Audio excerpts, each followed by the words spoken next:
We are back, and Amphorius's 3.1 update has just dropped, so we're gonna get into it. This is gonna be long. It's gonna be long. I don't want to take 7 hours like I did last time.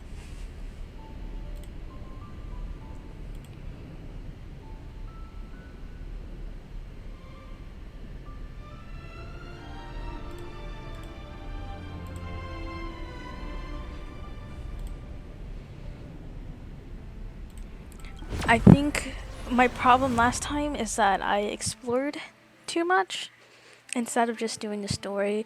I'm going to try to limit my exploring because I don't want to have to edit 8 hours of video recording. That's a lot to go through and check and make sure everything's okay. So I'm going to try and limit how much I do that. Story recap? Sure. A mysterious celestial body entangled by the three paths appears in the Memo Keeper's mirror Amphorius, the internal land, and the next stop for the Trailways.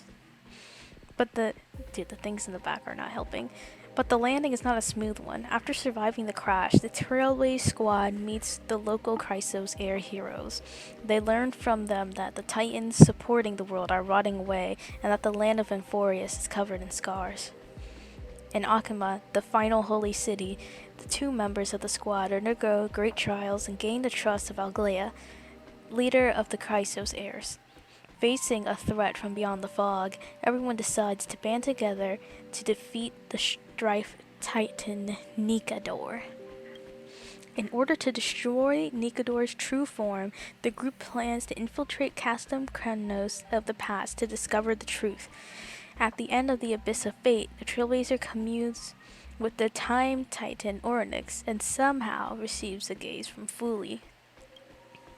With the help of their new friend, Mem, everyone pieces together Nikador's divinity and obtains the Titan core flame in the final battle. At last, the young hero Phynon faces his own trial in the holy vortex of Genesis. Alright, we're going.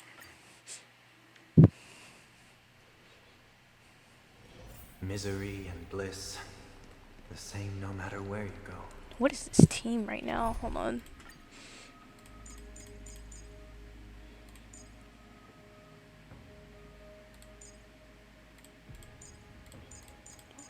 I feel like rocking with Break today anyway, so where's my... Do we want to do Boot Heel Break or Himiko? We'll do Boot Heel.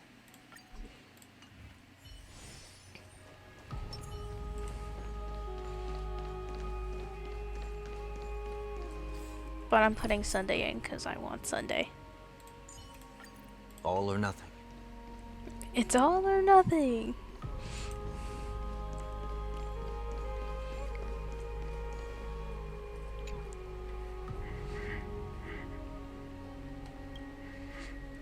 Everyone's quiet. Glaya, with all due respect, this trial's taking far too long. Have faith in Phynon. He's been gone for a while now. We've already waited like 42 days. How'd you even arrive at that? Don't worry about it, Donhong. What do you think of this, Trinan? It's not possible to tell for sure what goes on within the vortex. All I can hear are fragments of speech and distant battle cries. Is it Phynon's voice? I'm not sure. It's difficult to make out clearly. Wait, no! What's wrong? Lady Trinan. Voice. I can't hear him anymore. Oh no. There's a sunlight existence in the trial. It's burning him up. That's not good It at has all. come to this, after all. What now? Get ready, my Demos. What's going on? Plan B. We pull him out when something goes wrong. As I promised you, Aglaya, I will intervene in the trial this time to bring your deliverer out to safety. But that's as far as I will go. Of course. I know this is not the time to demand any more from you. Discerning. All right then. To be as prepared as I can. We'll go. Hope that the two Outlander warriors can also join me. That might not be a good idea. The core flame trial is many times more complicated than a standard ritual. Even the slightest misjudgment, misstep, or hiccup could result in grave consequences. Our two distinguished guests are not obliged to risk their lives for the flame chase journey. Let me join you instead, Lord Mighty. Can we all go together? No. Someone should stay outside in case we need help. Things have taken a critical turn, especially with Finland's life on the line. Of course, we Nameless will do what is necessary. How should we help? Join me in the trial to look for Finon. And when we do, Aglaya's golden thread will guide us back out. Okay. Assuming we survive Nikador's wrath. We got this. If something bad were to happen, Casterus, your priority is to ensure the safety of these two. I can find a way out on my own.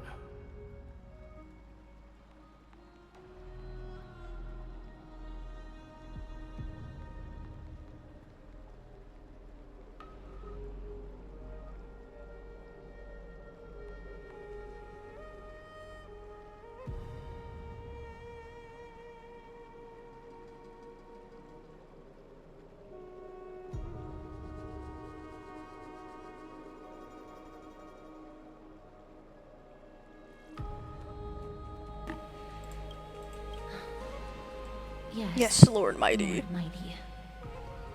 Thank you both for your valor. Time to get to work then. Let me have the honor of taking the lead in this battle. Let's go.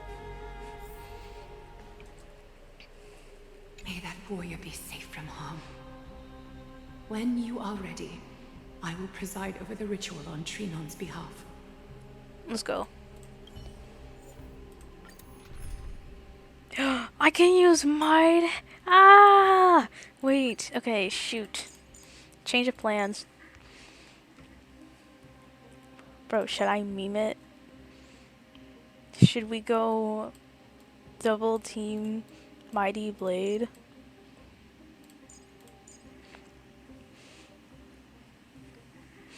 But now the problem is, like, I don't have, like, a Robin.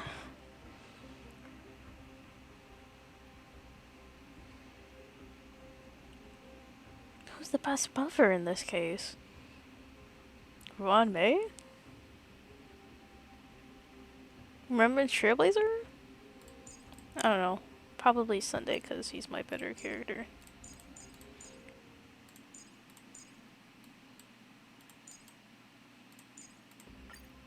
Let's go! Blade back from the trenches. Our reinforcements from beyond the sky. Warriors of high esteem. Please close your eyes and hold your breath. They once kept the fate of this world, and many other challenges safe from the devastating rage of strife. They now seek to venture deep into the trial of divinity, and prove their will to destroy our enemies, as foretold by the prophecy. When the hammer of strife strikes the anvil of the warrior, the heat and impact will leave behind scars, and between them, a demigod shall rise. Nikador? Come forth then. Souls foreign to this realm, and warriors in the making. Follow me into the mist and flames, and come face to face with the greatest fear in the depths of a warrior's heart. And with thy strength, banish the darkness and usher in sunlight. Let all lost souls find courage on a long journey back home.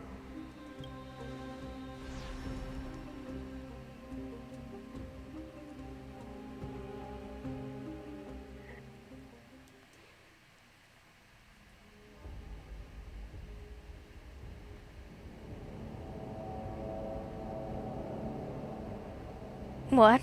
What's the matter? Surprised? Where there's strife, there's carnage. It shouldn't come as a surprise to see such a sight in Nikidor's trial. Let's go for Finon. I don't see him around here. We should go first. Let's pray he stays safe. Huh. The greatest fear in the depths of a warrior's heart, huh? So, this is what he fears the most. I'm looking respectfully. A disaster. So Let's much wait and see. You won't get away, Kremnoan vermin! Be on alert. The smell of rust is thick in the air. Tell me your name, brute. Your demise shall be a tale I boast about at the feast table. Aww. My name is Perdiccas, and I am here to avenge my people.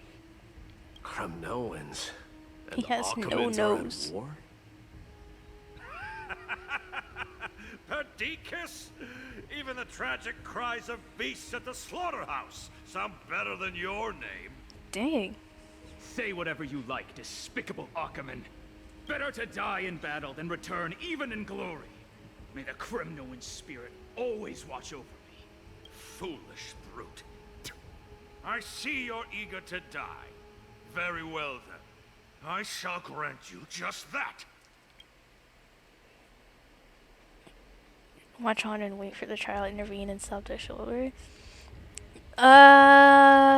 Should we really, like, intervene this? I'm not sure. MYDEI, why don't you decide? Why do I have to decide? Let's watch. I have popcorn.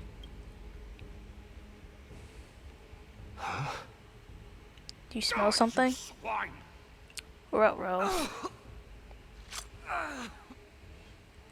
Madamos. My king. Why? Why did you leave us to the mercy of these foreigners? Is this? And you are... Oh. No, So the it's alpha crazy brute giggle. has found his way here. You Kremnoans are all eager to die, huh? Then I shall grant you a swift death. Oh, goodness. Face your death, cowardly king. Uh-oh. This insatiable bloodlust is a product of Nikidor's wrath. Must be repaid. I will walk, Wait, it's on auto. watch over you and guide you on your path. Okay, I picked Mightymost. Thank goodness. Serenity stands clear before me.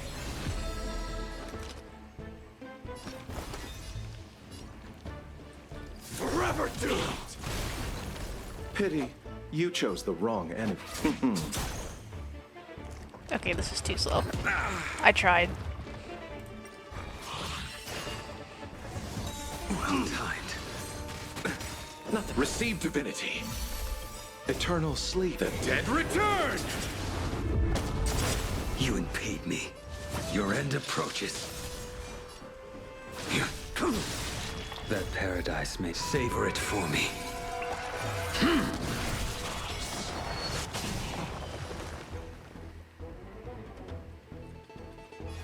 Torment and doubt, farewell. Show me your courage!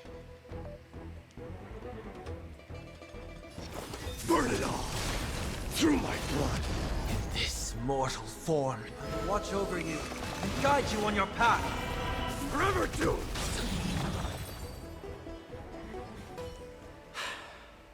Absurd. I know this Akumen. Strife contorted an honorable warrior into this perverse and twisted being. He's so tiny. Noise. I can hardly suppress my bloodlust when it sounds. This battle cry must have gone to Finon. That's why he lost himself. What a useless fool.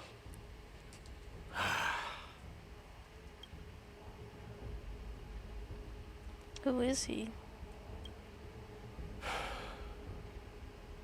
It's nothing. Let's go. That voice. Is Cartonis? Not you too, Cartonis. What's wrong with Cartonis? Mighty mouse you are. Destroyed all the wicked king. Here to take my life finally.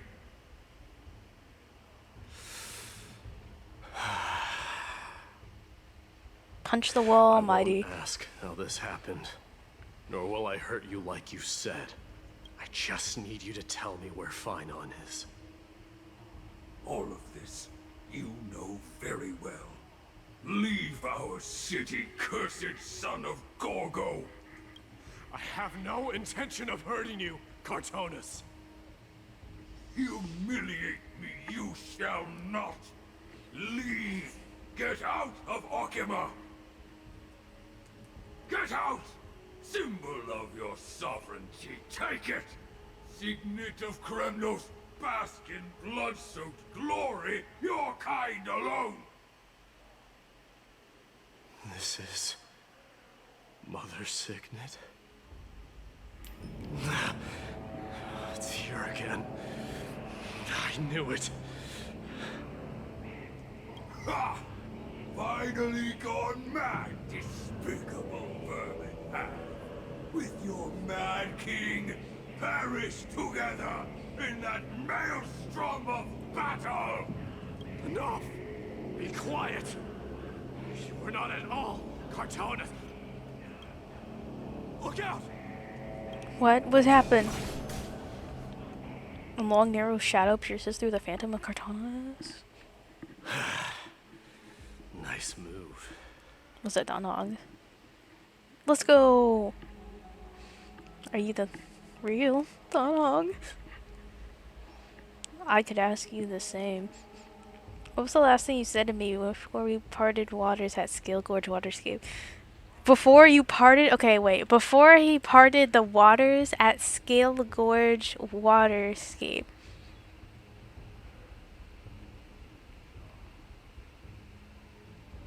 We went up to talk to him.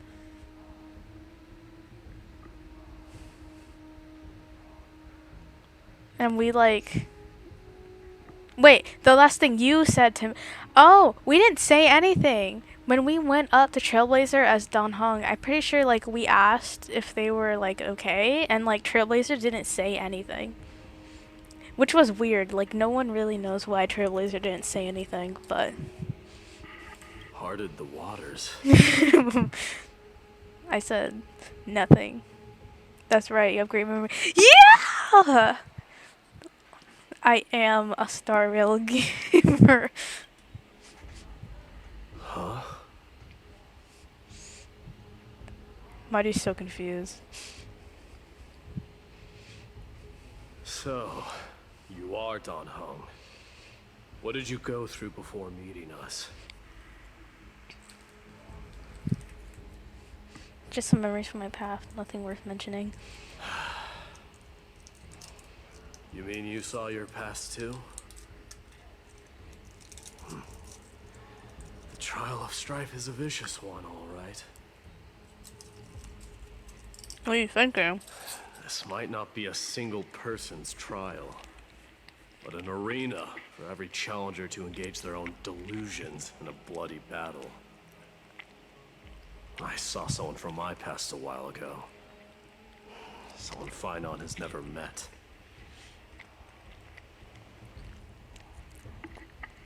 At least it means we'll be able to find Finon here. Doesn't sound like a bad thing. We can only hope this battlefield is nowhere as extensive as I imagined it to be. Let's first follow the sounds of battle to their source. The battle cries seem to be getting a lot louder. This will be the end of you, Outlander!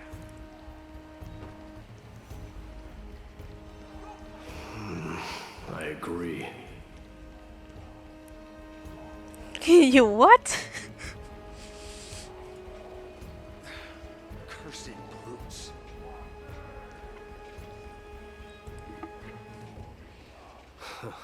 If Just as everyone's I standing thought. and not fighting. This is where the battle cries were coming from. The true entrance to Nikador's trial. Ah, so there's another one. What's wrong with you two? Is that where were you I met before? Sneas. He was pretty chill. I'm seeing him for the first time, but there's no doubt about it. What I'm sensing can only be Strife's bloodlust. The one manipulating this battlefield is Nikador themselves. MYDEI. You are a keen warrior indeed. You know me? The blasphemous. You know me? Of course I know you. And I happen to know that you're here for the soul of that white-haired warrior. Yeah, give us our snow angel back.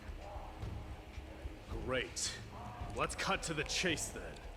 Hand over that poor excuse for a sword master. Done with this farce. You don't have to throw shade at him when he's currently struggling. No. Wow. No.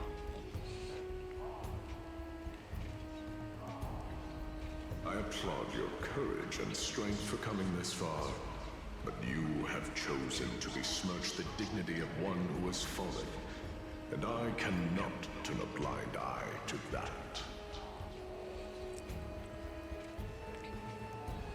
Couldn't you go easy on us? We traveled before, remember? Yeah, no. One who has fallen, finally failed the trial. He faced the greatest fear in the depths of his heart, and fought with exceptional valor, though he eventually succumbed to the brutal onslaughts. I have since brought him to the rear battleground, and granted him glory worthy of his courage, tenacity, and sacrifice. You wish to take him away? Sure. Pick up a spear and prove that your resolve can rival his. Of course. Cowards who hope to avoid bloodshed are better off disappearing from my sight this instant. Your opinions are of no interest to me, Mad King. If it's a fight you're looking for, then you will get one, Titan. I will put you to rest once more with my curse of immortality. I will dispatch you, he said. Commendable. Your noble mother displayed the same spirit with a spear in her hands. Don't you dare speak of her. Why not? She challenged the former Kremnos king to a duel, even knowing that it was a deadly Don't let him hallucinate you, bro. protect your... Don't let him get in your head. Are you suggesting her efforts were for naught? Her death was caused by you, the incarnation of strife. How dare you talk about her past? Enough of this nonsense. You should be wielding your weapon at the god of strife. Battle me and put a swift end to this!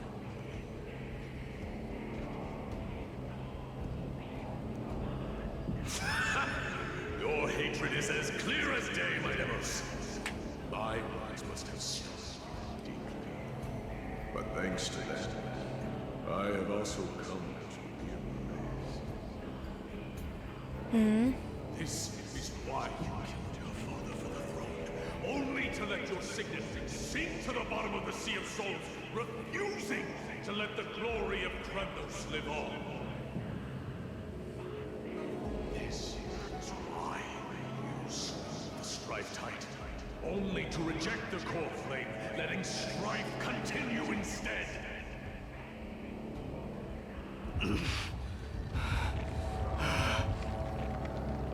MYDEI! Show me what you are capable of.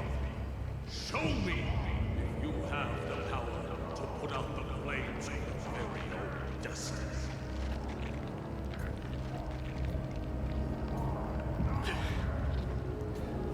I will rip your chest apart.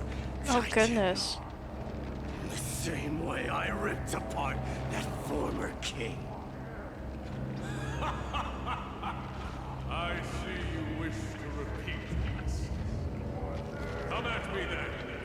Ignite the flames of your fears and step onto the battlefield.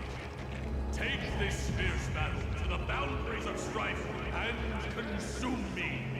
Or lose yourself in the fight and watch your defeated corpse burn to ash. Remember this. The son of Gorgo will be crowned in blood. Very great. Unjust. Moment of ascension. To you, the successor of Kremnos. No, that's so evil. I knew he was no match, yet he chose to fight till his very last breath. What about you, Mightymouse? Can your murderous intent match up to what fate has in store for you? Prove to me that you are worthy of this power!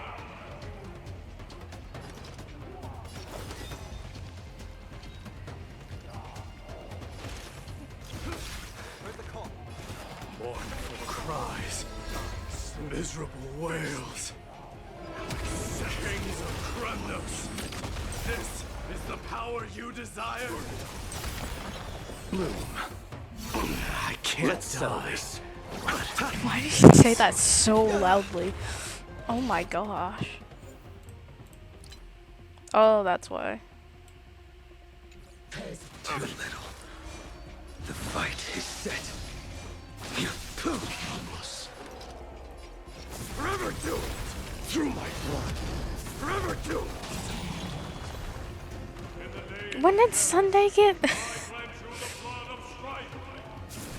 raging power, I can hardly contain it. This mortal will watch over you and guide you on your path.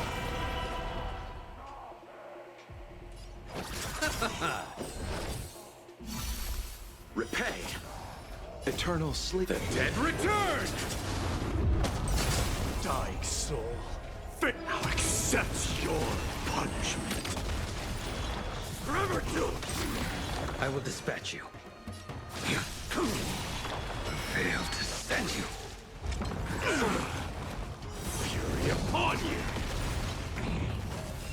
I'll overcome the thorns. Torment and doubt farewell. Burn it all!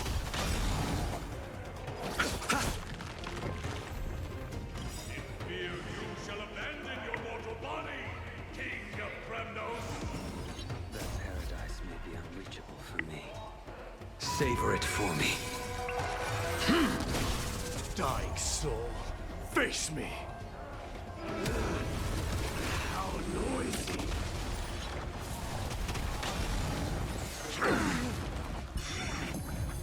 Burn it all! Conquer all lands!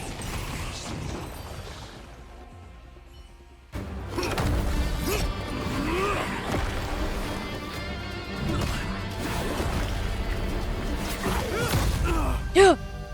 Uh-oh.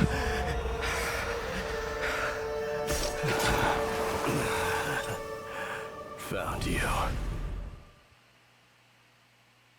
That was close. That was very close. That was too close for comfort.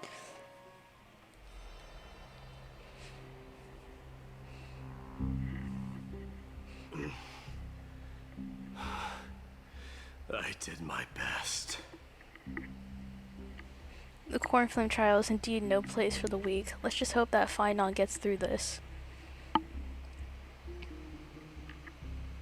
There's no need to worry. His soul is in a stable condition. With ample rest for both body and mind, he'll be up and about in no time. The greatest fear in the depths of his heart. Lord Finon must have been forced to relive his past during the trial, and revisit his homeland that had fallen to the Black Tide. In all likelihood. Is Black Tide really that scary? Since coming to Enforius, we've heard many talking about this Black Tide. Could you tell us more about it? It is one of the culprits that drives the people of Enforius to madness.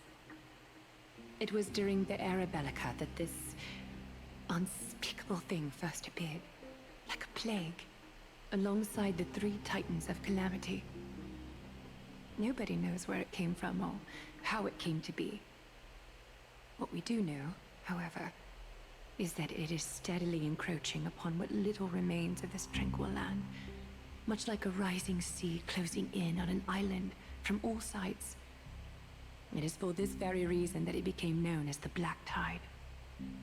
Those who succumb to it lose their reason and humanity, becoming vicious, mindless monsters.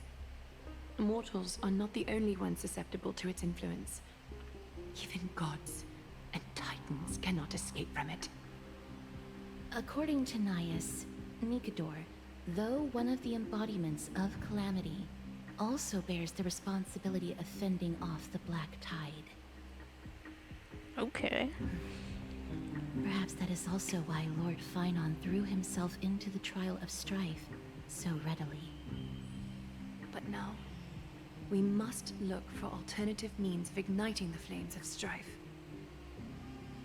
So, Aglaya, what should we do now? You know very well the decision doesn't lie with me. As the successor to Krymnos, MYDEI, you know better than anyone that if it was simply about emerging triumphant on the battlefield of strife, you and your people could manage it with ease. But ultimately, the heavy burden of divinity can only be borne by one.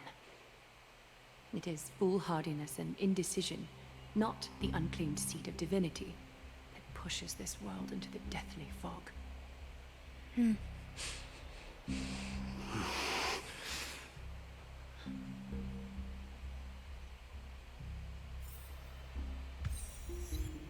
Sing, O goddess of his rage.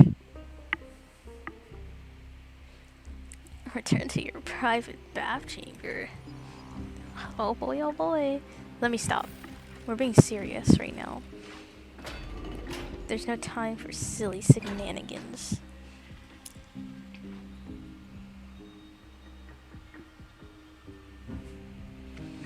An unspeakable thing of unknown origin. What comes to your mind? A Stellaron. If you think about the various characteristics of Enforius, an isolated world of eternal night being eroded by an unknown power, you cannot discount this possibility. The thing is, how did it get here? And like, how do people not know?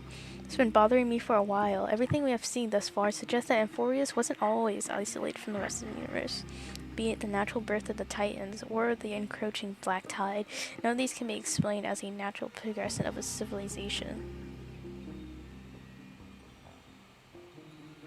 There must be other reasons for its current state of isolation. It's just, if the cancer of all worlds is truly the culprit, then we should have observed certain phenomenon, explicit or otherwise, by now, but that isn't the case.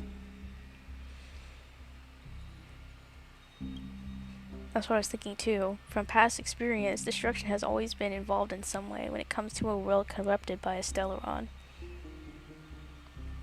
Yeah, but that doesn't seem to be here.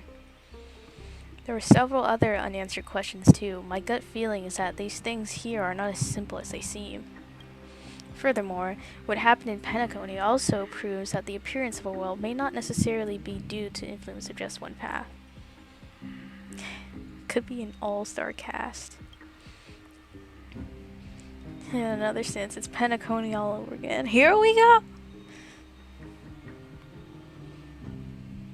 For now, let's just take things as they come. The Black Tide could be a good starting point. Sneakador has fallen. Those who were suppressed by them will no doubt begin to counterattack now.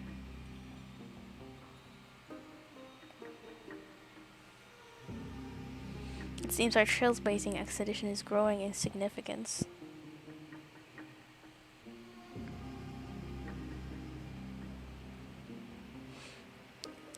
On the other side...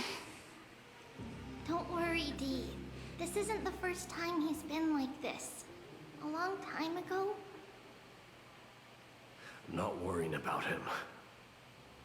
Oh, alright. You're a little quiet, though. I'm sorry. That was rude of me. What I meant was, I know that man can pull through for sure.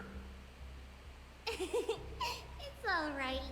Being straightforward suits you better.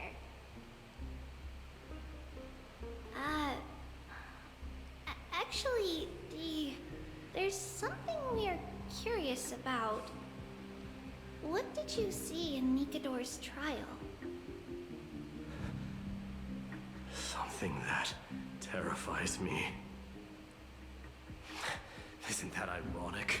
There shouldn't even be a word for fear in the Kremnoan language. Do you think you stand a chance against that thing that terrifies you? Is this also part of your grand scheme? What do you mean? Aglaya knew that Phynon might fall. And she expected me to take his place.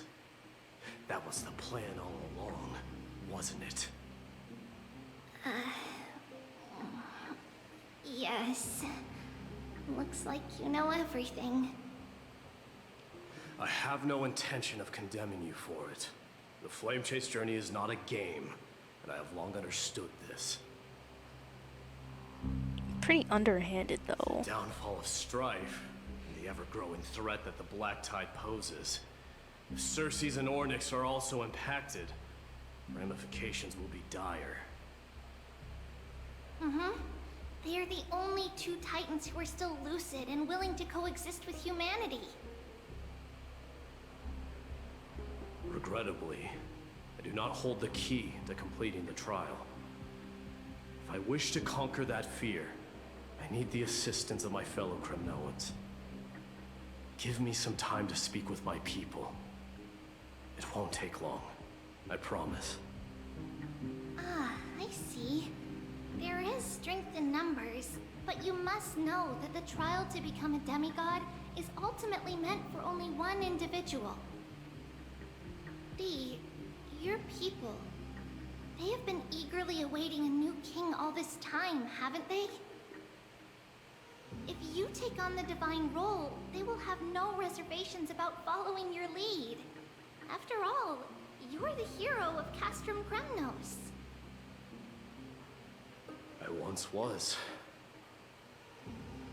Lady Trebios. Therein lies my deepest fear. We'll talk again later. I'll be back. Dee? Regardless of what happens, we will always be there for you. Thank you. Aww. The person I'm looking for is probably in the hot bath. Do I still get to play with my demos? Yay! Dude, let's do Break Mighty. Billowing steam always brings back memories of the furnaces in our homeland.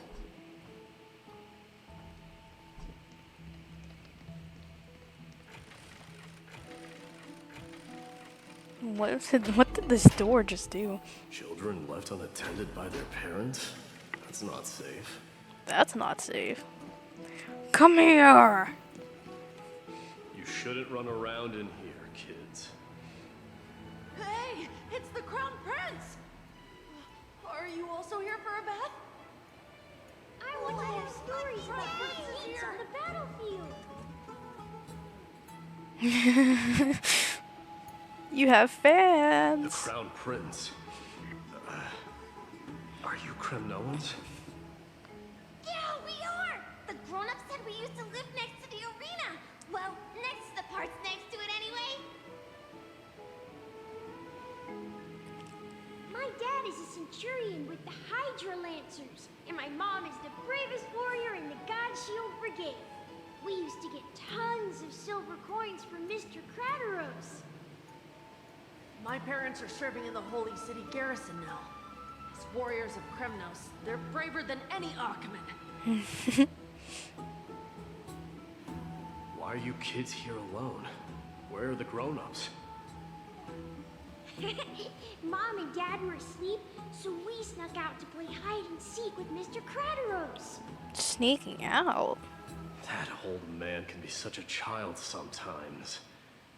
You know where Crateros is? I happen to be looking for him. Sorry, I don't. Come to think of it, we haven't seen him in a while. Did he get lost while trying to find us? No way! Mr. Crateros is a member of the Royal Wing Elites. He's the best at hunting down enemies. He was counting near Verax Leo when we went to hide. I thought about taking a peek, but who knows if it might be a trap he set. It was prudent of you to be cautious. So, which Verax Leo was he with? It's, just take a few turns after you go out from here. It's close to the back. Oh no, not that one. Alright, I'll go look for him. You should consider the game over and head home for now. Don't play around the hot baths again. Wait, Your Highness! Is there something else? I heard you retrieved Nicodor's core flame. Does that mean we get to go back home soon? Have you ever been to Castrum Kremnos?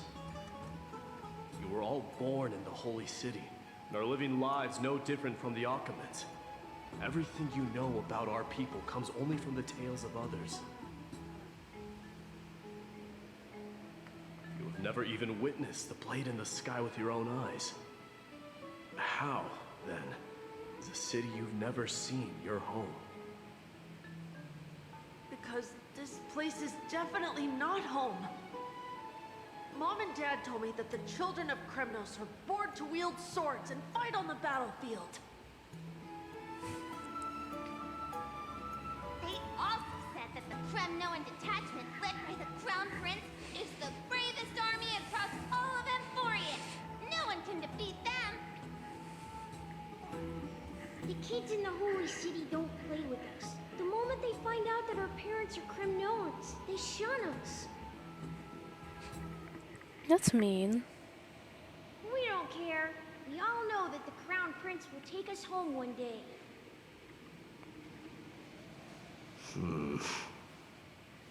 That time has not yet arrived. But, young men of Kremnos, heed my command. Return to your parents at once. You gotta use a stern voice on them. You are to dedicate yourselves to rigorous training and a healthy diet. You must not neglect these two aspects if you are to become a brave warrior of Kremnos. Only by following this path can you be deemed worthy of returning home.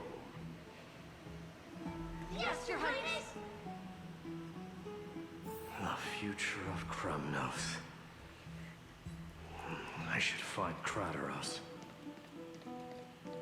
What the heck is that thing? Hey, where you going, bro?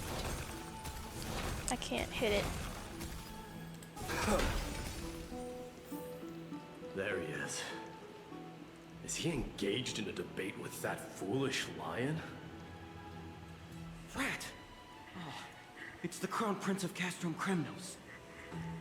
Get a grip. We're here by order of the Council of Elders. Even the Chrysos heirs have to think twice before doing anything to us. Out of my way, lackeys of the council. The Civil Guard of Akama is on official duty. Please keep out of this area. Calm down, my lord. Play nice. Don't make me repeat myself. I'll allow you to pass this time, but just this once. So, you think yourself knowledgeable? Then here is a question for you. Do you know how Chrysius Leo in Castrum Kremnos came to be mounted on the wall? I don't know, my lord. How did it come to be? Let me enlighten you. A long time ago, the founder of Castrum Kremnos led a group of warriors to hunt down a lion on the outskirts of the city of Tritos. That vicious beast had been a menace for years, and the bones in its den were stacked even higher than the peaks around Akama. But do you know what happened? Nary a moment had passed after the beast's head peeked out of its den, when the Kremnoan warriors surged forward and brought it down within the blink of an eye, shattering its knees Ow. with a single strike. And then...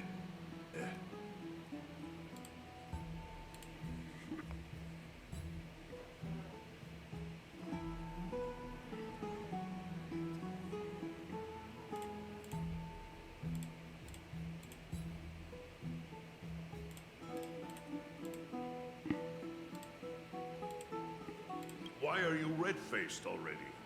We haven't even gotten to the best part yet. Red-faced? Question mark? It's your storytelling, my lord. You're weaving such a captivating tale that it got my blood pumping. Please. Got my blood pumping. Well, if it isn't Lord MYDEI. It's been a while. Oh, what in Akama is happening?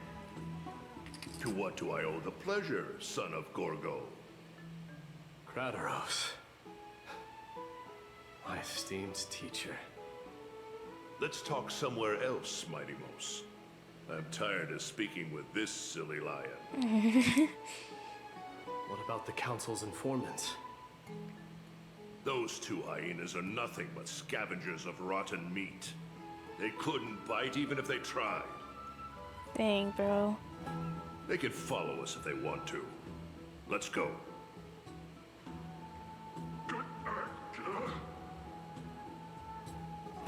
Wait, so how in the world did Chrysius Leo get mounted on the wall? You poor, poor lion. Keep up with us, you hyena. Oh, sorry. I meant officers. Hey, old man, how dare you? Hey, old Calm man, down. how dare you? Calm down. Calm down. Calm down. Oh my gosh, he's like gone. I'm coming, I'm coming.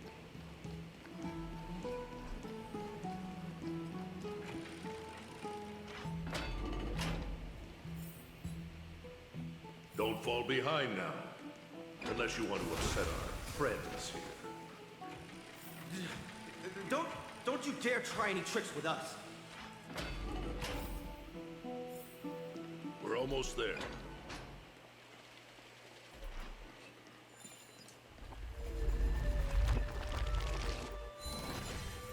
Why does it say prepare to strike?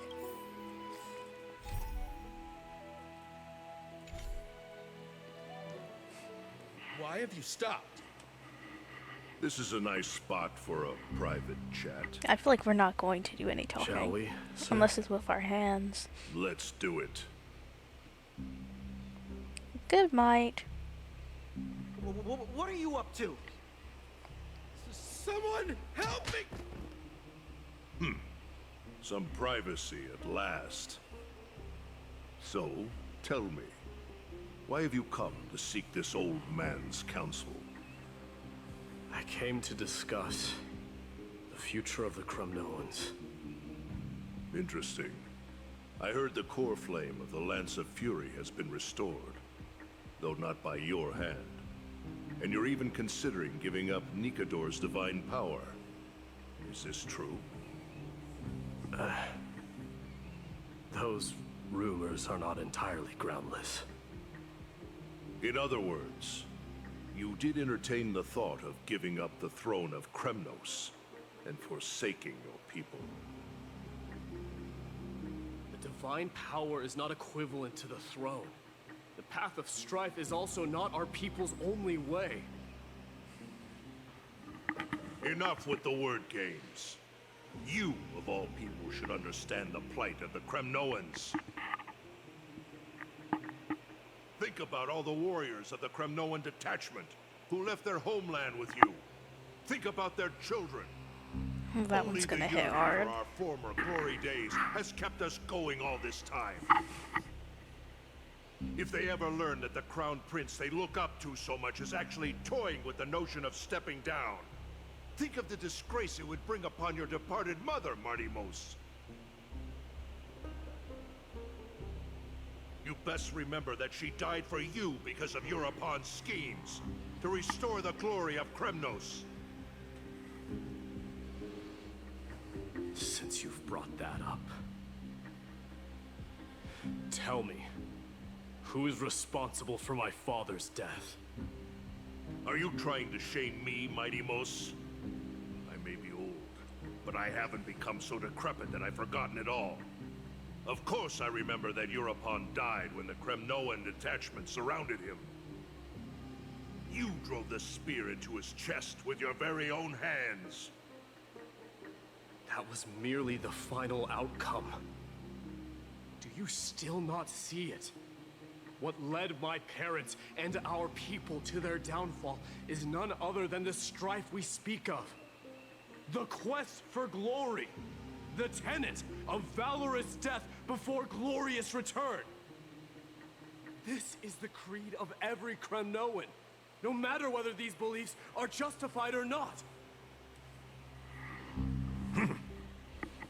Don't be ridiculous. The only thing that could slay a king is a spear. Even an infant knows that much. I swore to your mother that I would guard your crown with my life. I never foresaw that the son of Gorgo himself would be the first to turn his back on the Kremnoan spirit. Gorgo. Your mother bore that name. The name of the great founder of Castrum Kremnos. And she upheld that name with honor. If you choose to turn your back on her legacy, like a wretched deserter, do not fault me for withholding my loyalty, Martimos. I came to discuss the future of our people with you. But it appears this is not the right time yet. Go, mighty. Yeah, that's what those Chrysos heirs call you, isn't it? Go down the path you have deemed correct. Deep down, you have always been one to do as you please. And I am well aware that no one could deter you once you've made up your mind. But don't you ever dream of renouncing the traditions of Kremnos. We may reside in Akama now, but we remain eternally bound to strife by blood. Bloodlines no longer hold any significance in this era of destruction. My young lord, always bear this in mind. Never reveal your vulnerabilities to anyone. A lion should never dwell amidst its prey. Especially when it wields power enough to dominate the entire hunting ground. Europon, the boy did nothing wrong!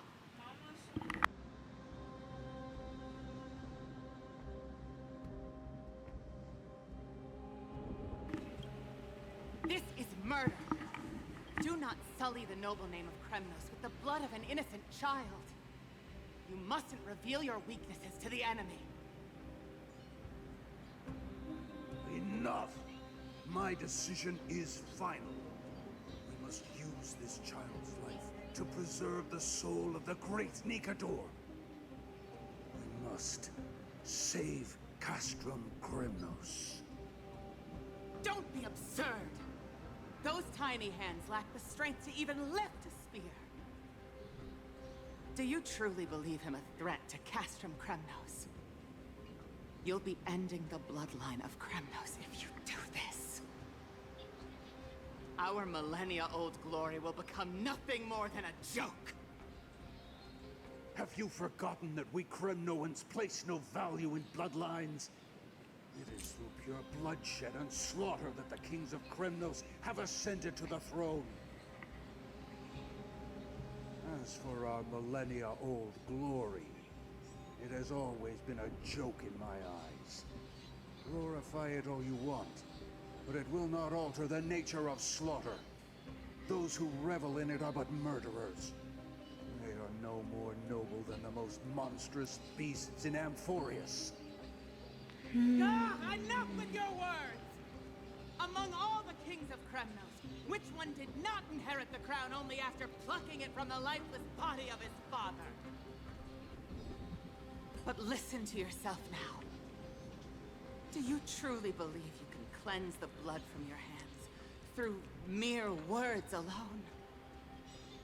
Nay, quite the contrary. I will end this cycle of bloodshed.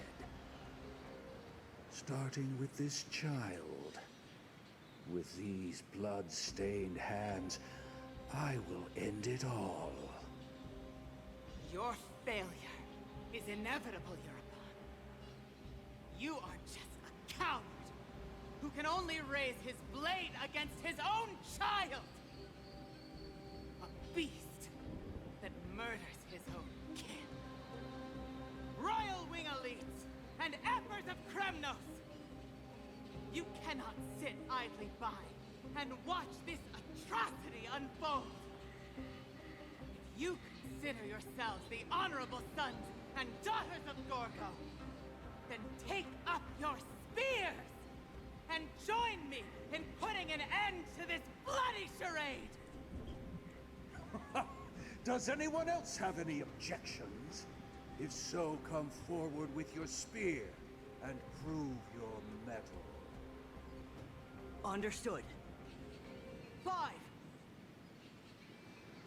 4, 3. No one dare stand by my side. Cowards! Has that crown stripped you of your courage? 2.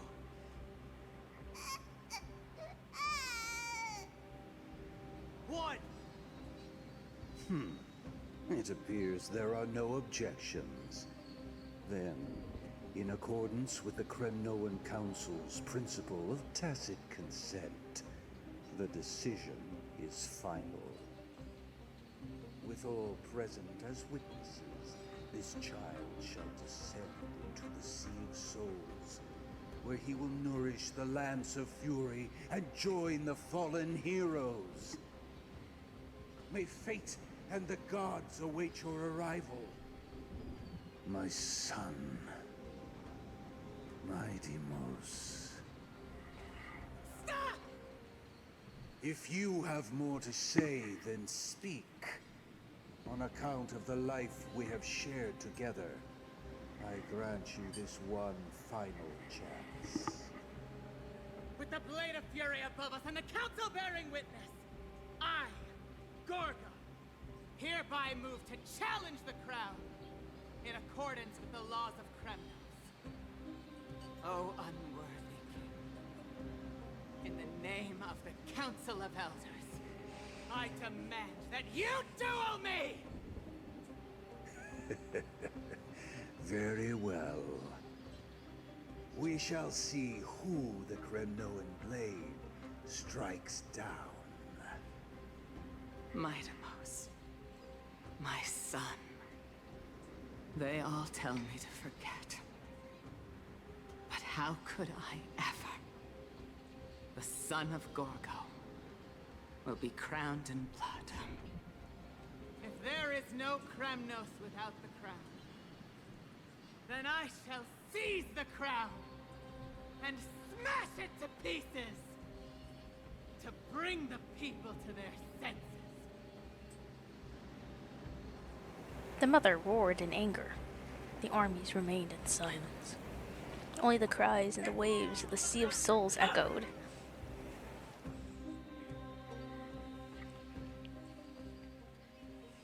Now, in your private bath chamber, rizzing up Don Hong. I'm kidding.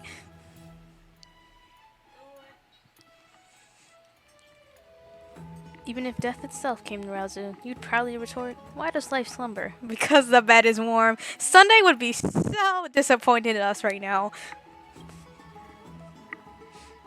Yet a chill river from the chill from the souls of the river of souls, a hauntingly familiar. Could death truly be at your door? Best open your eyes just in case. Oh gosh, it's Castris. You're awake. She was tickling me in my sleep. Why are you here? I apologize for arriving uninvited.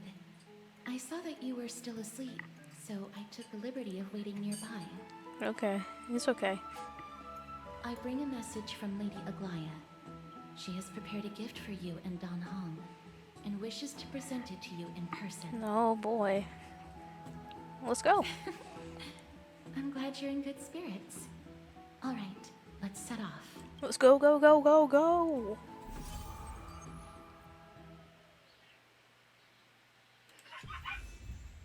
Ooh, wait. The book.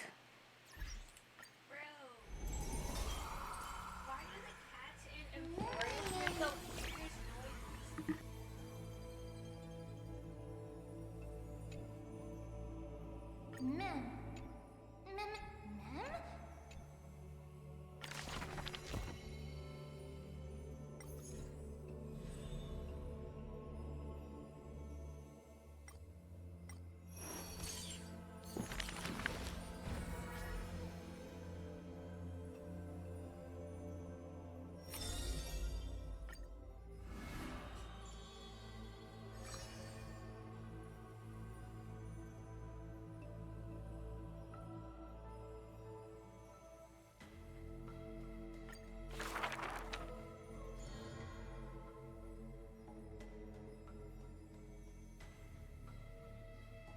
Since which day did he become known as MYDEI?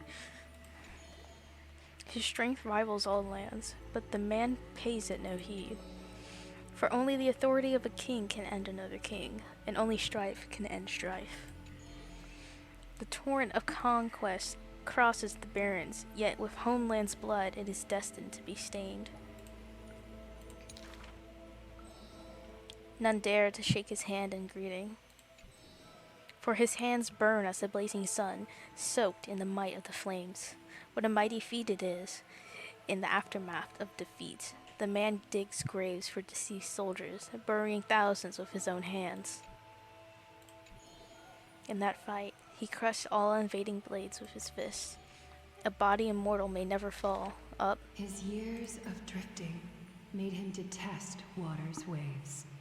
They say that is the reason why he's so unwilling to weep. But in Adonia's blizzards he did once cry, a tear shed among the storm and frost, that bloomed into a lily stained with blood. Like his undying body, a flower never wilts. In time, the entire world will burn to ash. This haughty man shall be the one to leave behind the world's final beauty, though none are willing to believe. Unlike his kin, those patterns are carved with his blood, a matter so suspicious it stirs the ambition of the mundane. A blade that can cut through the mighty must be enough to slay gods. The people to this day still seek it, yet it is simply a tradition he follows closely. Do not let your enemy notice that you're bleeding, and thus convince them that you are surpassed. You are someone unsurpassed, a warrior supreme. Apart from Kremnos' traditions, what do you have left? the white-haired friend once asked. The man goes silent and still, his gaze burning into the horizon, looking for a distant past. In his days of wandering, this same question was asked by thousands upon thousands, and he never denied. That is why I walk on this path.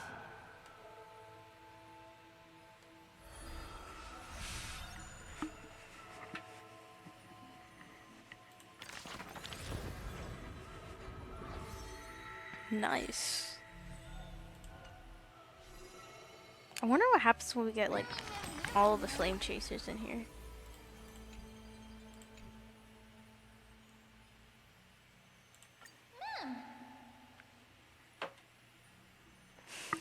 Mem.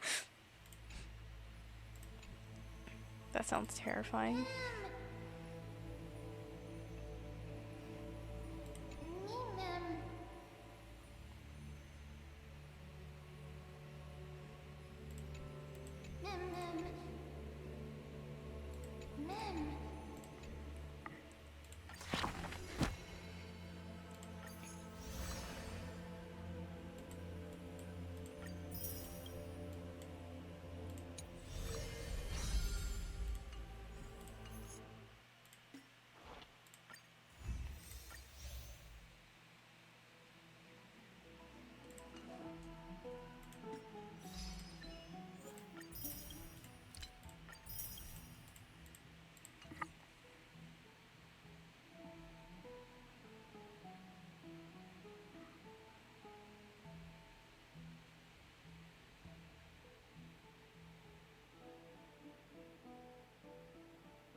I don't know what that sound was.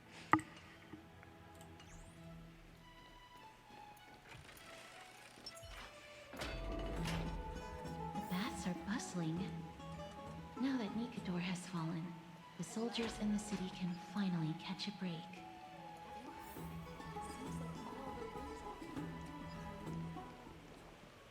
I don't know how long I'll be able to live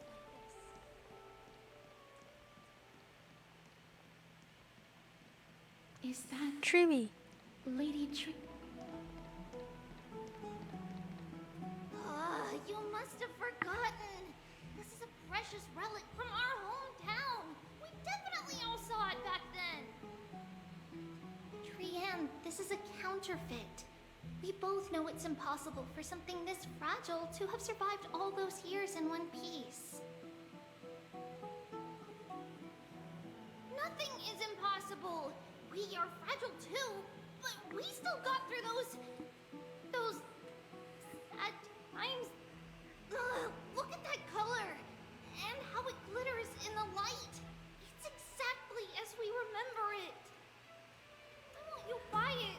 If someone else gets to it before us, we'll miss our chance forever. Calm down, Trianne. You need rest. Please, there's no need to fret. If you need more time to make a decision, I can put this aside for you until tomorrow. Or until you're ready? No, it's all right. Trianne is just... She'll come to her senses tomorrow. We'll be off first. Trianne is just... what? Trianne is super mad, that's what! You've forgotten all about Mama! Mama gave us something just like this before! Trianne... Oh no. See you tomorrow? I hope you two patch things up soon. See you tomorrow. May the winds of fortune bless you.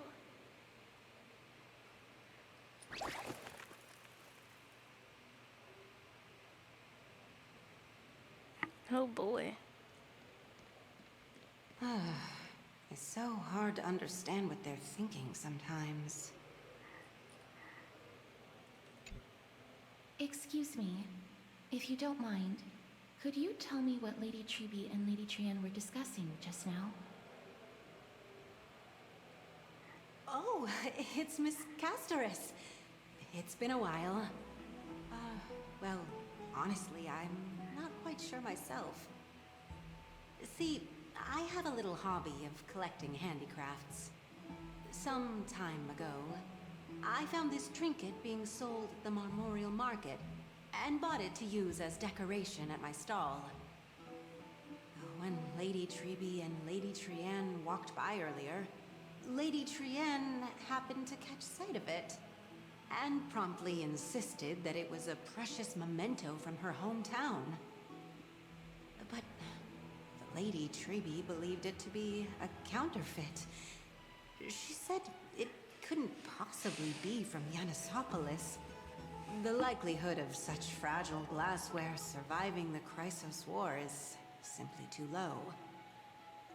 For some reason, Lady Trian became awfully upset after hearing that. I see. Madam, would you mind selling this trinket to me? Certainly. It's just... if it truly is a relic from Yanisopolis, it could be worth a small fortune. Miss Castoris, I'm running a business here after all, so... I understand. Feel free to name your price. Name your price?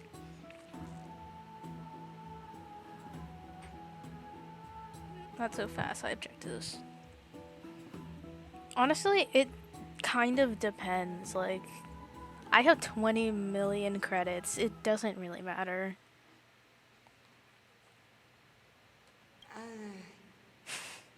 I suppose I can sell it to you at cost as a sign of goodwill, Miss Castoris. Just promise to support my business in the future. Much appreciated. We're lucky that she has a good heart. I'm not one to venture out often, and while I have some savings, it takes a lot out of me to even talk to people, let alone haggle. Had it been another merchant, I would have been set back plenty. The authenticity of the piece isn't important. What matters is that it holds special meaning for Lady Trian and reminds her of her hometown. I've long wished to show my gratitude for Lady Trian's care, but I haven't been able to come up with any ideas for a suitable gift. This chance encounter today feels like divine intervention. Perhaps this is the gift I've been searching for. Still, this trinket is admittedly rather fragile. I will have to make some adjustments and stitch it onto wool felt to protect it. That way, no matter how much Lady Trian runs around, it won't break easily. She's so thoughtful. Alright, back to business after that little detour. Let's keep moving. Don't stray far now. We've already kept Lady Aglaya waiting long enough. Lady Aglaya's gonna strike us down.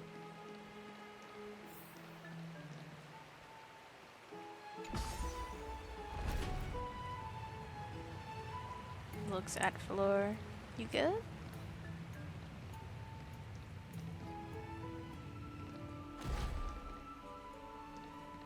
It seems your friend arrived before us.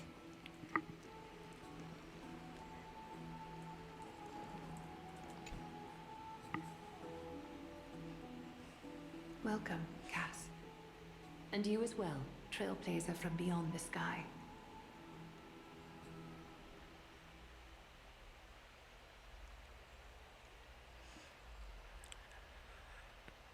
That gift! Give me the gift! You're up so early, Danong. You would have been too if you hadn't stayed up so late. But what matters is that you got a good rest. For all that has happened, it was never our intention to drag you two into the battle against Nikador and jeopardize your safety. To express our gratitude for your kind trailblazing endeavors, we would like to present you with the highest honor of Akima. This is the dew of divine blood. Oh, shoot. Brewed from crops nourished by the blood of the Titans. It is said that only 12 bottles existed. The last 3 bottles are now being kept in the treasure vault of Akima. What? Back in the days of prosperity, cities fortunate enough to acquire it regarded it as one of the greatest treasures ever. Unsealing it during a ceremony held in honor of 2 cities' diplomatic ties was the highest form of respect one could show the other. And now, in keeping with tradition, Akima dedicates this drink to our esteemed guests from beyond the sky in appreciation of what you have done for us. Okay. I'm not of drinking age yet. Okay, Kayla, so if you want to be like that, sure, you're like 3 years old.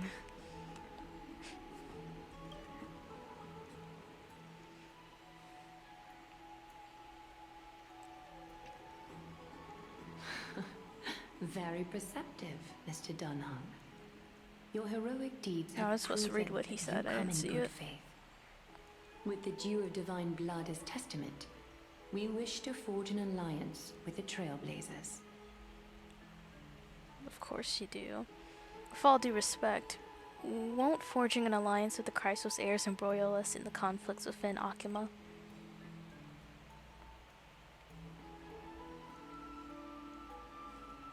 I'm sure you can understand where our misgivings come from, Lady Aglaia. Wow, my gift. Wow, you seriously took a liking to the gift. Having said that, Lady Aglaia, please don't misunderstand. We will still do what we can to assist you in the flame chase journey.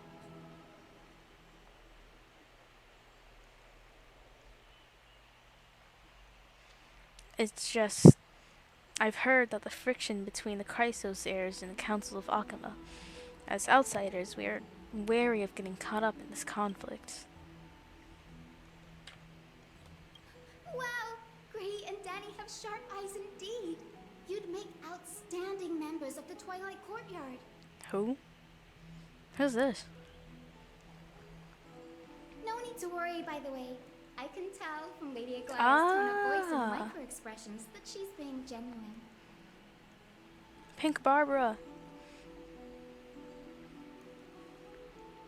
Not only are you guests from beyond the sky, but you've also done so much for Akima. You're practically heroes to us all. I really like her Lady eyes. Aglaia They're really would never cute. subject you to Aquila's judgment. Hyacinth, thank you for taking care of the Hyacinth. wounded of the past few days. Oh, it's no trouble at all. The patients Oh, were I love very that cute, cooperative like, when we attend to them. pendant thing I'm on just her. thrilled to see them all going home healthy again.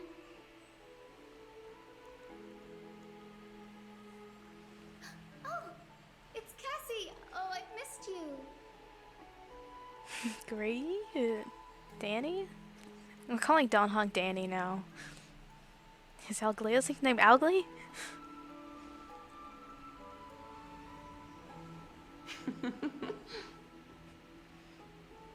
Miss. What? You can't say that. Lady Aglaia should always be Lady Aglaia. Lady Aglaia.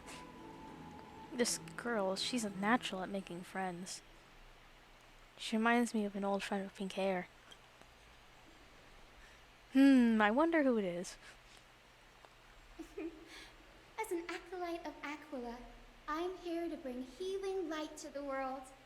Plus, I've heard you're also children of the distant skies. Fate must have brought us together. Can we be friends? I'd love to hear your tales of the sky. And oh, Head pats it's a for rare you. occasion that Akima presents such an invaluable gift to guests. I love the, like Lady this Aglaia, red May color. I have the honor of tasting it I know it's too? probably like burgundy or something, but like it's really Of course pretty. you may. Esteemed There's only a guests of few Akima, characters that please actually believe have that me when color I on say them. that this gift carries no hidden agendas. As for the matter of the alliance, you need not give me an answer here and now. Oh, she's here to help Aglaia recruit us. Look, everything is going according to Aglaia's plan. You're mistaken. The capable Lady Aglaia doesn't need my help with things like this. I love how her eyes look with her hair. Oh my gosh. I see. In that case, we will accept this gift from Akuma. We welcome the chance to talk with you, Lady Hyacinth. Oh, yay! Then I'll get started on my questionnaire.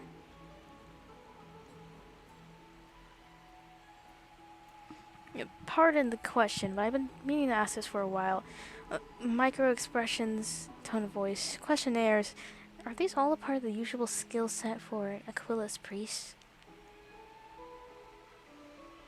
Allow me to do the honors. This young lady is Hyacinth, assistant lecturer of the Newsporists at the Grove of Epiphany, and head nurse at the medical institution known as the Twilight Courtyard. Many of the Chrysos heirs suffered injuries during Mikador's attack on Akuma, so the Grove sent Lady Hyacinth to treat the wounded in Akuma.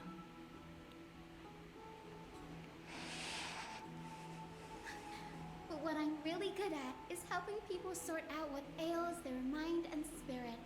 If you're ever feeling troubled, come find me. Guys, she looks like cotton candy. I'm gonna eat her. All your worries away. Ah, so you're a therapist. Thank you. We will keep that in mind. Well, it looks like everything's sorted out now. The patients have also all recovered. I think it's time for me to head back, Lady Aglaya. I would love to keep you in Akuma for a few more days, but I would hate to provoke the ire of the Grove. As it happens, Akuma intends to send a messenger to the Grove for updates about the research on the Black Tide. We also want to communicate our desire to discuss the retrieval of Circe's core flame at the earliest convenience. Oh, that sounds pretty serious. Lady Aglaya, you can't be asking me to... No need to fret. We won't put you on the spot. Trianne will be going there as the diplomatic messenger of Akuma, and Castris will be accompanying her. Do we want to send Trianne right now? I happen to have a few questions for Professor Anaxa as well. Don't call her Anaxa! The missing Titan, Thanatos. Since this involves Akuma's diplomatic affairs, we'll give you some privacy. Let's go out and play! If you're not keen on just sitting around, Mr. Trailblazer, Please, please, why not please, go with please, them? please, The Anaxa, Grove Anaxa. is a picturesque Let me place, go, let me perfect go. for sightseeing. Please, I wanna go, I wanna go, I wanna go. That's a wonderful suggestion. Yeah! Come visit the Grove Grade. I'd be delighted to show you around. Let's go! Sounds good. Getting more insight into the customs and geography of different regions of Enforius is also part of trailblazing. Don Hong has to like remember so much stuff and like shove it into the databank. Do bring this spindle along with you. Why do we need to know if This someone's tool, telling the called truth? the weft, is used to spin thread and has been passed down in my family through generations. Represent your Though will. it doesn't see much practical use nowadays, it's become a symbol of great significance. Okay. In this respect, it is the perfect token to represent my will. If you encounter trouble at the Grove, just take this out encounter and show it to trouble. them. Oh goodness. While you're in the Grove, the golden thread of the weft can also render all things around you visible, regardless of whether they're corporeal or not, allowing you to see things as I would. Castris knows this too. It sounds kind of scary. Make good use of it. Trianne is already waiting for you at the outskirts of Akuma, so I won't keep you any longer. May your journey be smooth. Let's go!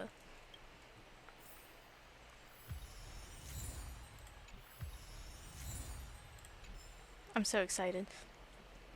I'm glad to be in your company again, mister. Real. Well, you enjoyed seeing me eat dirt? The Titan known as Thanatos. Controls my fate, in a sense. The curse I bear came from them. And they have something of mine. Something of great importance that I must get back from them. Okay. Who's Professor Anaxa? When I was studying at the Grove alongside Finon and the others, Professor Anaxa was responsible for teaching us about the Chrysos heirs and the Titans. That's also when I met Miss Hyacinth. She was Anaxa's teaching assistant then. Man is old. What is the Grove of Epiphany? The Grove of Epiphany is Akima's partner academy. They look after the core flame of Circes and are the organization at the forefront of researching phenomena such as the Black Tide and the Titans. They also provide academic research support for the Flame Chase journey. Several Chrysos heirs are based in the Grove, including Miss Hyacinth and Professor Anaxa. Alright. I have any more questions. Let's go. Oh, I came here with a colleague from the Twilight Courtyard. I've asked her to pack her luggage in advance, so she's already waiting for us by the city gates. Let's go meet up with her. Alright. We go, we go, we go. Please, please, we're Anaxa. Look, there she is.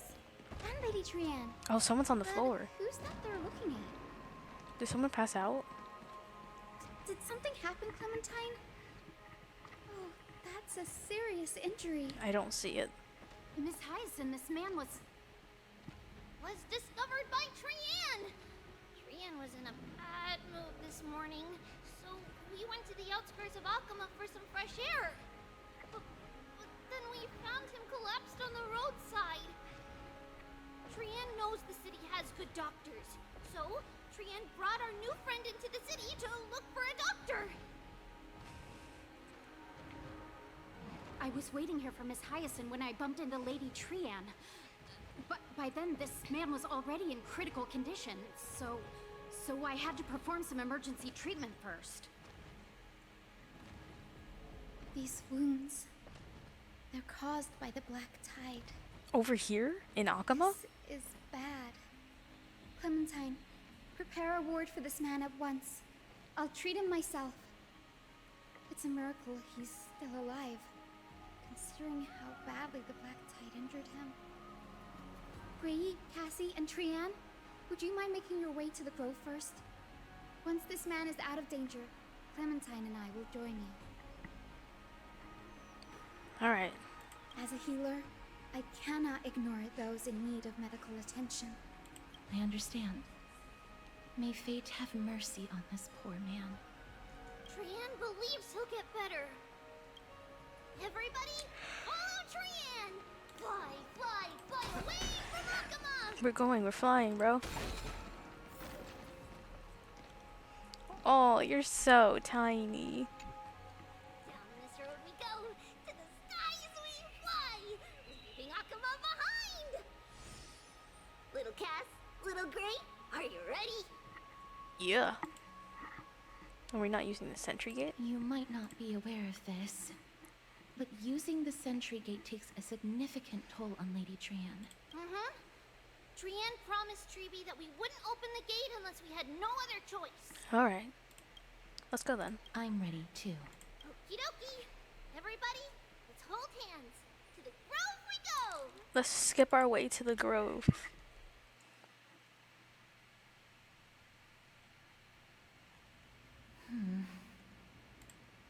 It's harder than I thought to sew gemstones onto Wolfeld. Where did Mem come from? Mem. Cass? Memmy Mem. Mem wants to try sewing. Here, why don't we give it a go? How are you so close already?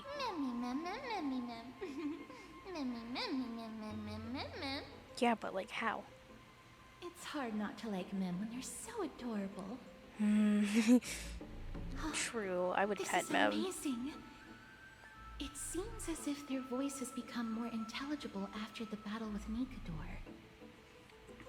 After spending the last few days together, I feel like I'm gradually gaining the ability to understand what they're saying.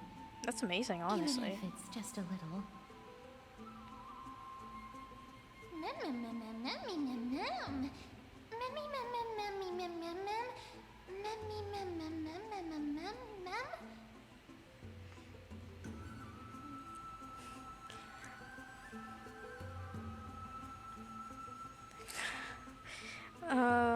sounds just weird.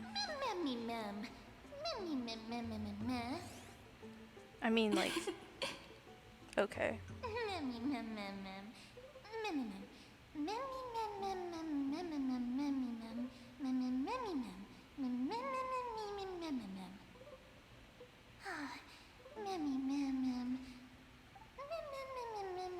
Mem just turns into a whole girl. Transform into a cute girl now. Do it, Mem. Is everybody awake? Little Gray, little Cass, and a little pink puppy? Puppy is crazy.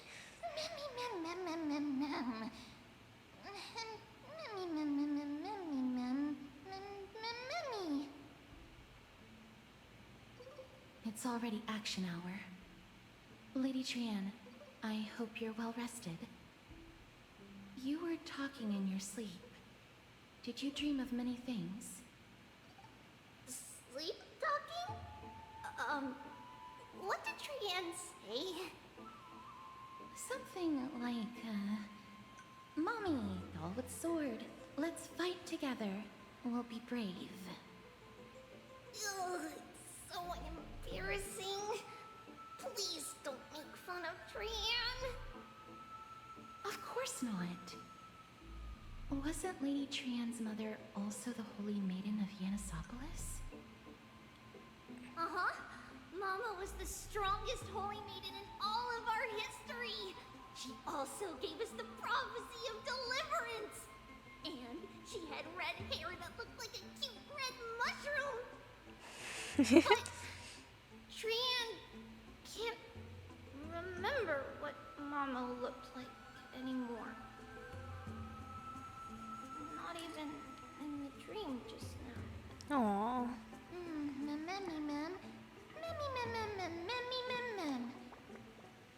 But you have paws.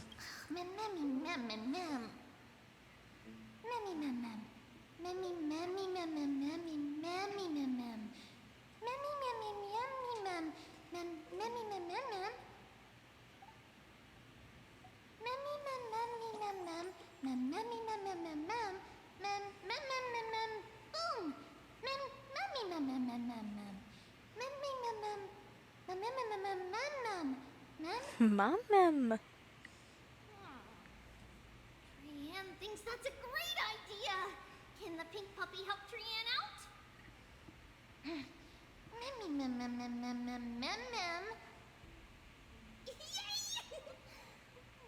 And I'll call you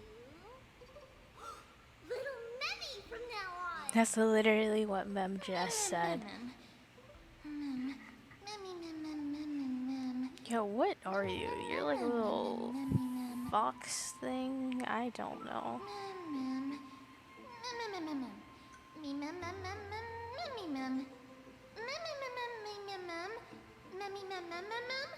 Yeah. Okie dokie. Trian remembers that we need to help Aggie ask the big tree whether Circes would be willing to visit Akama. Okay. If we follow this woven trail and keep going upward, we'll reach the grove in no time. Okay. Seems easy enough. Legend has it that whenever they requested an... I'm sorry.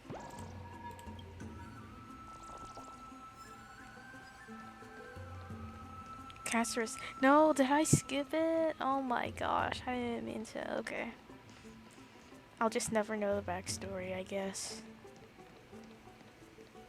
Look, a huge tree. It's Oh wow. huge. We're back in Sumeru. Okay, this looks really bad with like the environment quality down. I have it on low, but it does not look good on low. I'll say that right now. Why are my real-time shadows off? Actually, I should just be able to like... Oh goodness. Maybe there was a reason why it was low. Here we go. Looks a lot better. Oh, what's this? Up. Ma'am. Mem, mem, mem, Ma'am.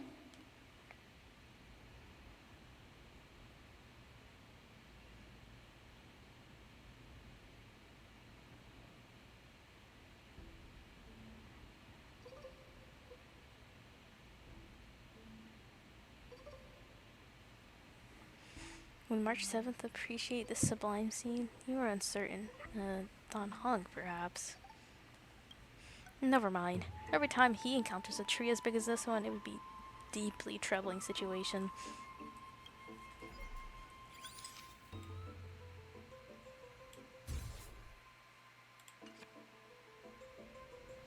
We should let Mem touch March 7th's camera. Unless that's what happened last time, I forgot. It's the bough of Rift, the divine body of Circe's. Flora began to grow where they planted their roots, and this flatland basin upon which we stand gradually became a large, verdant forest. A long time ago, Felicis, the first scholar, led the masses to build a garden and courtyard in the forest, naming the site the Grove of Epiphany. There, people sought mental clarity, knowledge, and enlightenment. Trianne knows this. Everybody says that was how this big academy came to be.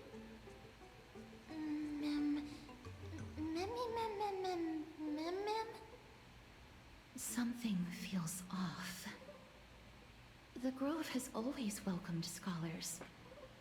So too would Circe's give us her delicate leaves and extend her branches in greeting. Yet, it seems both the Grove's messengers and the Titan are indifferent to our arrival.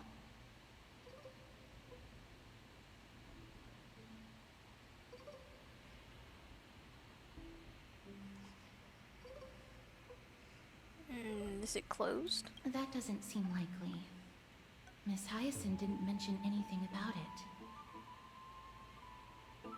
Maybe everybody's still asleep because classes haven't started yet.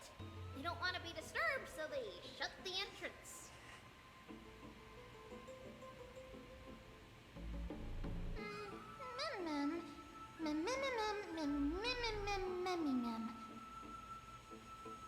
This place is too quiet. What in the world is going on?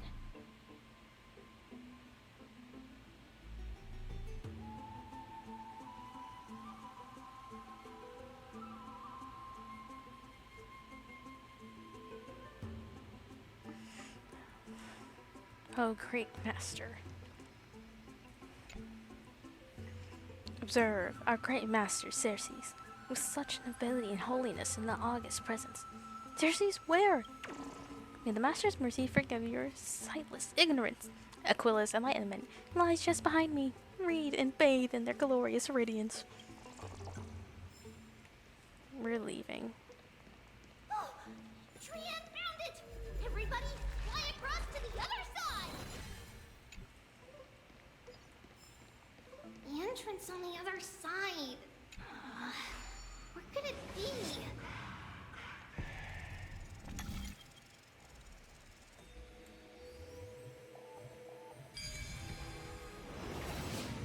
Wilfred's eyes are so sharp!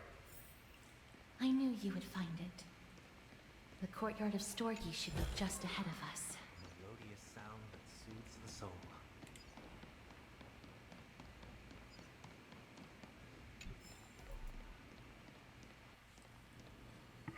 As I expected, something's not right here. No one's here.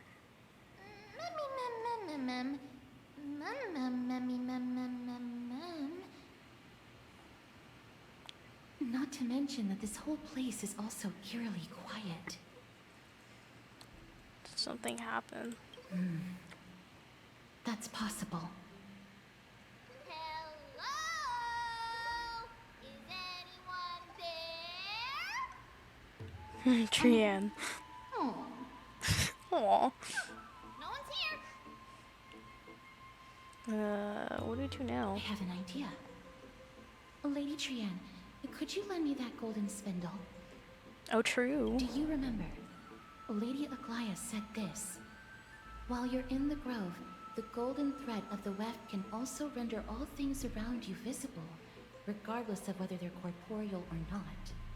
This is achievable because the grove is not only where the roots of Circes are, but also where the chrysalis of gold manifests. Oh, Nestia, with the weft as my vow, I beseech you, entwine my body with your golden thread and affection. Who came up with this? How unique. Well, these lines are documented in the Handbook of Nestia's Priests. So, if I'm not mistaken, we should be able to draw power out of this butterfly exuvia with the golden thread. There isn't a reaction. Did it not work? But that shouldn't be. What's that? Are they white dryad flowers?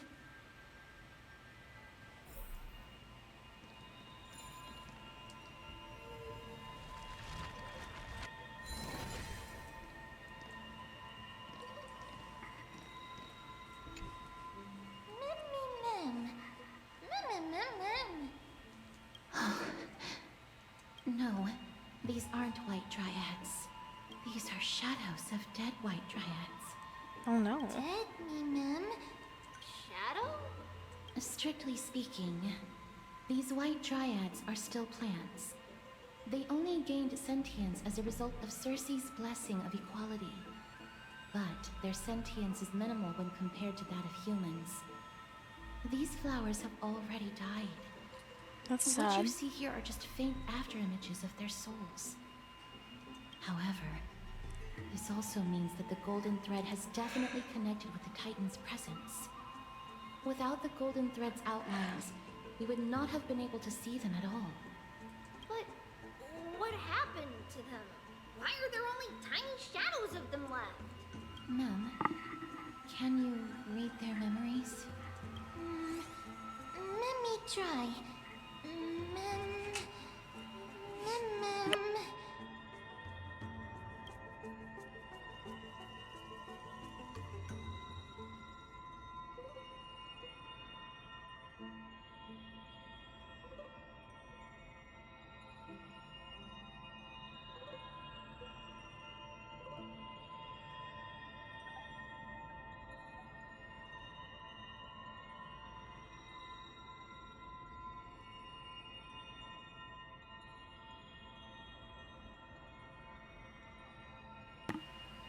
Mem.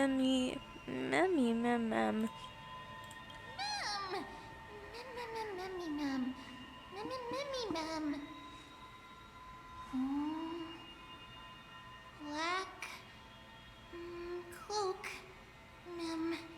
sword toward the great tree. She's speaking.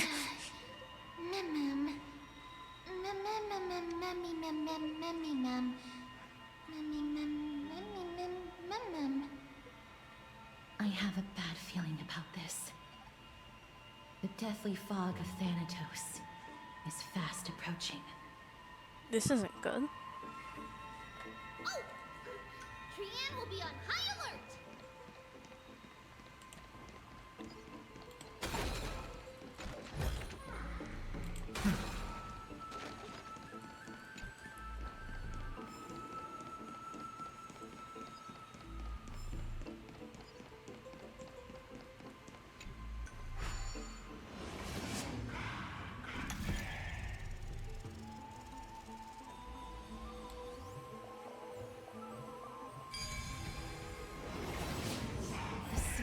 Death is becoming more and more intense. There. Oh on the no. Steps. This looks really scary.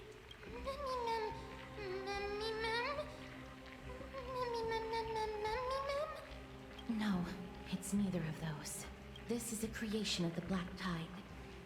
Such creatures are formed when living beings are corrupted and turned into deformed hollow husks of their former selves.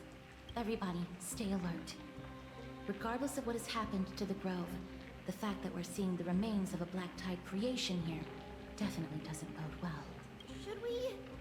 Should we inform Aggie about this? Mem! Memmy Mem. Memmy Mem Mem Mem.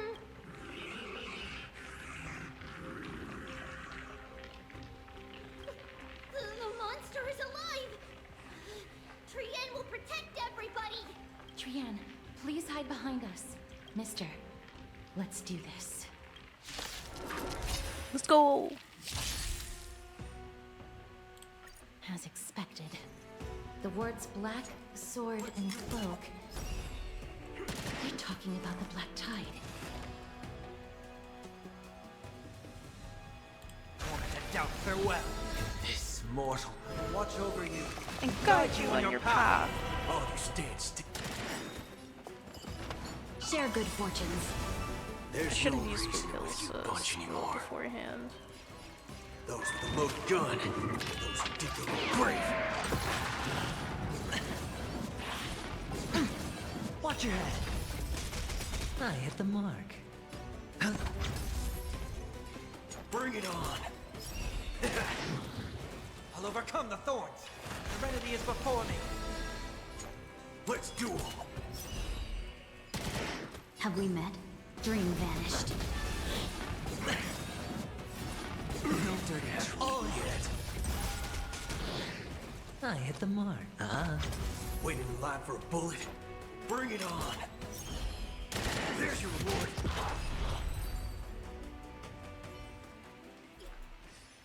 You defeated it!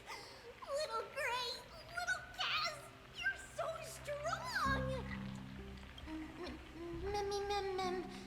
Memmy Mem Mem. Memmy Mem Mem. To think the Black Tide has spread this quickly to the Grove despite its remote location. I'm afraid a world where strife has fallen is far more dangerous than we ever imagined. Oh no! Does this mean that Akuma is also in danger? Looking at this mess, it seems the scholars at least succeeded in fending off the first wave of attacks. But at what price?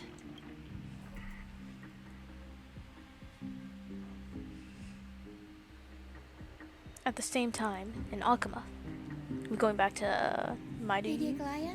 After a few days of surgeries, both major and minor, we were able to save the life of that patient found on the outskirts of Akuma. Thank you again, Hyacinth, for your hard work. The scarring of his organs was especially severe, a result of the Black Tide's corruption.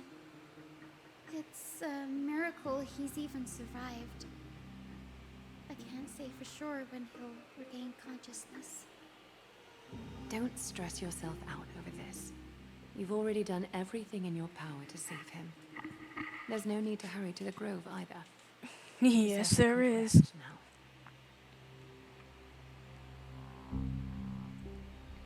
Tribi, I have some things to tell you as well. There's something strange about where that patient came from. He is not Akuman. The way the stitches on his clothes are hidden is quite unique. I was just thinking about that. Such craftsmanship Like, he is probably came from the undeniably Grove to, like, Grove. send a warning or ask for help. Grove? You mean...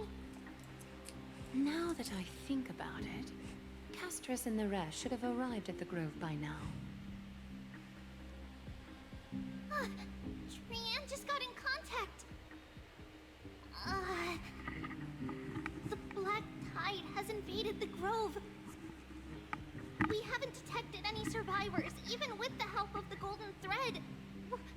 What should we do, Aggie? The Black Tide is posing an even greater risk to us now. I did not expect the Grove to be the first to be impacted, though. Can they tell where the core flame is right now? We see it. The core flame is still there, but But what? But they can't say for sure whether the Titan has also been corrupted by the Black Tide. Oh boy. Please let them know that for now, the most pressing task is to identify the core flame and transfer it to a safe place as quickly as possible. We must also search for survivors and find out exactly what happened to the grove. Oh, and find Anaxa.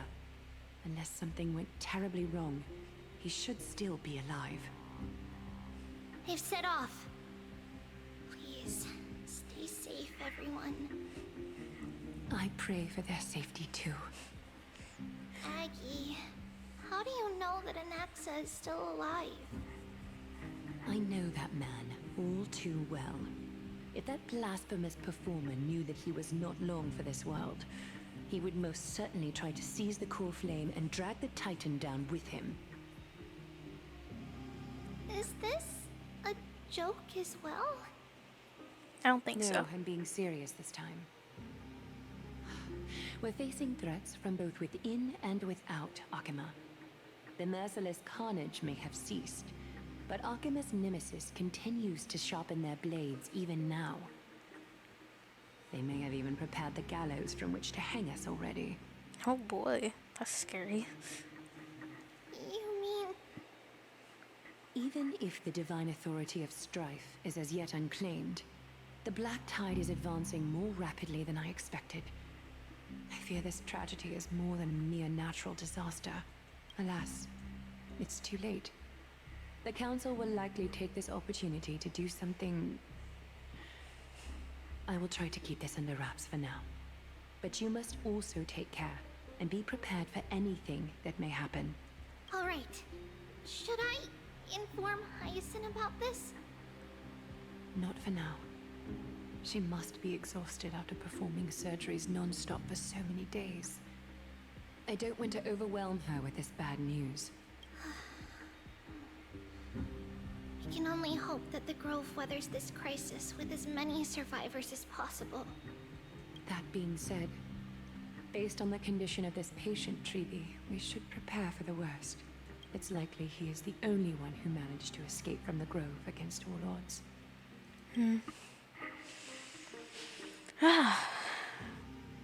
Oh boy, oh boy. Fine. The people at the Grove are really smart. They'll definitely be able to chase away the Black Tide.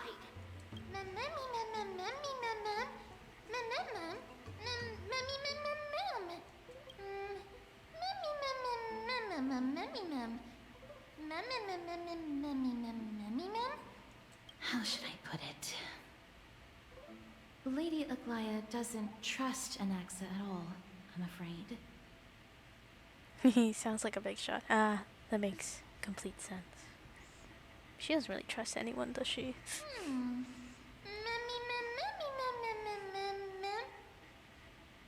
Believe me, she is far nicer to the two of you than she is to Anaxa.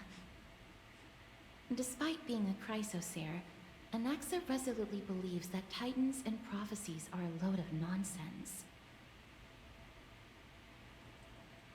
During our regular citizens' assemblies, he always votes to oppose the flame chase journey.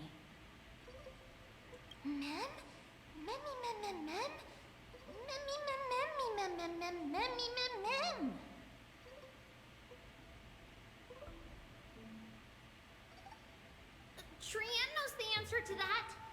Everybody says that Circes, who symbolizes reason, is the most tolerant of novel ideas.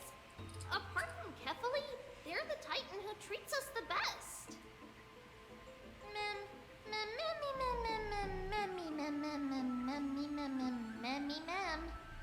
Yes, that is how we formed an agreement with these Titans who bear no harm toward humanity. If they agree to support us on our flame chase journey, we will wait till the final moments of the journey to restore their core flames. With the exception of Voronix, that is.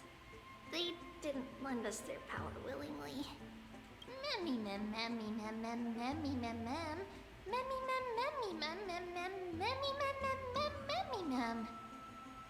That is true. It's also fortunate that these gods weren't corrupted by the Black Tide and did not Jeez, descend imagine if into madness. time was corrupted. Trianne believes Circe's will be alright. After all, everybody says that the people of the Grove are really smart. So, Little Gray and Little Cass, just leave the task of finding Anaxa and everyone else to Trianne. It's easy for Trianne to look for people because we can fly. What are we supposed to do? Good idea.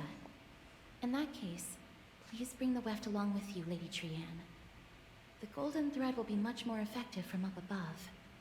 Please promise us that you'll take care of yourself. Okie doke. If Trianne gets in trouble, we'll look for all of you. In return, if you get in trouble, remember to call for Trianne, okay? We'll come right over and open the gate for you. Don't open the gate, bro. That's the other thing I wish to mention. Do not open the gate unless you have no other choice, Lady Trianne. Your body is not in good shape at the moment. Okay. We will keep that in mind. Trianne was just trying to help. Of course, we know that. After all, Lady Trianne is a demigod, the most powerful among all of us here. Remember all those brave heroes in the tales you've heard. They would always save their strength until the very last moment. That way, they could ensure that nothing went wrong with their plans. Isn't that right? Mm-hmm. In that case, brave Trianne shall clear the way for all of you. Memmy mem memmy mem mem. Memmy mem mem mem. Memmy mem mem mem mem mem mem. Mem mem mem. Memmy mem mem mem. So many monsters. Memmy mem mem memmy mem. Memmy mem. A day of peaceful repose.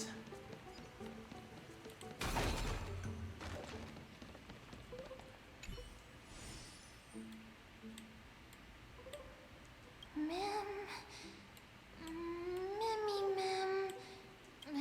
Memmy mem.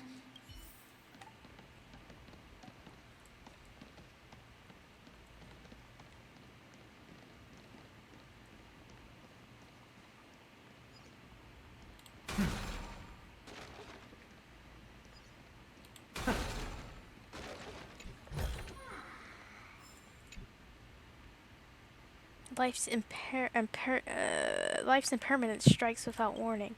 Even as a bug in this garden of reason, one must maintain daily self-examination. Grr. Who am I? Where am I? What shall I eat? Same.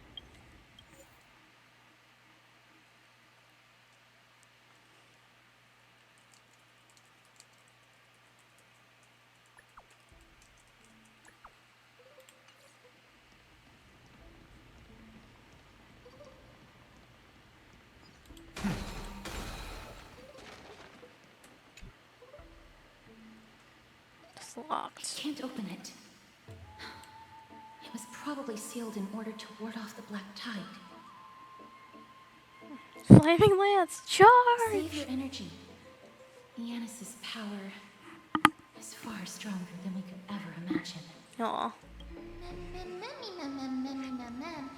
Memmy mem mem mem memmy mem. Are you serious? Just a mere door, and your first instinct is to call on the gods? That was a jump scare. Jump scare! Before you try unlocking the door, perhaps you should first find a way to clear the fog that clouds your vision.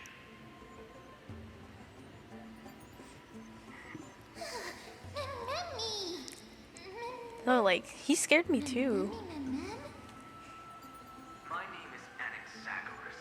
Anaxagoras. Of the Grove of Epiphany and the founder of the Loose Forests. Before we go any further, rule number 1: do not call me Anaxa. That's his name as Anaxa.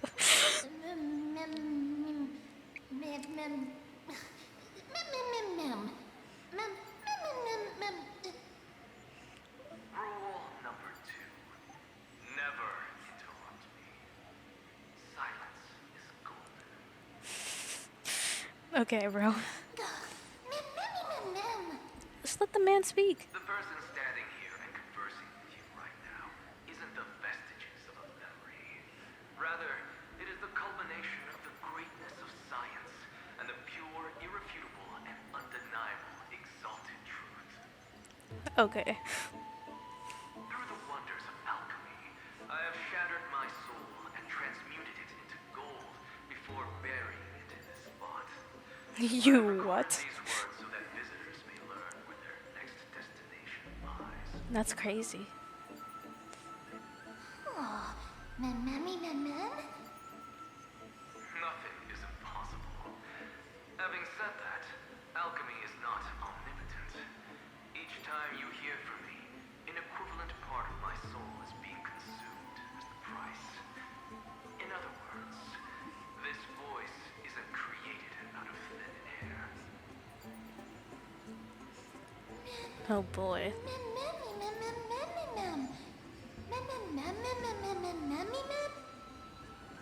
That's because my precise calculations account for every possibility. I also know that you have already discovered the cause of the calamity at the Grove, the Black Tide, and that you mistakenly believe that the scholars have been white. But that is where you're wrong. While the Black Tide was still approaching the Grove, the sages found a way to evacuate the vast majority of the scholars.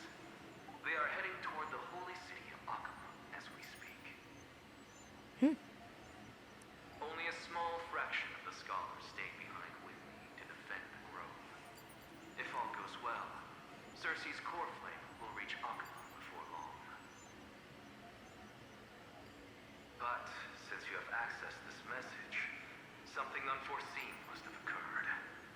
For now, you should continue onward to the Luminary Throne, where you may retrieve the core flame. And our mortal remains. Oh boy. And now, the objective is complete. That is all.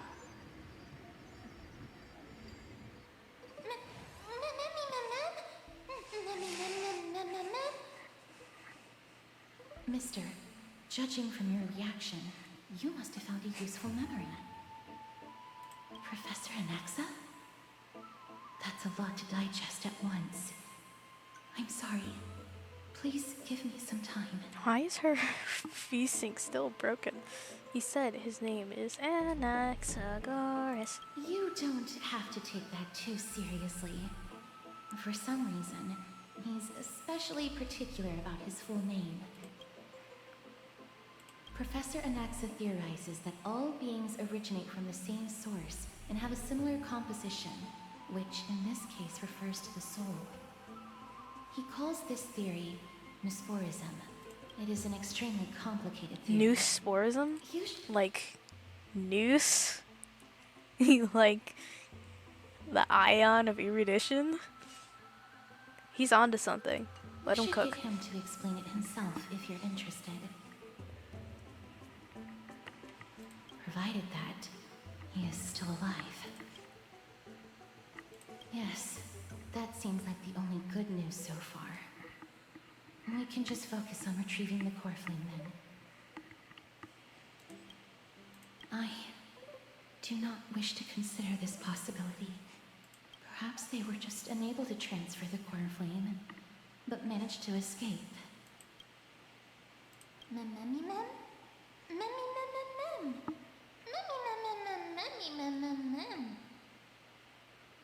It is located at the top of the giant tree and is where Cersei's core flame is kept. According to Anaxa, the core flame should still be there, but making our way there won't be as simple as the professor made it sound.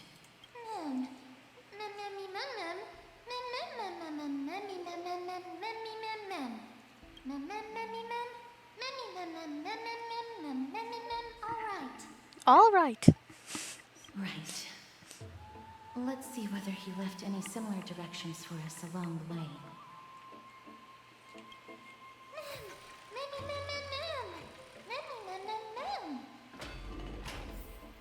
Alchemy is truly incredible. We gotta go.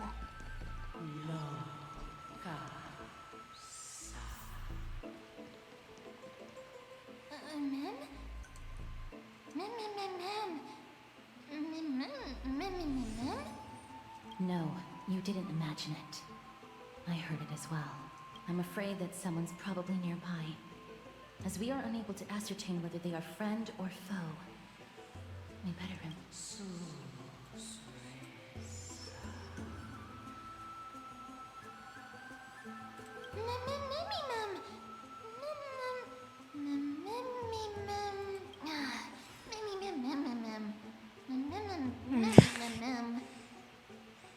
So you're supposed to stay quiet in a library.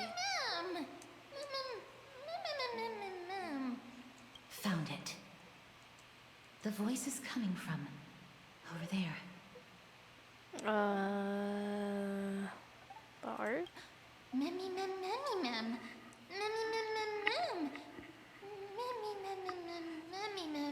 No. It seems to be coming from somewhere even further that way. Let's go check it out. Alright.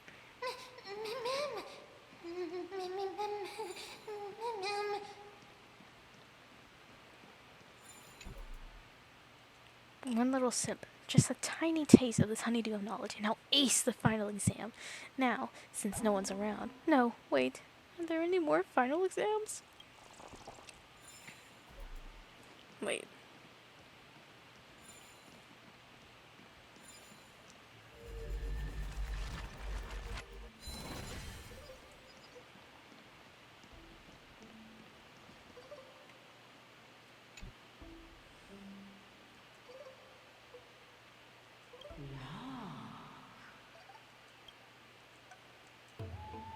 And capable of singing. Stare. Regardless of what you do, a stone won't be able to speak. Who? Whoa. Who the heck? Such a lively little bunny. You even smell a little familiar. What a good-looking ghost. What a smooth-talking child. I'll accept your praise. Who are you? Keep your distance and identify yourself. Otherwise, you'll face the consequences. The scent of Thanatos. I recognize you. Idonia's renowned goddess of death. Since you are aware, stop provoking the authority of death. Answer my question. Baring your fangs at me. How cute. Just call me Calypso. I greet you on behalf of the 7 sages and the Litophagists. Hi, Professor. Be careful. Even if the head of the Litophagists has never shown their true identity before, we shouldn't trust this person so easily. The weft could not detect her presence just now. That would be out of the ordinary if she were truly a phantom body. But if she is someone who has passed on, I should be able to tell. Let me test her. Do you mind if I join your private conversation? That would be rather inappropriate for someone who isn't even willing to reveal their real self. Forget it. However, I'm going to ask you some questions. Please answer them truthfully. If you can do so without hesitation, we won't treat you as an enemy for the time being. A pop quiz? Well, that sparks my interest. Go ahead. What was the topic for the grand finals of the 752nd Great Debate? Is a flying arrow in motion or at rest? Who was your representative? MYDEI. She went up against Phynon of the Newsporists. Who won? Nobody won because the 752nd Great Debate never took place. What I just mentioned happened during the previous debate. Phynon emerged victorious and obtained his 10th consecutive debate wreath. Also, to alleviate your worries, I shall provide you with a piece of information that's more valuable than the Great Debate. Anaxa the Newsporist is still alive. I saved him, and he is now recuperating at the Luminary Throne. So, Are you satisfied with my answers?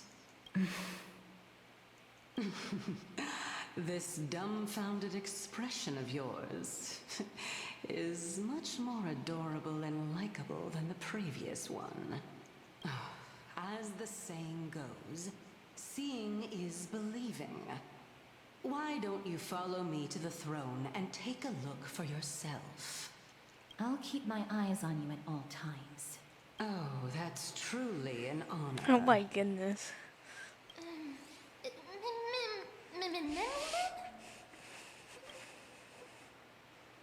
As long as we can Guys, get is the this our water mom? wheel turning, we'll be able to use it to ascend. So, the solution is to awaken this heart. Okay, it's puzzle time. Oh, I didn't listen to this.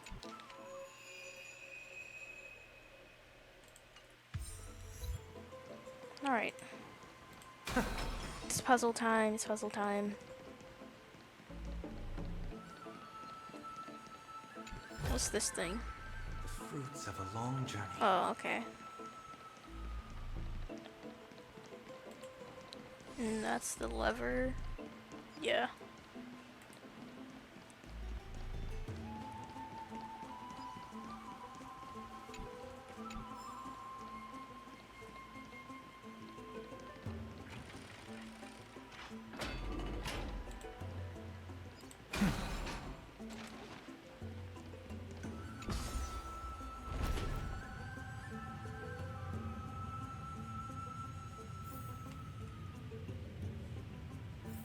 Is that the Chamber of Purifying Tears? You have a good memory. Why is there a chamber of purifying tears? Why exactly did you bring... Whoops. My intention should be obvious. See that shallow pond over there? Water lilies grow there. Initially, Circes watered them with their tears, while Nestia nurtured them with affectionate love. They are a token of the eternal companionship between the two gods. All the two of you have to do is to cross the deep well and retrieve the golden bough of vows for me.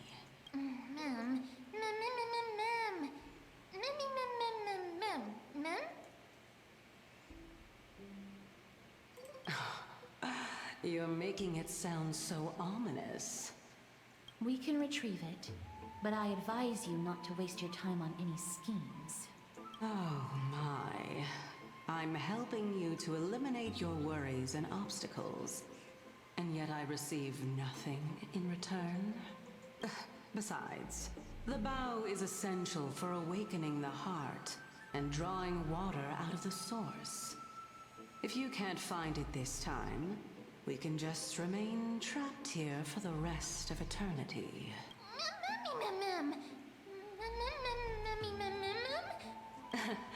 You're overthinking things. We're all in the same boat. Although it would be absurd to say that I have no other motives. Since you've brought it up, I might as well take this chance to explain. I'm simply making use of this opportunity to see what you two are made of. So, is that truthful enough for you?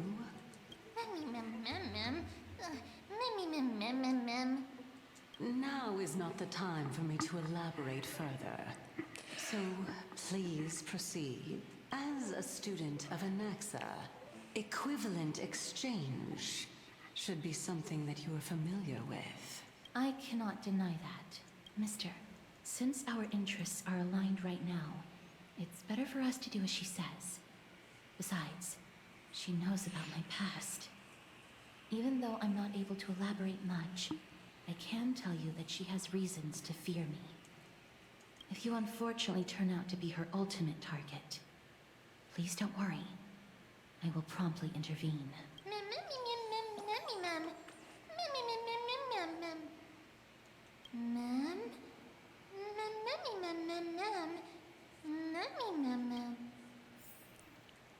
Cool, let's go.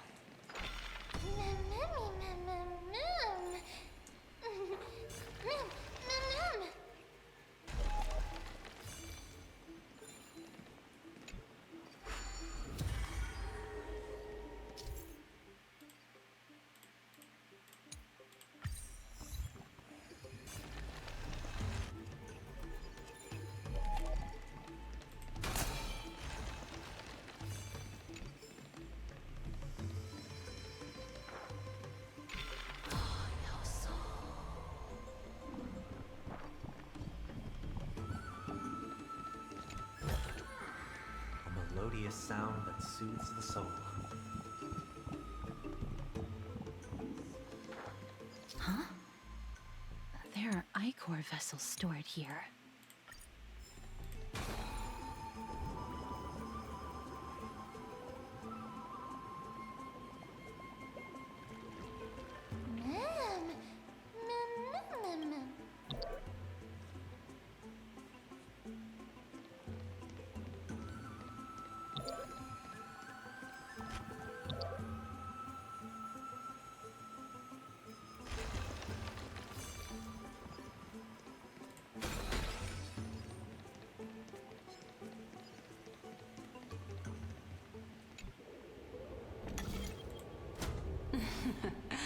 How smart.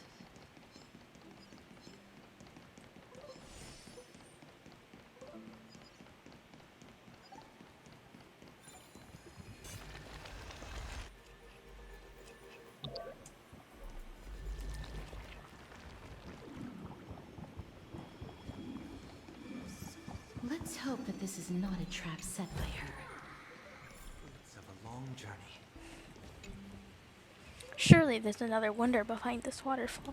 Peril, quest, a mystical blade that defeats all monsters as soon as you pull it out. I see the reference. That's how all the bard stories go, right? So this is the Golden Bough of Vows. So pretty. I hope that the Titan will not take their anger out on us. I have like a lingering feeling that she is the Titan. I think that ghost girl is Circe's. But like she like can't reach her own stuff because like she's kind of like ghostly. There are several ions that have my back. So lustrous and beautiful. It's even more magnificent than before. Mum cow.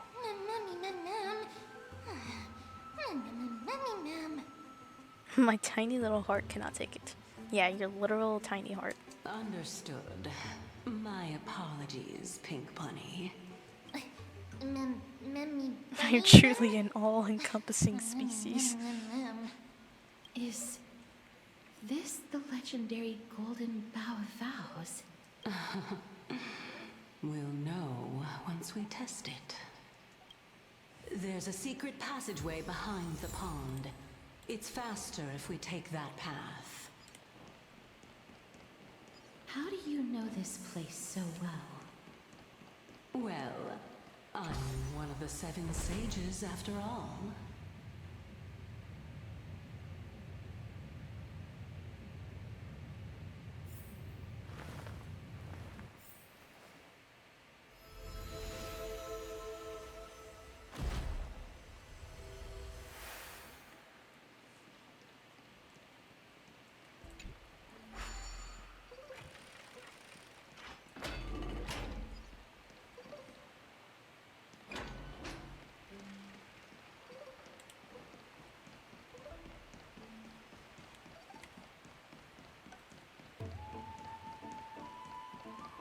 Is this dude okay? You don't look too good. Actually, that looks terrible.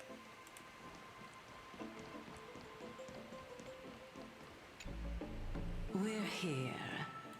Could you kindly pluck a petal for me and place it into the pool? Now, can our little goddess perform that again? Huh? That being the oath of Nestia's priests. Right. Got it. O Nestia, with the weft as my vow, I beseech you, entwine my body with your golden thread and affection. Mom! Mommy, let up. How dazzling. It's just an ancient promise between the Titan and humans. So, what do you think? It really is the Golden Bough of Vows. And I did not set any traps for you, right? That is true. You look like a sad, lost puppy. Even if this is indeed a scheme to get you to lower your guard, you don't have any other choice but to play along, do you? Therefore, why don't we just put everything aside and work together? We can always determine who's right and who's wrong once we overcome this. Yes, I agree. Great. Then, let's ride the water wheel. However, giving us half-truths is not the right attitude for cooperation. Furthermore, according to the principle of equivalent exchange, since we have passed your so-called trial, isn't it time for you to make your intentions clear to us? Ah. I really can't bear to look at your sad expressions. Although you only cleared a simple trial, I'm willing to make an exception and treat you with sincerity. I'll allow each of you to ask a question. Up, but not the little bunny. So, ask away. Poor ma'am.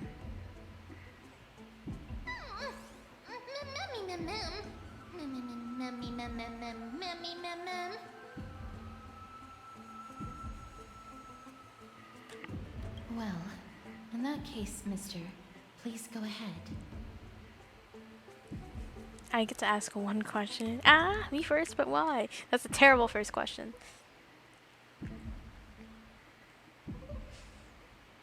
I'm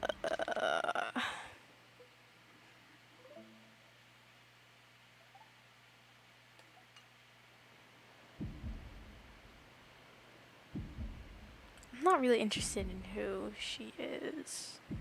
Oh, straight to the point. The Titans have cast a net over this place because of the black tide. If we want to escape, I'll require your help to reclaim my true form. Well, it's your turn now, little goddess of death.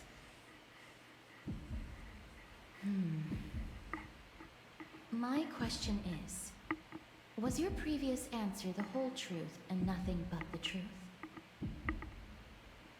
There's no point in making this unnecessarily complicated.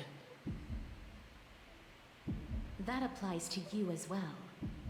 However, we do not harbor any hostility. We merely want to avoid any potential harm to us. Lady Calypso, if you want us to work together more effectively, I advise you to answer my question honestly. All right. I was completely truthful in my response just now. I have not deceived you, nor will I. With all due respect, omitting facts can also be considered deceit. Is that so? Regardless, I still stand by my previous response. Then please lead the way. After all, facts speak for themselves. The truth will come to light once we arrive at the Luminary Throne. All right, all right. I originally thought that you were just a beautiful flower planted in the mortal realm by the hand of Shadow. But now, I see you have some prickly thorns, too. I'll just consider that a compliment. Indeed. I'm complimenting your charming naivete. All right, go ride the water wheel. I'll wait for you up there.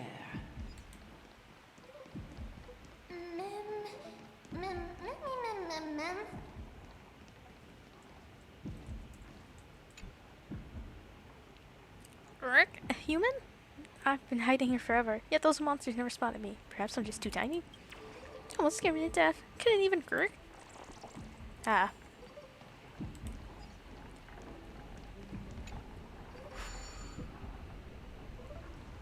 Wait, what did that do? Wait, I need to get on the one with the... Oh.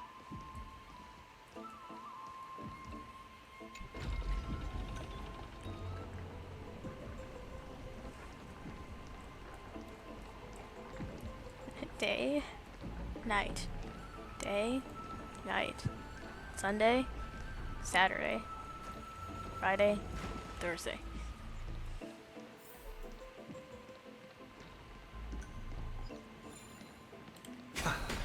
Speaking of which, don't you also have a red-haired companion? If you did something to Trian, I'm gonna toss you.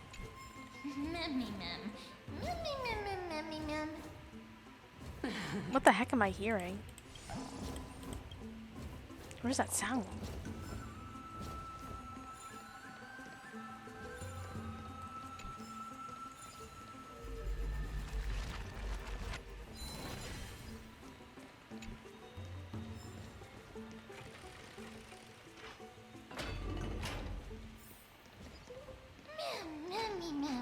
Oh, it's that big bird thing. Goodness, it's so loud.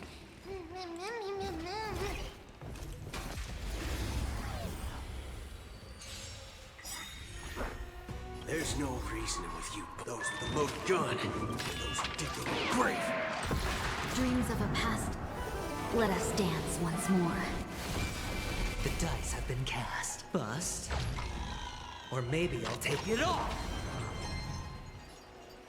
Let's duel. There's your reward. Seek and you shall receive. Serenity is before me. This mortal will watch over you and guide you on your path. Bring it on. Time's up. No holding back. Unite our goals. Sure.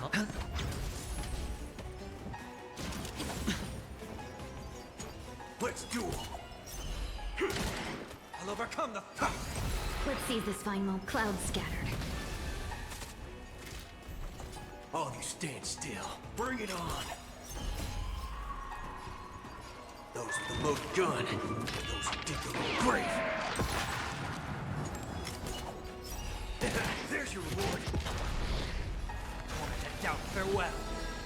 Bring it on. Dream vanished. Watch your head. There's no reasoning with those with the loaded gun. Those who dig their own grave. Hedge your bets. Waiting in line. Whoops. Heard the call. Serenity is before me. This mortal will watch over you and guide you on your path. Let's duel. Time's up.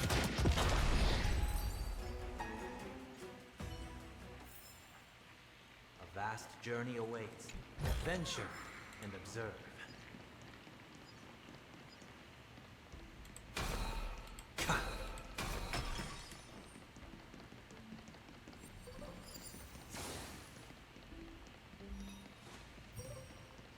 Here's a coin.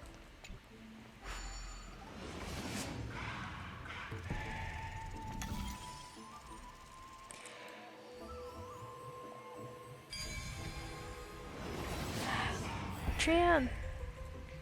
Trian, are you okay? Path of Enigmata often leads to unease. Whoa! It's little Gray, little Cass, and the pink puppy!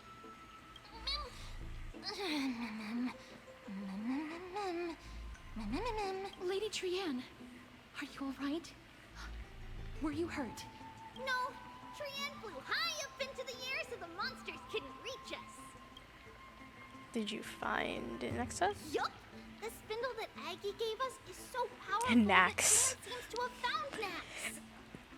He's been receded into 3 letters. He's near the treetop. Even though our perception of him is very weak, it's not like the White Dryads from before. But since Trian was alone and afraid that it might be dangerous, we did not fly there to take a look. Good job, Trian. It seems like Lady Trian did not forget our promise. Anaxa is indeed still alive, and he's at the Luminary Throne right now.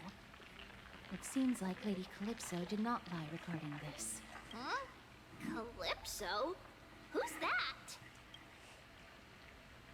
A spirit wandering around the grove? Oh, so you found a survivor! But the golden thread doesn't seem to be able to sense the person you're talking about. Mem! Bro left. Coming and going without a trace. She's such a strange person. Oh! Actually, Trian also found this. No. Could this be related to the person you're talking I about? don't think so. This is a piece of burnt cloth. Yup. Trian found it on a branch not long ago. Trian even used the golden thread to search around and found that the entire grove is giving off a similar aura.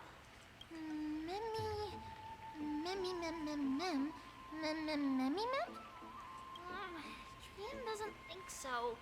Because when Trian picked it up, we didn't see anything at all.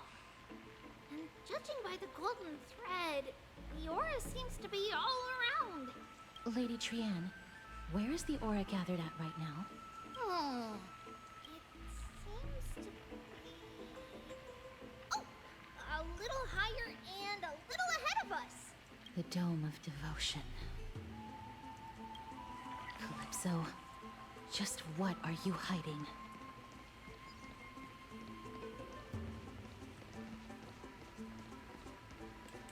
I love walking on giant trees. It's my favorite part of video games. No! No! Why would you steal this? Bro. Stop. Ah! Are you kidding me? Stop. I didn't want to do this. You know what, are you kidding? All the way down here? That's crazy. You're using her to team.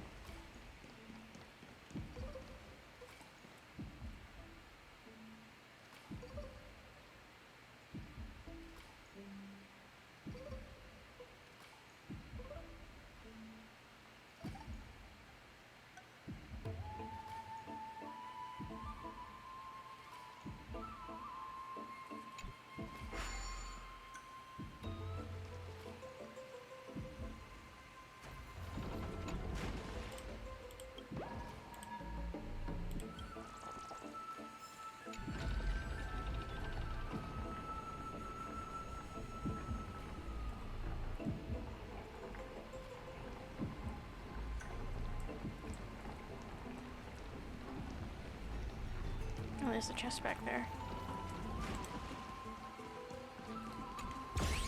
Are you for real?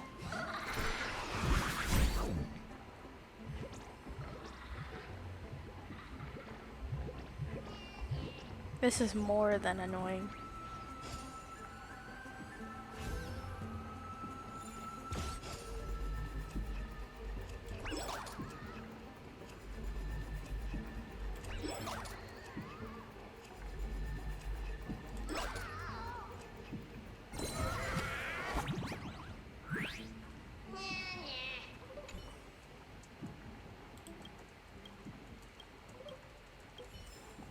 Give me my stuff back.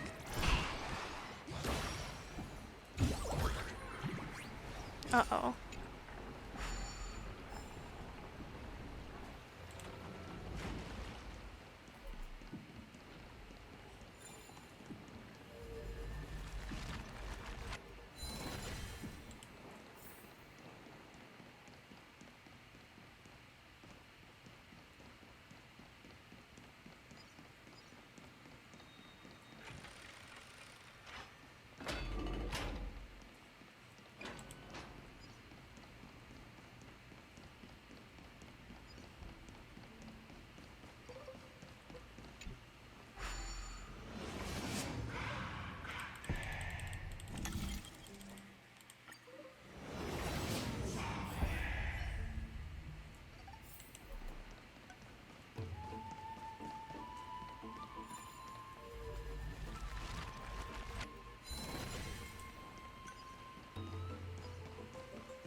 vibrating more and more violently. Everyone, let's be even more cautious.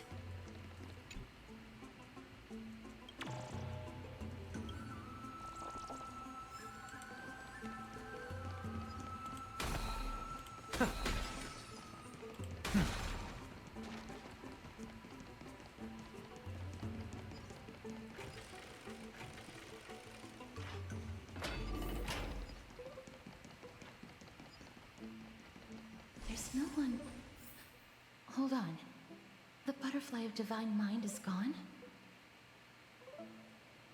That doesn't sound good.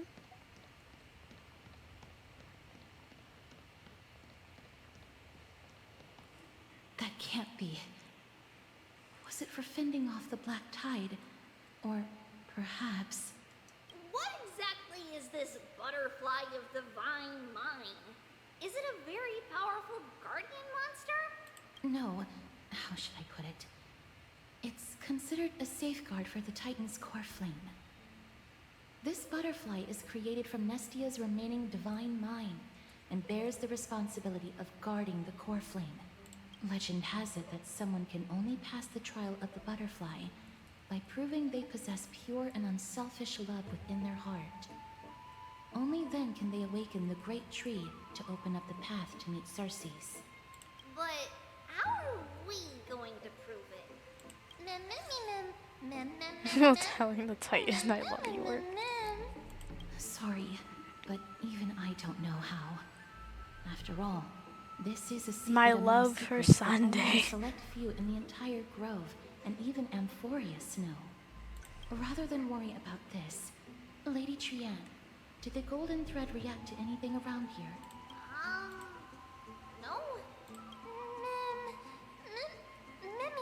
Mem. Perhaps we can try again.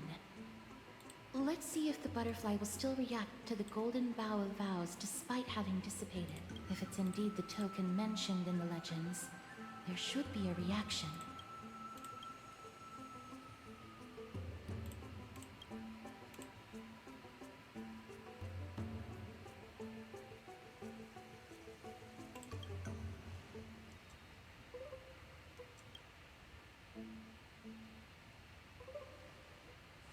Aw. Let me give it a try. Oh, Nestia, with the weft as my vow, I beseech you, entwine my body with your golden thread and affection.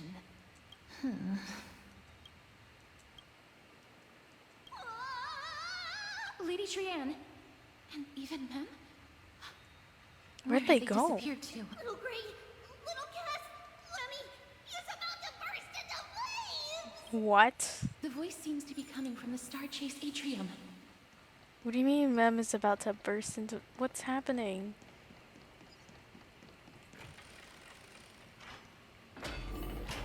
What's happening? Little Gray, little Cass, it's bad. It's very bad! I'm fine.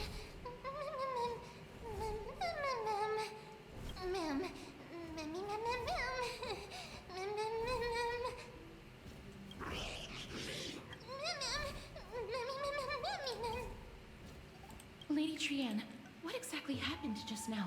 Trianne and Memmy were looking around to see if there were any mechanisms nearby. But just as they went to take a closer look at that big piece of amber, they were surrounded! I see. Let's get a move on. The orbs belonging to Ornyx's priests should be nearby. Hopefully they'll be of some use.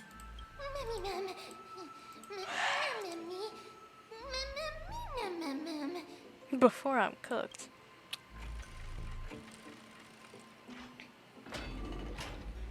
Do we have to do another puzzle? Okay, that can't go over there yet.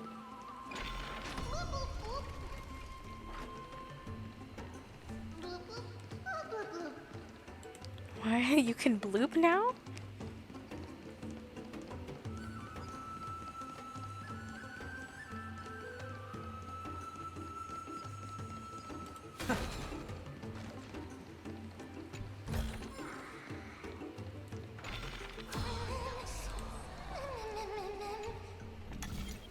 It's connected!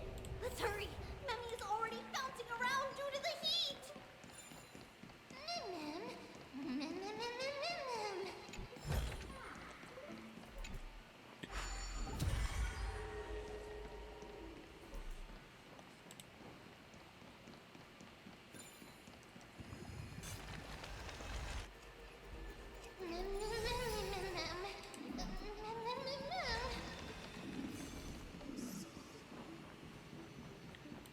Hang in there, ma'am.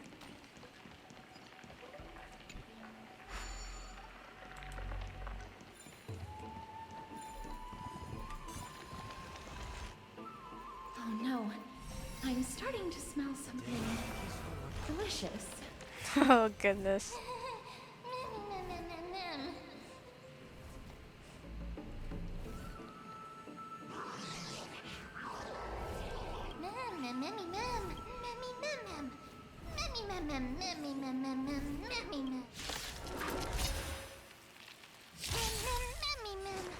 Finding life.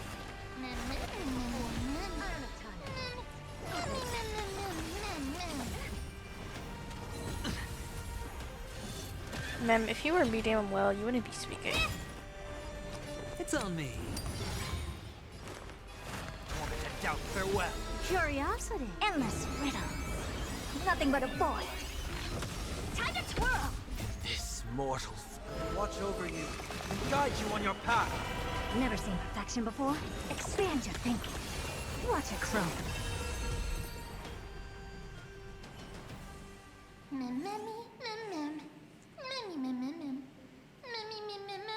Quiet, cooked chicken. Easy. Memmy ma'am easy? Actually, there's 4 of us. It's alright. Trian only just flew down. I'm glad that everyone is all right. Speaking of which, this piece of amber is... A remnant of Nestia's core flame. To get to the throne at the treetop, gather the embers before you with the golden bough of vows, and present it to the divine butterfly. Whoa, where did you come from? You finally appeared, Lady Calypso. Yes, it's been some time. The battle just now was a true delight, and I feel quite elated. It seems like I'll really be able to rely on all of you to reclaim my true form. Lady Trian, how does the golden thread react to her?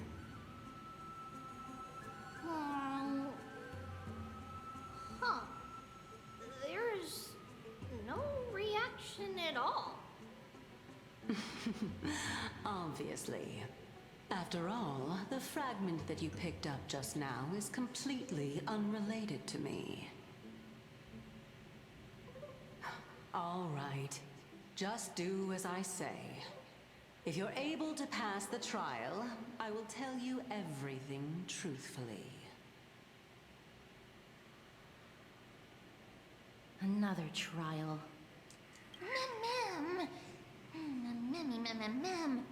But we have to go to the treetop to find Nax anyway, right?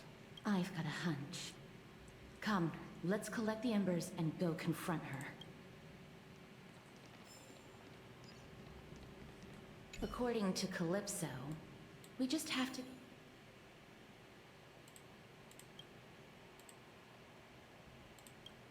How incredible.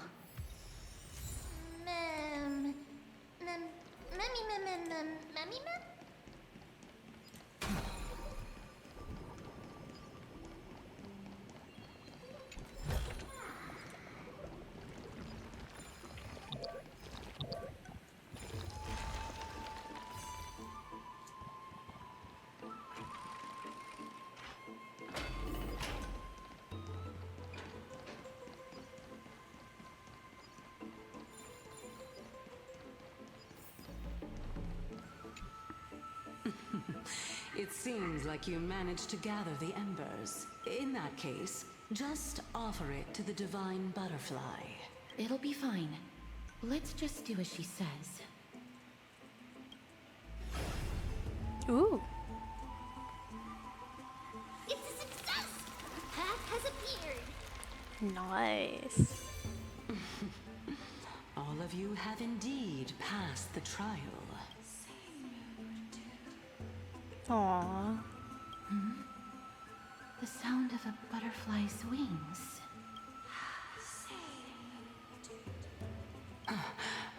I'll be back shortly.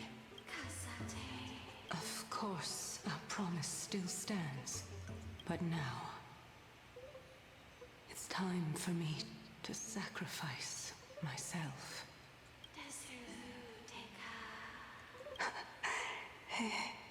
If the West Wind ever ends, let that be the And was I place right? where Is that we Cersei's? reunite.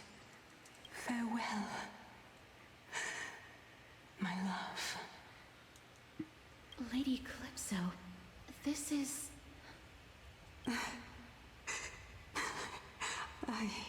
It's nothing much. Thank you so much for your help. Oh, Now, Cersei's. it's time for me to fulfill my part of the promise. Well, in that case, I can start. You're actually Cersei's, right?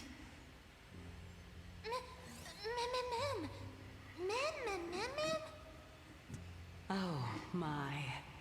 The children of humanity have passed the final trial at last. I was wondering when you were planning to expose me. How did you know? The riddle-like trials, your distrustful yet sincere character, referring to Nestia as your love, and... The head of the Litophagus is actually called MYDEI and not Calypso. Since you knew from the start that I was not who I said I was, why did you wait until now to expose me? Because I did not believe that Cersei's would walk this world in a human form. I was also afraid that the Titans were under the control of the Black Tide and would do us harm. Also, to make a claim, one must have evidence. This is the precious knowledge that I acquired during my time at the Grove. Excellent. To think we were able to gain a new chance at life in the midst of death. Fate truly is a mysterious thing. Well, shouldn't you also tell us why you went through all the trouble of setting up these riddles? Oh, the reason's quite simple. I needed your help, and just like how you were wary of me, I had to ensure that you were not villains who were trying to get their hands on the core flame. I also had to ascertain that you were capable of dealing with the threat at hand. Is this threat related to the Black Tide? Indeed, and it's even more related to that lost item from before.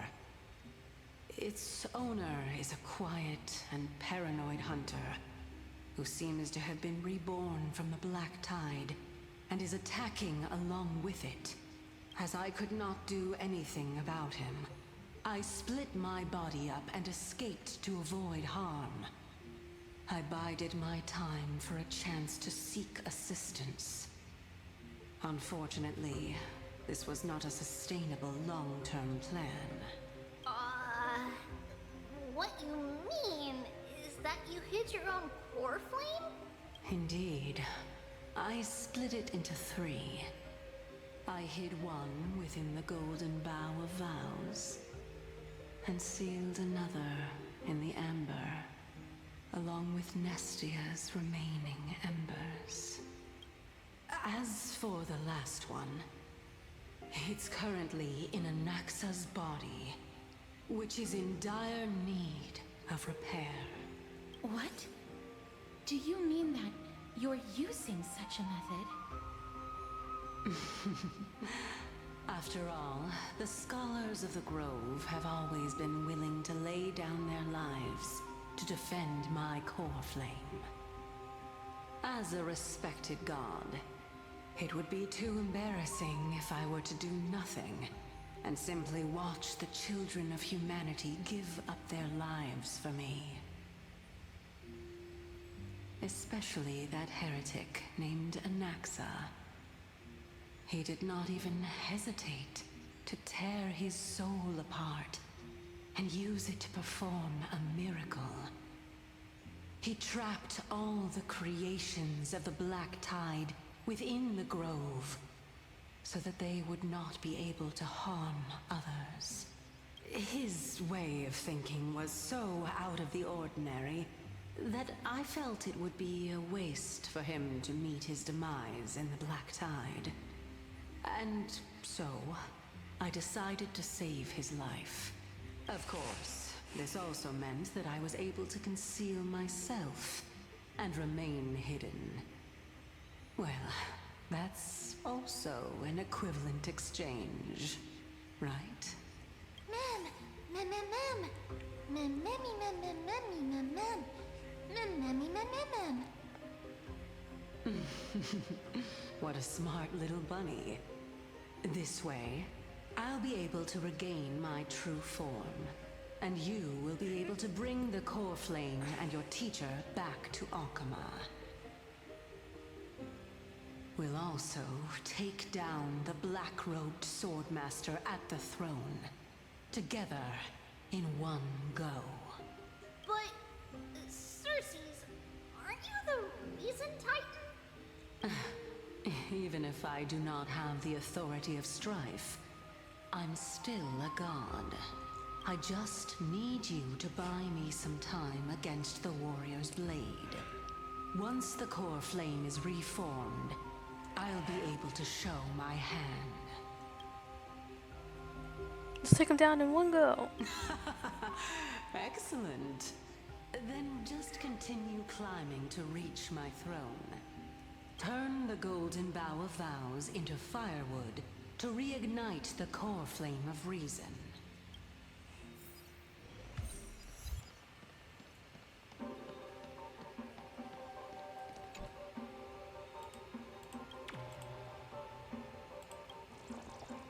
Breed butterfly chimeras? What did I just read? I'll leave it to you, children of humanity. May you be blessed with good fortune. It seems like a fierce battle will be inevitable. Don't worry, Trigan will protect everyone.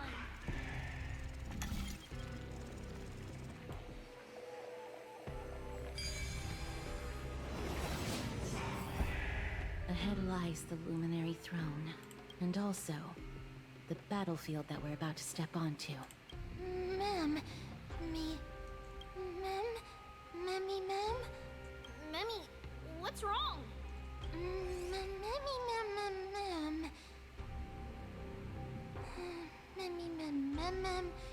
Mammy, ma'am. Mammy, ma'am. Is this Professor Anaxa? Oh boy. My eyes can no longer see. No matter. Oh, for the sake of Emphorius. Die with me, Titan. Oh, brother. This is pure genius in action.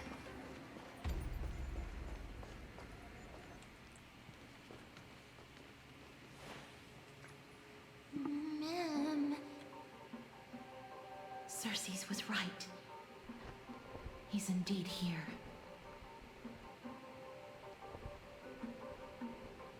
Who is this black-robed guy? Mammy, ma'am.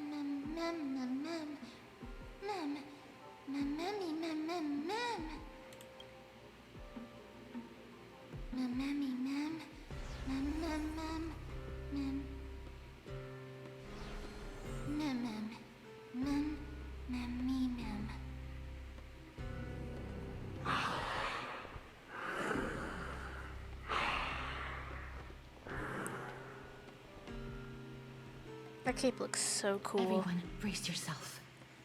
This must be the hunter reborn from the black tide that Cersei's was talking about. The black sword and cloak.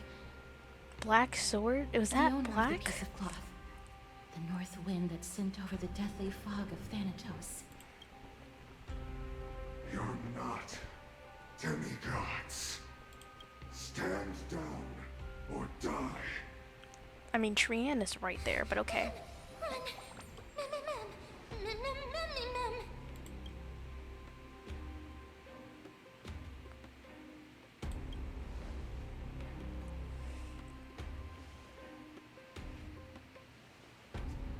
Trian will also protect everyone. Trian is brave. Trian. Mister, only this time, may death protect us.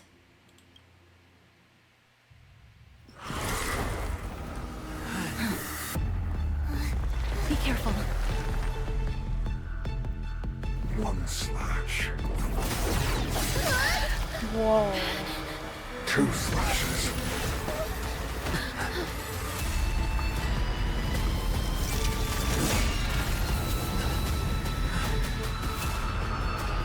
3 slashes are enough.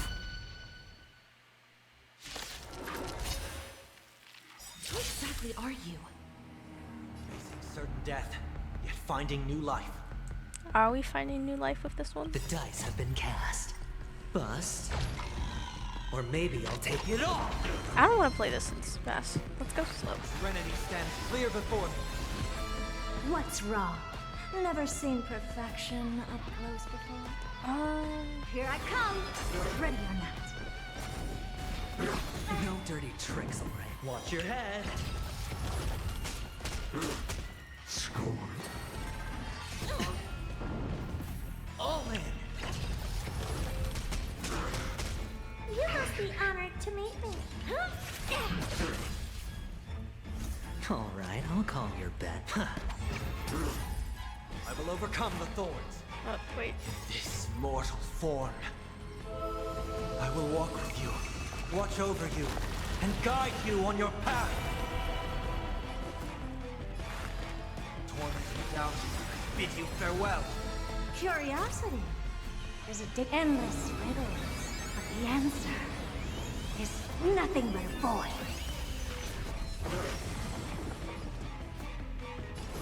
You've just got to expand your thinking, glimpse the unknown for a moment, and let it captivate you. Time to twirl! Do you know who I am? Ever see a diamond this big? It's all yours! So powerful. Cersei's was right.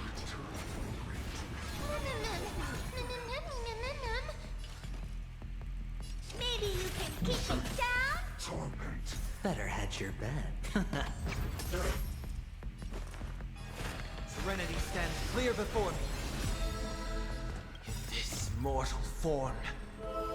I will walk with you, watch over you, and guide you on your path. The door to a whole new world. Return to the great tree. Watch your head. Offer your souls to the fire. Not good. Uh-oh.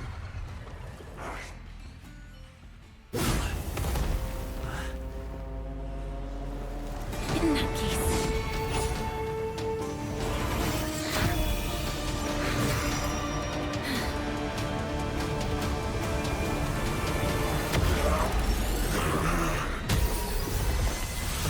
What?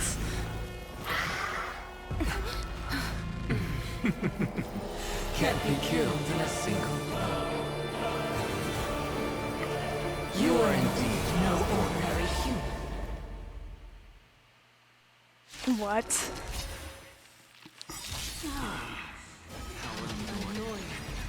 Children, since the ambush failed, it'll be difficult to find another opportunity. What a pity. Professor Natsa? No. It's Cersei's. I missed you so much. Bust. Or maybe I'll take it all. Torment and doubt, I bid you farewell. Curiosity. Endless riddles, but The answer is nothing but a void. In this mortal form, I will walk with you, watch over you, and guide you on your path. What's wrong? Never seen perfection.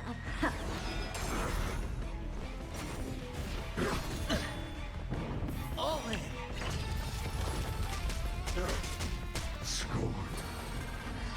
No dirty tricks, Lorraine. Watch your head.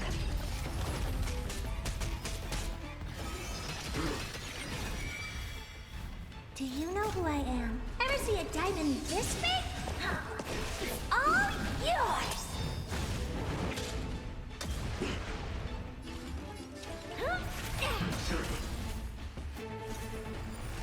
Alright, I'll pop. I've heard the call.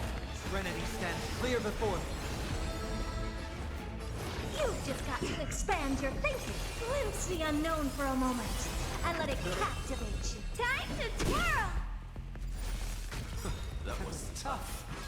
I'm truly Exhausted. Endless. But the answer is nothing but a void.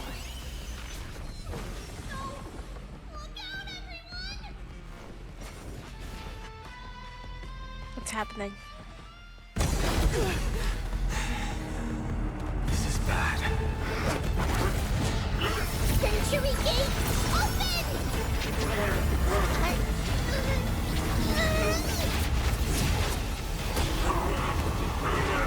Shove him in there, bro. He's gone. Oh no, Trian though. No, the baby.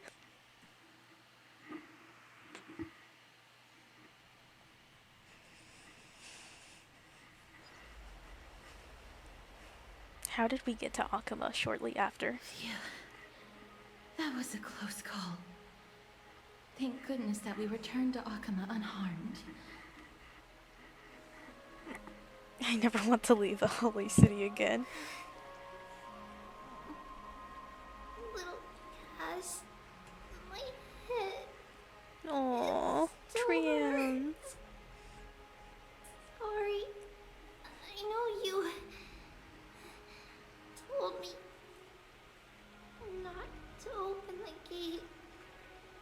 Please don't blame yourself, Lady Trian. If it weren't for you, we would have already met our end at the Grove.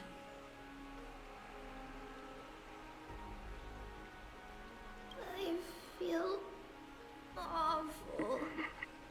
Go get some rest, I Trian. need to go back to get some rest. Lady Trian, you haven't been well since you woke up. Are you sure you can make it back on your own? All this noise and commotion. Akuma hasn't changed a bit, has it? You're so gorgeous. Are you Professor Anaxa? Or is he There's an no need illusion? for doubt. The Titan no longer speaks. It is I. His hair color is an so executus pretty. Oh of my these gosh. forests. Indeed. You are the only one who would refer to yourself like that. Professor, let me be frank. The mission Lady Aglaya entrusted us is to search for survivors, uncover the truth about the disaster at the Grove, and retrieve the core flame of Circe's. That does not surprise me. And now, I'm a survivor who witnessed the entirety of the disaster, as well as the defenseless bearer of a core flame. Are you going to bring me to Aglaya to fulfill your duty? That is indeed my duty, but I prefer not to present you to her as a captive or spoil of battle. Fine. There's no need to make your life difficult. I'm not against meeting that woman. But I have some things to take care of first. The families of some of my fellow Grove scholars live in the Holy City. Before we meet Aglaya, I want to visit them. Why do we have to do it before meeting Aglaya? She's gonna imprison him. Because Lady Aglaya will probably be against it. Let me guess. That woman will not only prevent me from visiting the families of the deceased, but will also suppress any information about the Grove. She's always been that cold-hearted. You can tell how much people hate each other when they refer to each other as that woman and that man. Like, you don't even want to say their name. The rivalry is crazy. I want to know the tea. My fellows at the Grove gave their lives defending the Core Flame and fighting the Black Tide alongside me. Their families deserve to know the truth. You intend to do it without her knowledge? She'll probably figure it out anyway. Do you anyway. really think that woman would treat me well, even if I behaved and proved my loyalty? I wouldn't mind seeing a bit more anger on her face. Are you going to stop me, Castorus? I will accompany you, but please understand that Lady Aglaya has her own considerations. You truly have the makings of a fine scholar, putting yourself in other people's shoes like that. Let's go. I won't go overboard. So, after all these years, you and Lady Aglaya are still... Neither of us is narrow-minded. You should know the root cause of our conflict.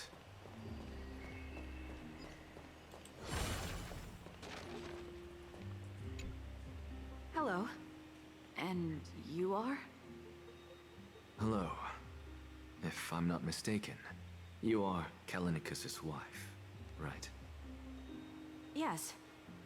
Oh, are you a messenger? No wonder I haven't heard any news for so long. There's been a change in personnel, hasn't there? Ma'am, Kalinicus passed away a few days ago, defending the Grove against the Black Tide. Oh no. So... did he manage to defend the Grove? Huh? Yes. He managed to protect Cersei's core flame at the cost of his life. I see.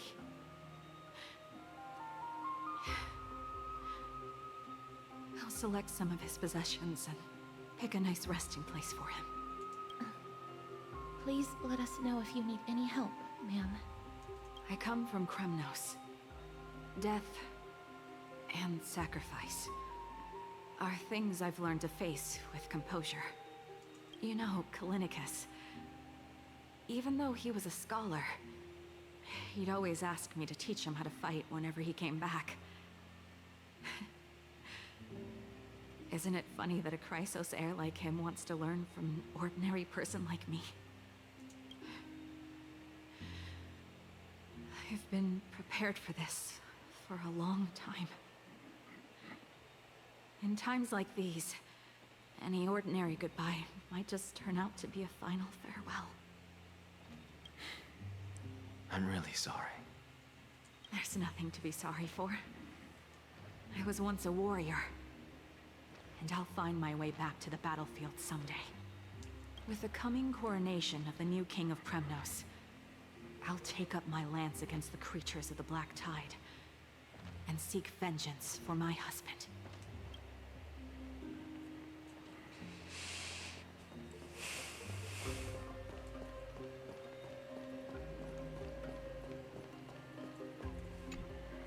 Oh, hello, young ones. Is there anything I can help you with?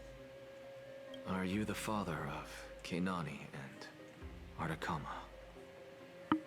Ah, yes. Did my daughters cause trouble at school again? Alas, forgive this old brain of mine. Both of my daughters graduated long ago, and they are now scholars at the Grove. As I get older, memories from years past tend to blend together. What's the matter, young one? Why so quiet? Did my daughters really get into some trouble?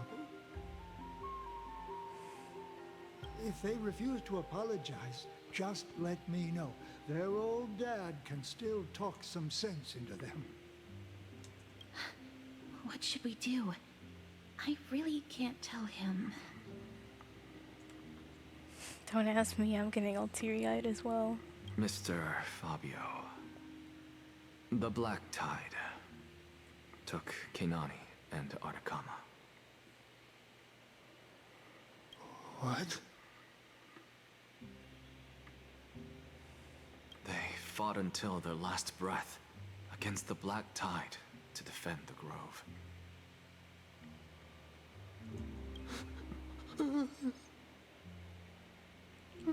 Don't do this to me, bro. As the Chrysos heir stationed at the Grove, I failed to protect them. Mr. Fabio, if you're upset... Don't put it that way. Even if my Artakama wasn't one of the Chrysos heirs mentioned in the prophecy, she was still a heroine, wasn't she? Oh no. I feel terrible.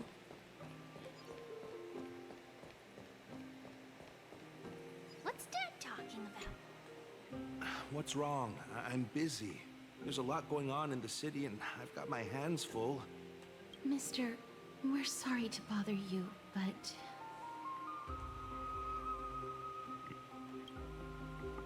Wait, Lady Castors, did Lady Aglaia send you because of some mistake I made at work? Keep your cool, Titus. I'm Anaxagoras from the Grove of Epiphany, and a colleague of your father, Old Titus. A few days ago, your father passed away. Wait, what? My old man died?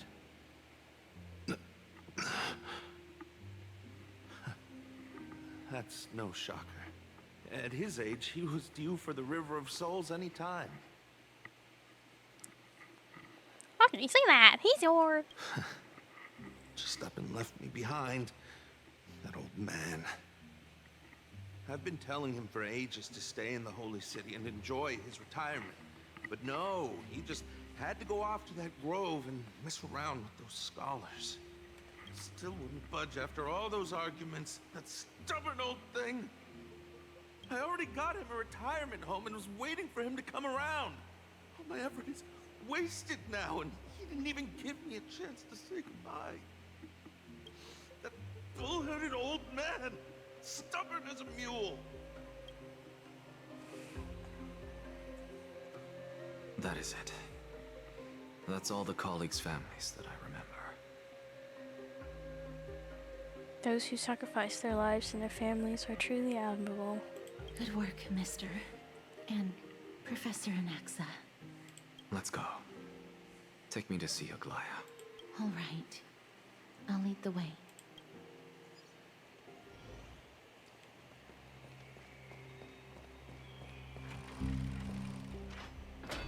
That man just walked through the door.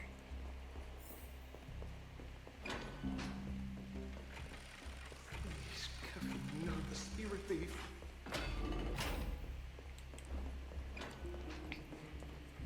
I should turn my environment quality back down.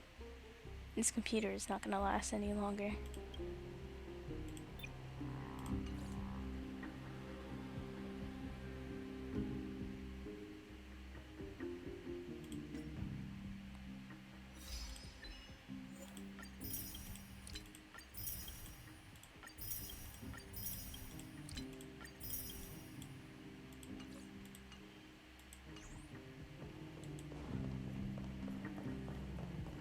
Let's go back for another cell.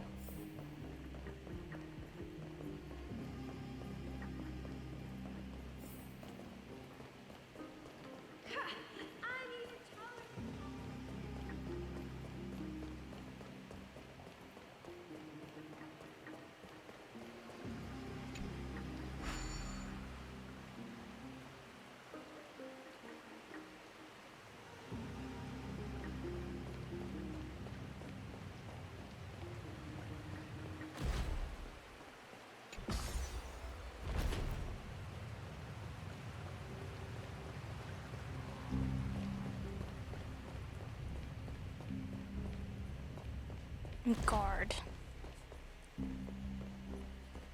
Miss Castoris, my lord, you're back. Hello. We have an important matter to discuss with Lady Aglaya. May we trouble you to inform her of our presence? My apologies, Miss Castoris. Lady Aglaya has just informed me that she has no time to receive anyone at the moment. That's just great. She refuses to even see me. Answer me this, friend. Did Aglaya order you to take me directly to prison? Who are you? Please don't jest. It's possible that she really is busy. Let's wait here a moment, and I'll try to contact her using the slate.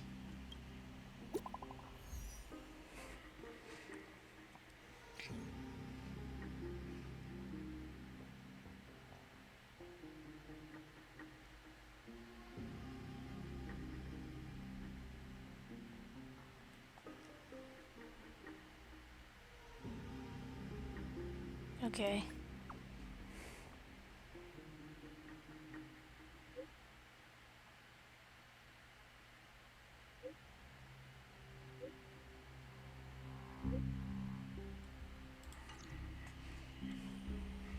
It's fortunate we don't have to confront that woman while I'm hauling around this sick body. Castoris, and this friend I haven't gotten the chance to know, I'll take my leave for today. That Titan made a myriad of adjustments on their own. My head still aches from that. I don't want to stay a second longer in this noisy city if I can. Please be careful. Akama isn't the Grove. This place is covered by her golden threads.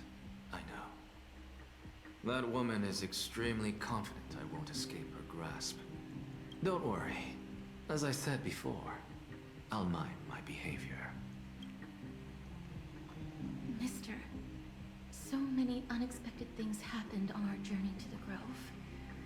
We truly had no intention of putting you in danger, let alone face the Black Tide head-on.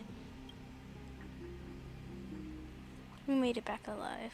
Please do not underestimate the threat the Black Tide poses. We didn't make it back alive. The Black Tide is not just an enemy of Akama, but all of Amphorius.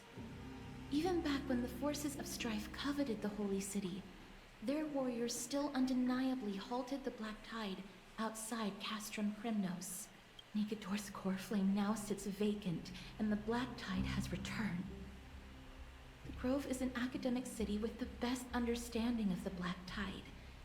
It shouldn't have fallen so easily, and yet it was taken overnight, leaving the city in blood and tears, haunted by the spirits of departed heroes.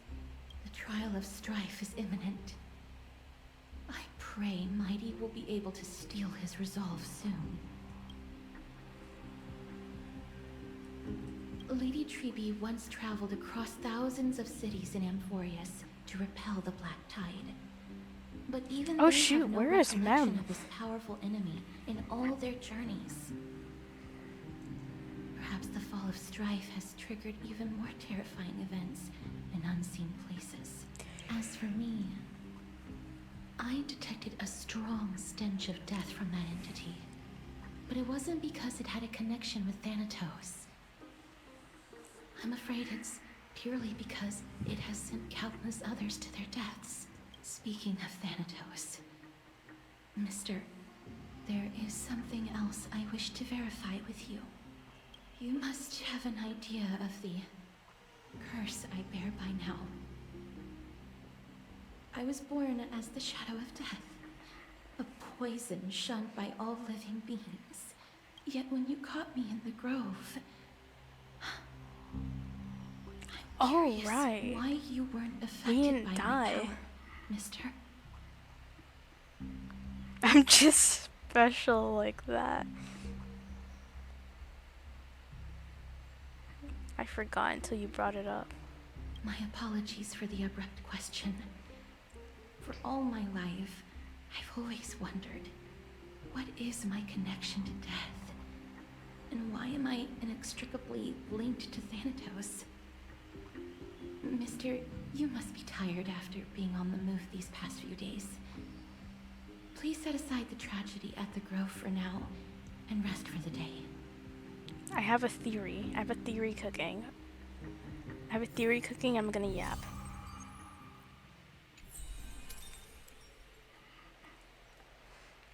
So, my theory, if we remember back to Penacony and well, first of all, deciding what the Death Titan is, I was thinking finality, but it kinda sounds more like nihility. And the way to describe the Black Tide also sounds like nihility. Like, we think to like Acheron, and you think to like, because the enemies were all like deformed and stuff, so it's like how the people like became, okay, be quiet, how the people became phantoms inside of the black liquid. I have a theory. We weren't affected by Castorus because when we were back in Penacony, first of all, we came like face to face with nihility, and second of all, I remember something about Acheron saying she kind of like, she didn't put us in nihility, but like she let us be like we had something with the nihility because Anna's dream, if you had nihility you would be waking up from it, and that's why it wasn't affecting Acheron. My guess is that is still on us, and because Castorus is linked also to nihility, she did not have any effect.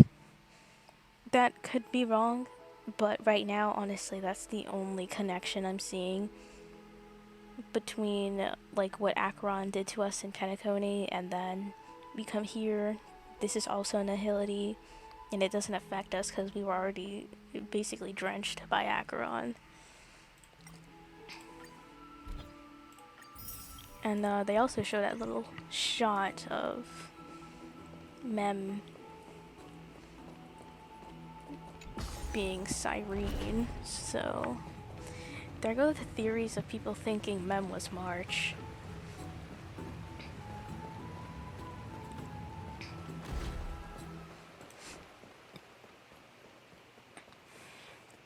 Can we just teleport?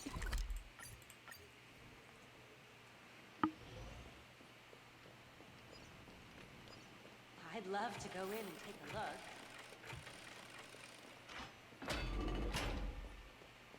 Looks like he's been well. What have you been doing, Dahong? Long time no see. I've heard about what happened from Finon. You've been through a lot. I've missed you so much, my dearest friend. It seems like you took things pretty hard. What was I doing when you were gone? I mean, what were you doing? Wait. What were you doing while I was gone? I was organizing logs. I also asked Hyacinth for some research material from the Grove. I discovered something interesting. Remember that Euphorius' sky was sealed away by a Titan? Aquila's presence keeps this world isolated from the rest of the world beyond the sky. It seems Hyacinth's ancestors were the sky priests who worshipped Aquila. Perhaps she can give us more clues to find a way back to the Astral Express. Nothing out of the ordinary happened in the holy city in the past few days. I didn't have to talk to anyone either. It's kind of nice spending time alone. I should have stayed and organized documents with you. I'm afraid you'd probably find the task of organizing just as awful. You look tired. You should get some sleep before we set off tomorrow. Oh, by the way, I heard some rumors. If you're going to wander around, I suggest avoiding the hot bath. So we're going straight to the hot bath.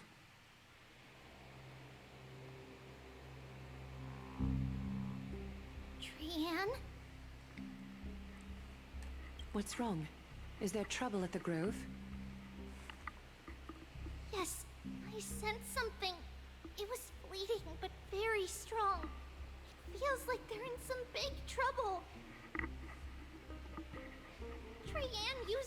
Witchery Gate again! Can you see what's actually happening? No, it's fuzzy like always, but the enemy's aura has disappeared. Maybe they've moved to a safe place? Let's hope that it's just a false alarm. We should place our trust in him and Castorus, teacher. They will keep Trian safe. Aggie, you're talking like we are little kids. One day, Trian will reach her limit, and Trebi will take on the role of gatekeeper from her. We are all aware of that. I am just a little concerned about her state of mind. Trian was already unable to speak, even in short sentences when they left. We want to say a proper goodbye at the very least. I will pray with you. Thanks. And Aggie, it looks like we will need you to come with us to the baths this time to unwind. It feels like neither of us have laughed for a long while. It's time to head out with the west wind! We have Trebi in here, right? Let's go. Right.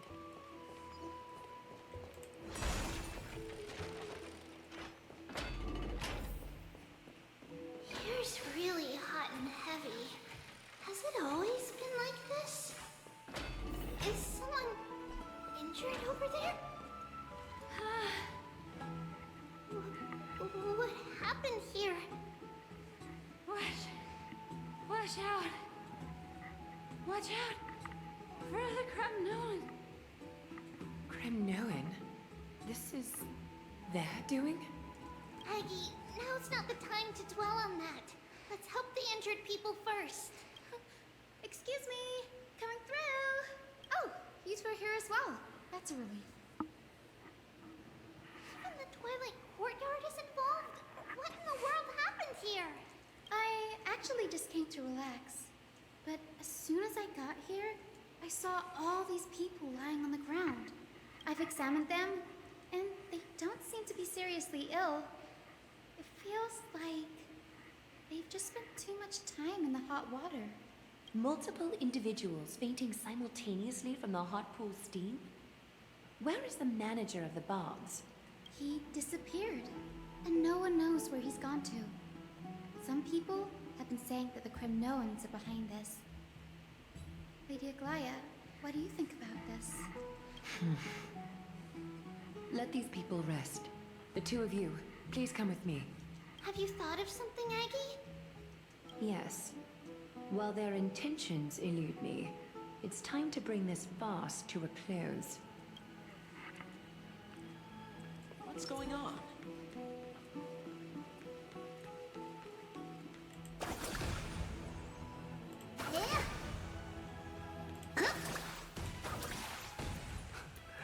This is all you can do, huh? Pitiable deliverer. What is happening? Fine, are you good?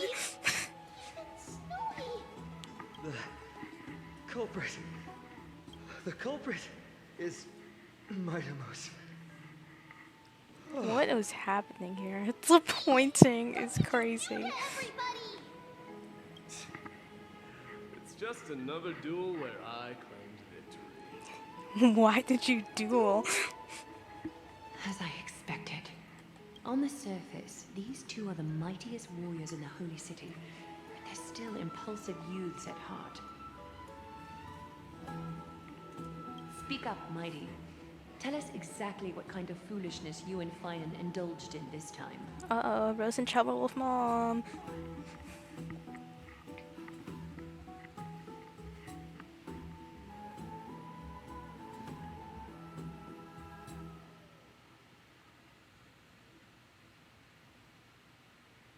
I feel like he wouldn't say any of these. Yeah. No, none of those sound right.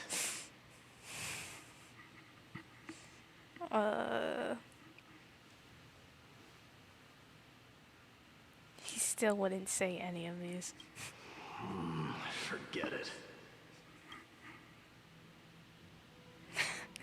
The only thing he can manage to say, bro. Am I seeing things? Is the magnificent deliverer finally deigning to step outside?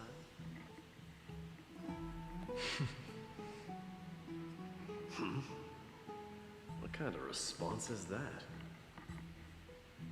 Nothing. I was just imitating your usual response. I don't feel anything special from you. Have you passed the demigod trial? The ritual hasn't reopened yet. In case you forgot, it hasn't been that long since I pulled you out of the trial. I didn't forget. Then, you're welcome. In twilight's last gleam, Makima stands bold. Her walls sturdy, tales untold. Dreaming of her fruitful gardens, pilgrims arrive from distant lands. Figs and olives, so grand. Yet little do they know that they will step into flames, fuel to the fire, a burning brand. What are you playing at this time? I just felt like reciting a few lines of poetry. Surely the Crown Prince of Kremnos knows how to appreciate poetry, right? Kremnoans steer clear of such Weak literature.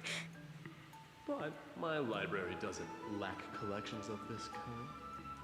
These lines express the poet's yearning for their home, just as Akuma is distant from many people's homes. I know how to interpret poetry, Haikis. There's no point in pretending to be profound, my friend. Thank you for helping me out when I was in a tight spot, but it seems to me that you aren't prepared for the trial either. Don't compare your situation with mine. My people are still relying on me. I can't ascend to godhood on my own without first resolving their issues. So, are you suggesting that you, the mighty Maidemos, and the heir to the throne of Kremnos, wish to defy tradition that has endured among your people for millennia? Dang, he got into that fast. I'm still thinking about what I should do. Never mind. It's probably not my place to offer you counsel. An idea does strike me, though. Go ahead. Let's see what terrible ideas you've come up with this time. Maybe we both need to relieve some stress. Come, Maidemos, let's recommence our previous competition. Oh dear. This time, we'll see who can stay in the super hot bath for longer. No way. What? Are you chickening out? Fine on. The phrase chickening out does not exist in the Kremnoan language. I just find the situation absurd, that's all. All-knowing historian, are you not aware that we Kremnoans use boiling water from sword forging for our baths? Looks like I'll have Finon's to teach cooked. you some royal etiquette today.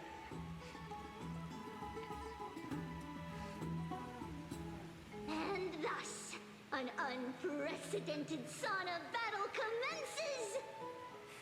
With unparalleled resolve, the two warriors' determination even alters the very hue of the steam. Flames intertwine with scalding vapor, reaching toward the heavens, shrouding the sky and the sun. The spectacle is so magnificent that none dare gaze upon it directly. Since we can't see what's happening in the competition, why don't I regale you with a tale of kings to pass the time? Do you recall the legend of the Gorgo lion mentioned by a certain veteran? The central figure, the main character, was not the sole sovereign of that land. An Oryx stood as its formidable rival long before the dawn of Erechrysia. The two beasts started their timeless battle on the plains of Tritos. The lion regarded the oryx as its food, while the oryx perceived the lion as a scornful, oppressive, and challenging barrier that it swore to topple with its antlers. For tens of thousands of years, without respite, the two creatures thus continued their relentless pursuit and rivalry.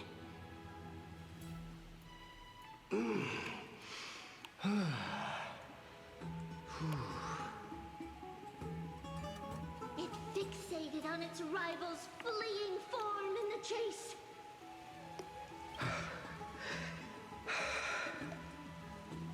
It set its sights on the other's neck, nearly within reach. This does not paint a good picture. Guys, Starrail devs, sometimes there's a time when you should use a black screen, and sometimes there isn't. You should not use a black screen when I'm hearing this noise and seeing nothing and getting this description. Yeah. I'm not sure if seeing it would be better either, though. Oh dear. It was stuck in a corner. It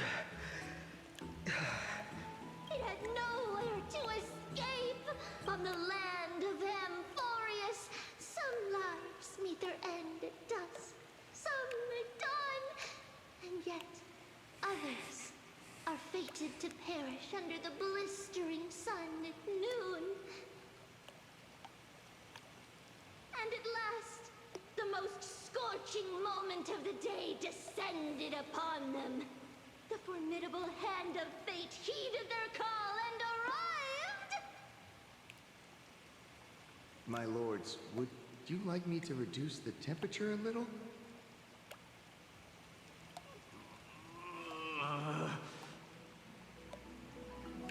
What?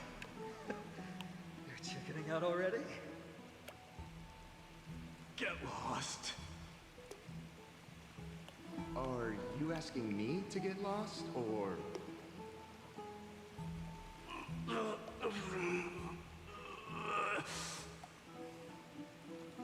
Do whatever you want. Oh, please forgive my presumptuousness, my lords.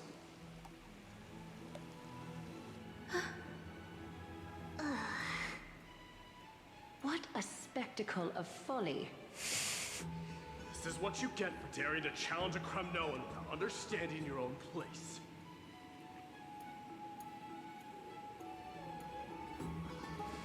I'm saying your little game dragged down quite a few innocent souls alongside you. Personally escort back Finon, are you customers good, left man? awestruck by our formidable presence. This isn't fair. You are wearing way less than I. No one was stopping you from taking off your shirt. Is trend now? Getting into the baths while dressed in full armor? Don't look at me like that. It was he who challenged me. There is no word for flee in the Kremnoan language. Very well. Let us bring this farce to a close, shall we? Warriors, it's time to get moving. Oh, goodness.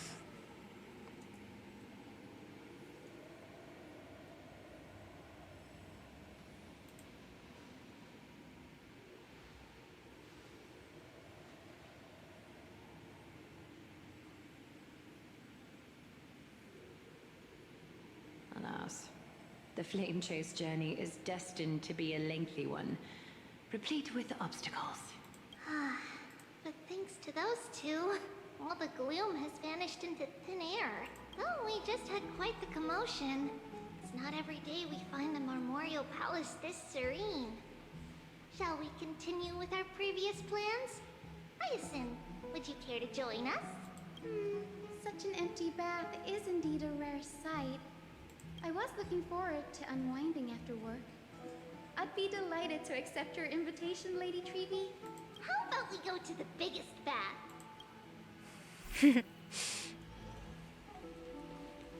Take a bath. It's bath time. Let me check.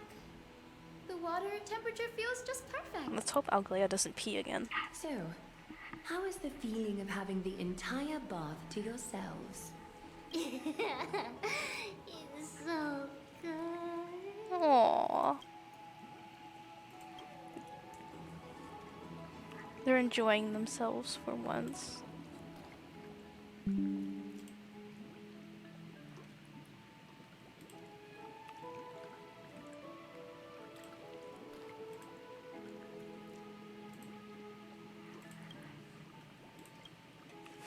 Lady Treeby, aren't you going to soak in the bath with us? We will have to pass. After all, we've become children. Please understand that she can no longer endure the heat of this pool due to the blessings of Yanis. Oh. Are you curious about us, Hyacinth?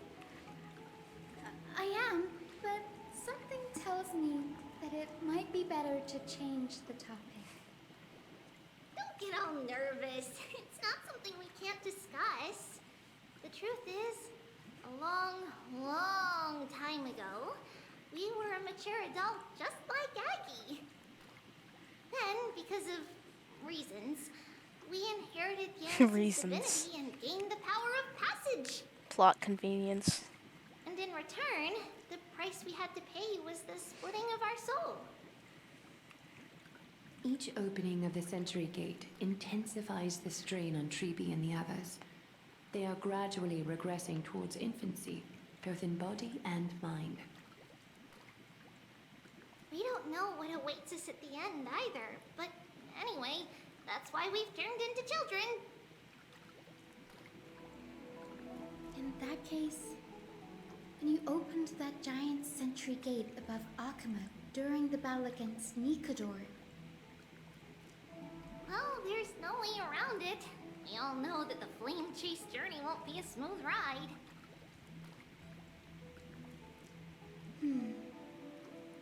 Maybe we can find a way to fix it.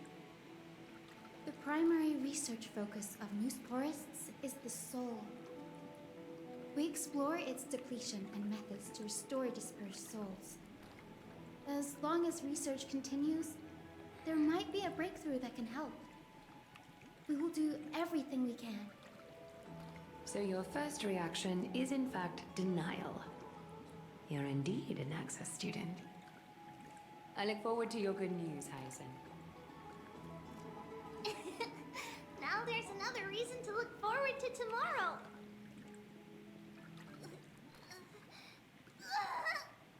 Are you okay? Lady Treeby, what's wrong? Something's off. It's that strong feeling again. Is it Trian? Wait, no. It's not Trian this time. Something wrong with Trinan? It's Trinan. Trinan is in danger. No, oh my gosh. Nah! I win this round of escorting the bathers home. Why you compete over How does one everything? contender alone make a valid competition? Offering a compliment or two wouldn't be the end of you, you know. He physically can't. Haikas. What is that word? Is that your native tongue? It means hyena. I'm likening you to a weak hyena. By the way, you emphasize the completely wrong syllable. Though we've been acquainted for some time, I have rarely heard you talk in the ancient tongue of Kremlin. It's because I'm not exactly a master at it either. I can listen and read just fine, but when it comes to writing... You can write? He just... You speak as if you don't have a brain. That was in jest. I understand. After all, you spent all your childhood wandering far from home. Is bro Worry calling him? about yourself first, deliverer. You also never mention your hometown, apart from when you need to introduce yourself. Ooh. The shade. Well, it's because there isn't much to say. MYDEI is simply a tiny village that disappeared many years ago in the flames of war. The only times I get to see it are in my dreams, and in Tone the down the trial from Lance of aggressiveness. Fury. I knew it. Yes, I saw it all. MYDEI ablaze with everyone. My family, friends, and my kin, lying in a sea of flames. Blood-red half-sun hung in the sky, just like on that day. And before my eyes, that murderer killed Cyrene. But I saw its form this time. A black cloak, an eerie mask, and a broken giant sword that carried an ominous aura. I fought it in the trial. But even though I've been fighting, improving, and resolutely getting stronger all this time, I still couldn't defeat it. You were blinded by hatred and almost lost yourself in that trial. That's right.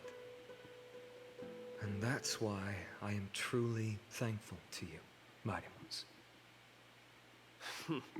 You finally picked up some manners. Better late than never. Then what about you, Mighty? What did you see in that trial? What do you fear?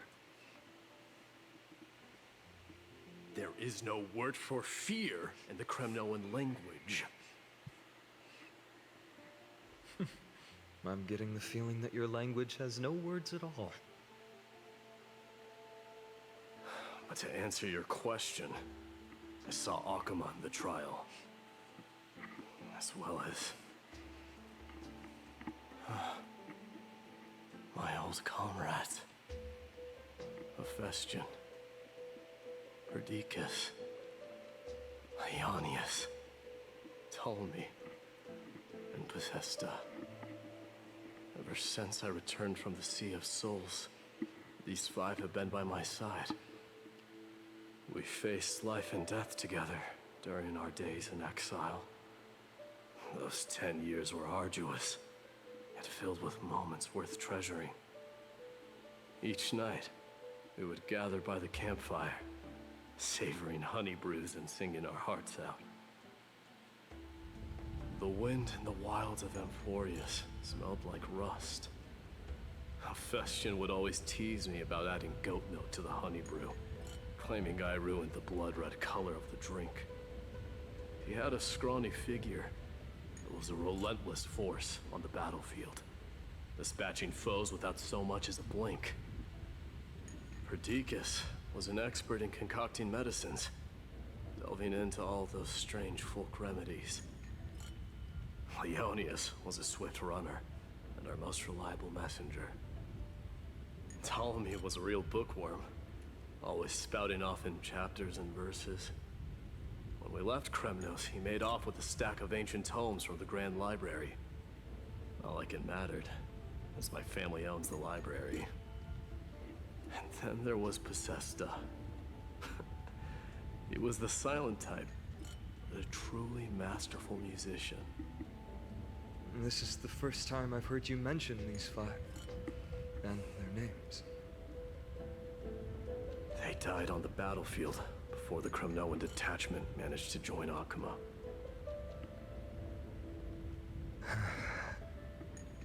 Perdiccas was the first to go.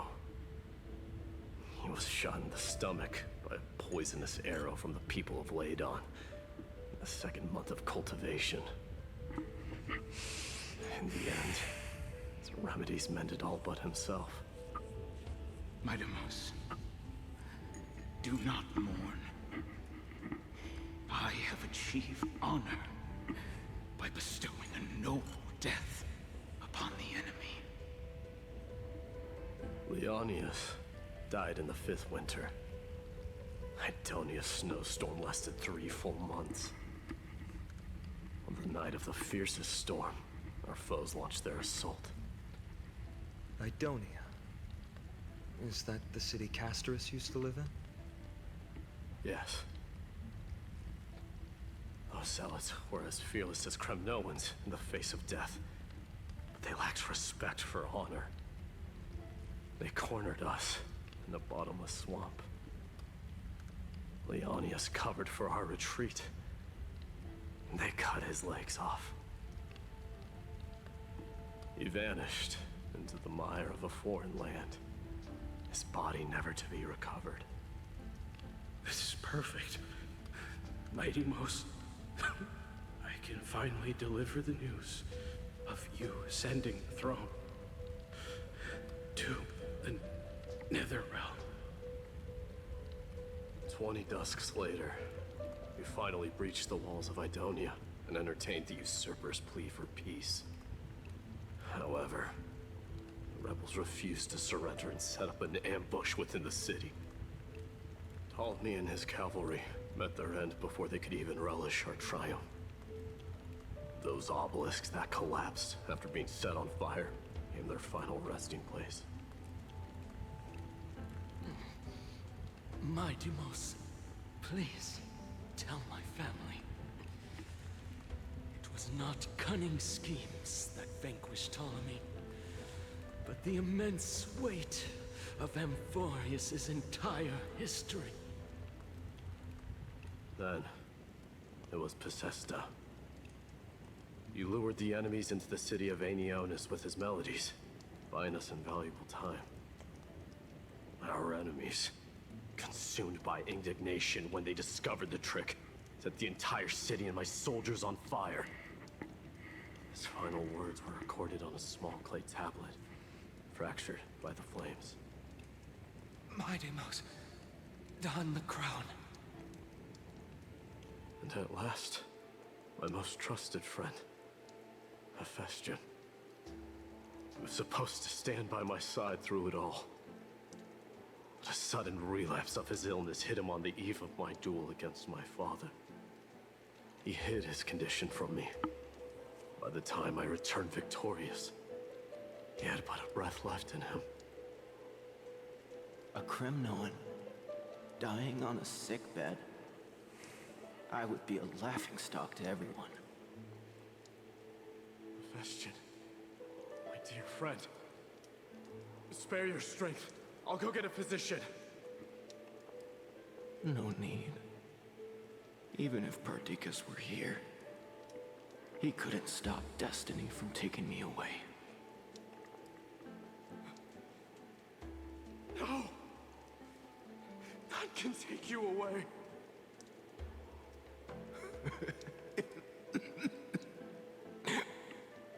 Mightymost, our king, do not shed tears for me. It's not befitting of your status. Farewell, my dear friend. You must lead us back home.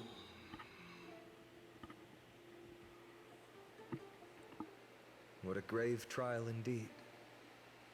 Now I understand why you see immortality as a defect, or even a curse. My father threw me into the sea of souls to break the wheel of karma. But little did he realize it would grant me an immortal body and summon a fated revenge on his head. Following his demise, I considered leading my people back to our homeland. Kremnos had already turned it into a wasteland. Only darkness and insanity thrived there. Against the dissent of many, Krateros included, I made the Kremnoan detachment stay in Akama. But I know that their glory will never be doused out. The instant of strife shall inevitably arrive. If you take over Nikador, then you must begin the journey back to your homeland. So, you hesitate because you think leaving your people in the Holy City is a better choice?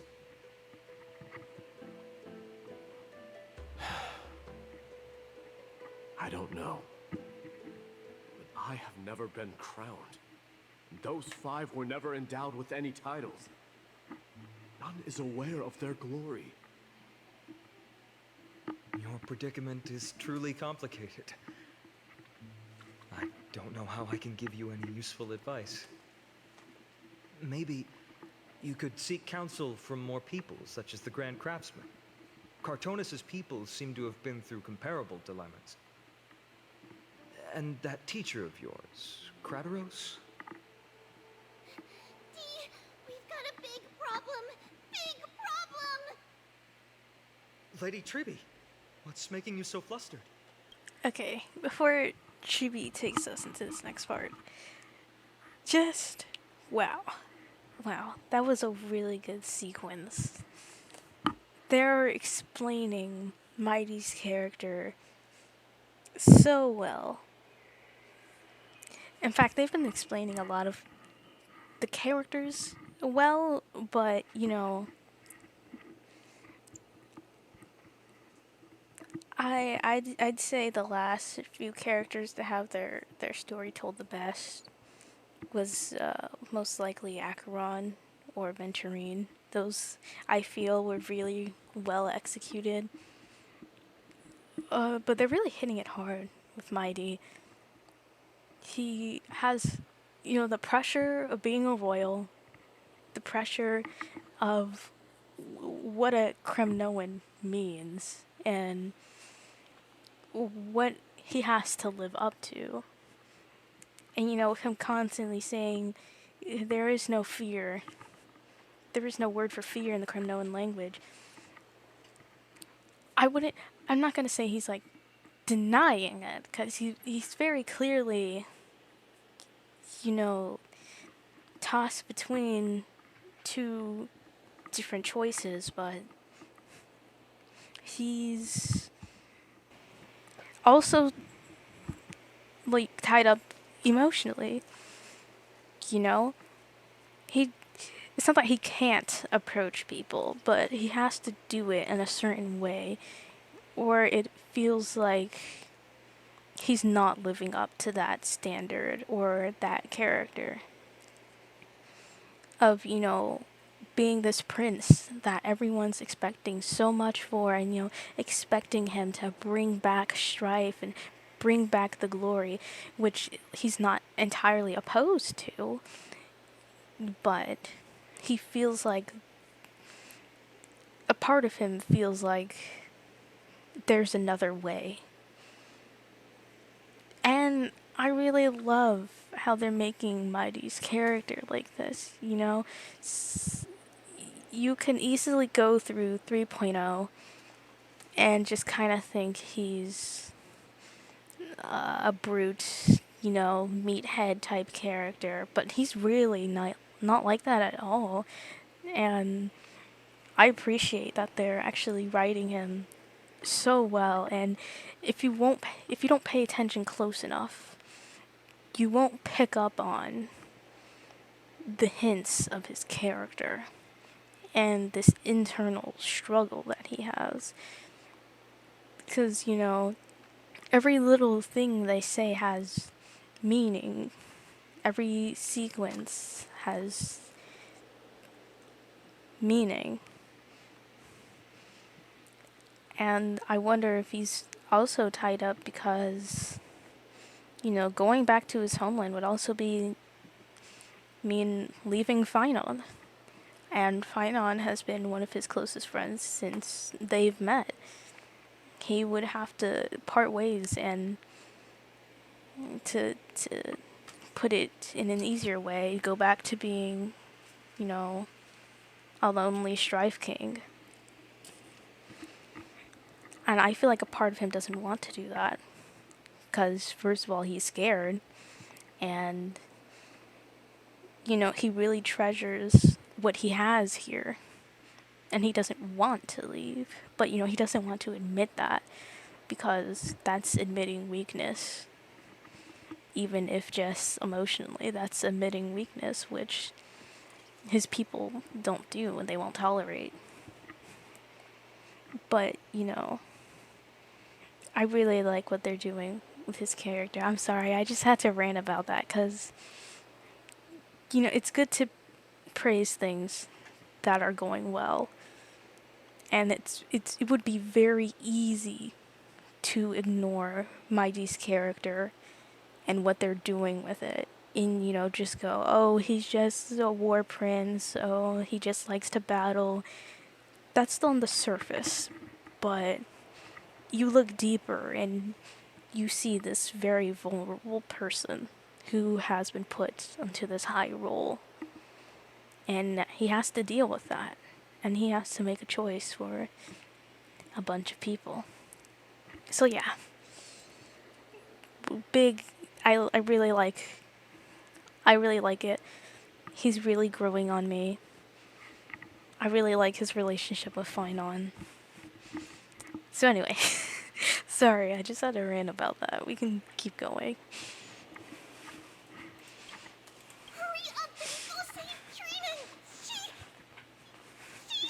Is she okay? She got abducted by Kratos! What? Oh, MYDEI finna flip. Kratos, what's going on? The heck? What are you doing? MYDEIMOS.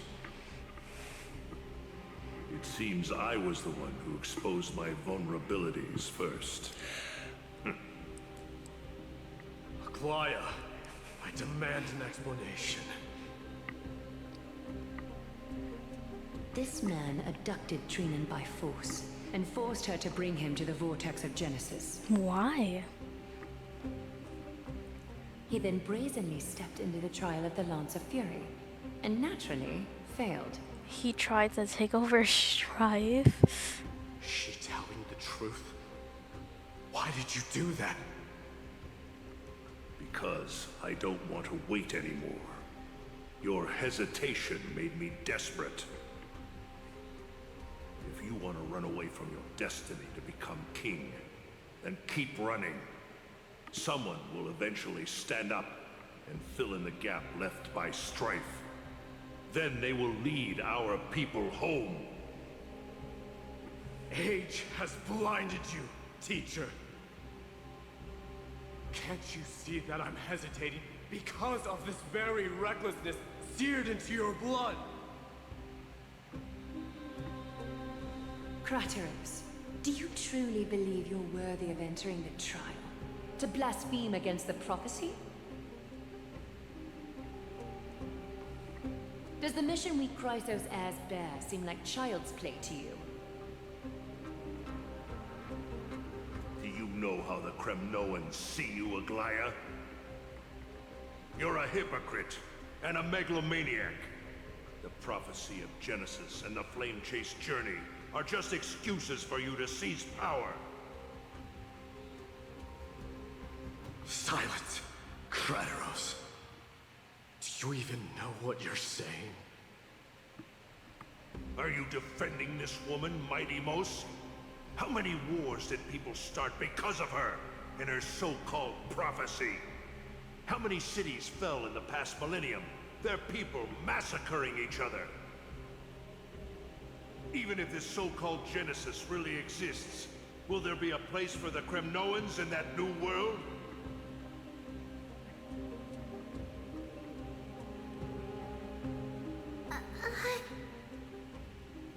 Are you done talking? By agreement between the Chrysos heirs and the Council of Elders, those who trespass upon the Vortex of Genesis need not be tried by the Council. I am allowed to pass judgment alone. Kratos, your actions are unforgivable. I hereby sentence you. Aggie, wait! We have a proposal! resolve this conflict between the cities. Lord Crateros did not use violence to harm us. We can sense that his anxiety stems from his concern for his people's future. Please, Aglaya, hear us out first. I'm listening. I'm sorry, Lord Crateros. We were so preoccupied with deciphering the fragments of prophecy that we neglected those of you not favored by its message. Your accusations were harsh, but justified. We wish to earn your trust and those of the Kremnoans. I think the best way to do that is to take you to witness the source of the prophecy for yourself. How are you going to show me something that has no form? You've heard about that Outlander, right? He has somehow made a connection with Orynyx and can completely replicate scenes from the past. We will ask for his aid. Tomorrow, at the Abyss of Fate in the Temple of Yanisopolis, we will show you everything from that distant memory, Crateros. A fair proposal. I accept. Until then, you will be stripped of your freedom. That is my one condition, and I will brook no argument. It is not the first time I've been made someone else's prisoner. Do as you please, demigod. Teacher, why did you do this? Forgive me, young master, but I just cannot wait any longer. Ever since your father died, our people and I have been waiting for a day to revive Kremnos. We placed all of our hopes in you, but never received an answer. This obsession for returning home has become a sickness for our people. Wise as you are, I refuse to believe that you can't see the truth. You have a clear head, which is why you're also incomparably alone. A smart person can only choose to tangle himself with the mundane of this world. If you're truly capable of leading our people beyond this blood-stained fate, then prove it to me once more, Mighty-Mos. Just as you did back then.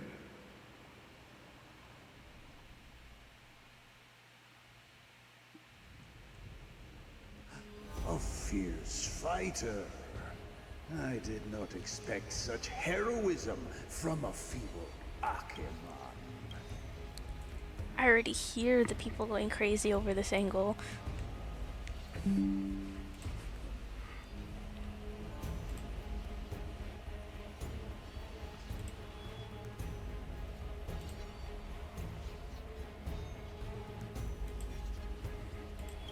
Fulfill your duty as the victor. And tell me your name. Why is his I voice seek so an low? honorable death from you.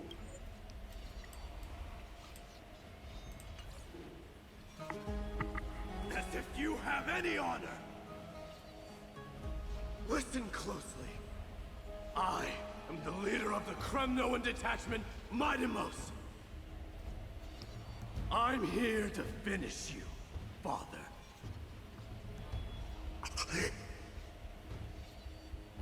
It is you, the beast spurned by all. So you did defy death. The prophecy was true. You will bring an end to my Kremnoan dynasty. Defy? You're wrong. Death fears me. It's the reason I have this body of steel. As for you, you already stand at death's door, Father. You were the one who threw me into the Sea of Souls.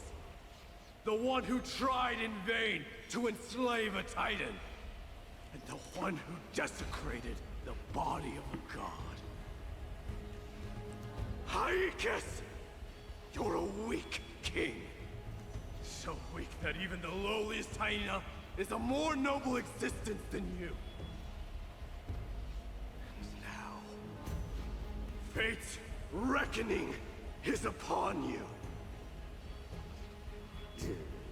Then swing your blade.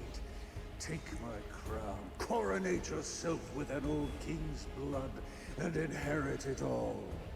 Become the new rightful king of Kremnos. No. I don't want the crown. Listen. If there's only one end for the kings of Kremnos, then the crown means nothing to me. All I want is your life. To avenge Mother and my comrades. But the walls of Kremnos will not fall with me. Do you truly think you can escape fate's grasp, my son? You and I, we're both the same. We feast on strife and fear. Now, kill me! The son of Borgo is destined to be crowned in blood!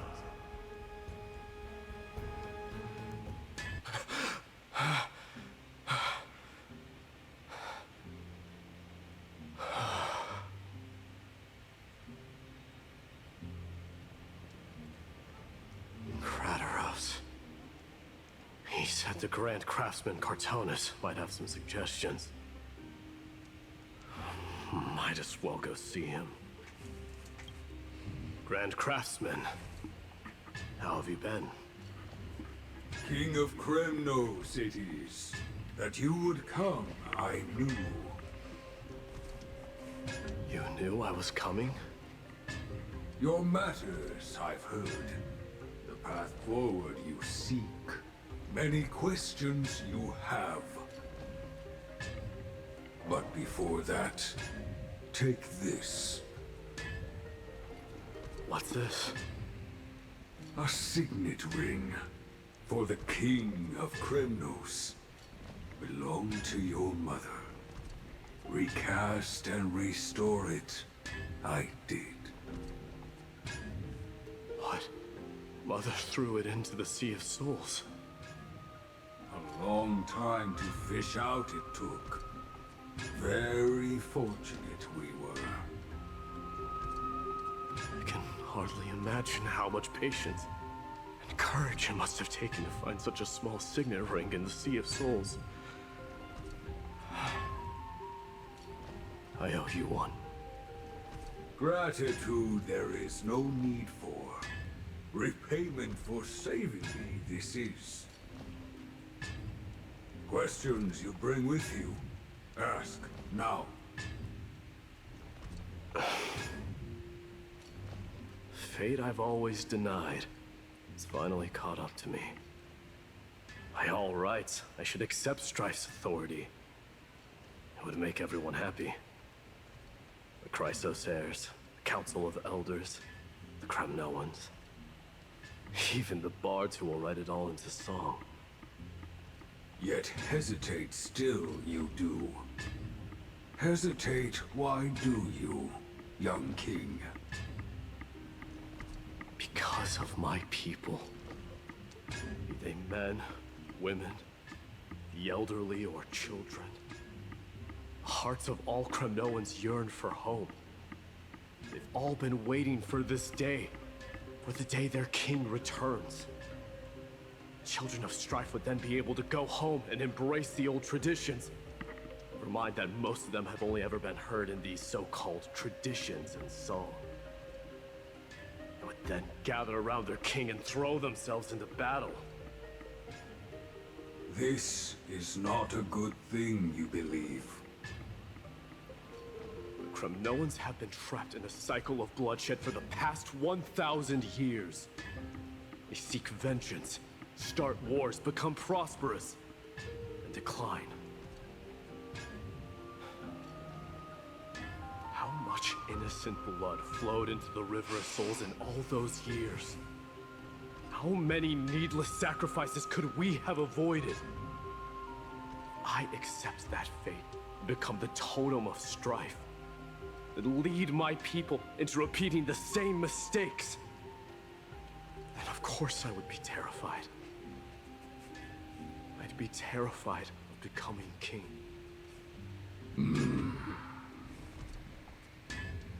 A different kind of Kremnoan you truly are.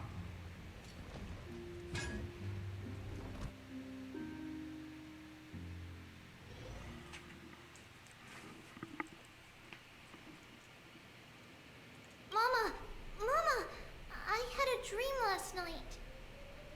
Oh. Now what did you dream about, my darling Trebios? Aww. I had a dream that I turned into many me's. Then we made the moon into a ship and made the stars into our sails. Then we floated on the ocean and let the wind blow us in any direction it wanted.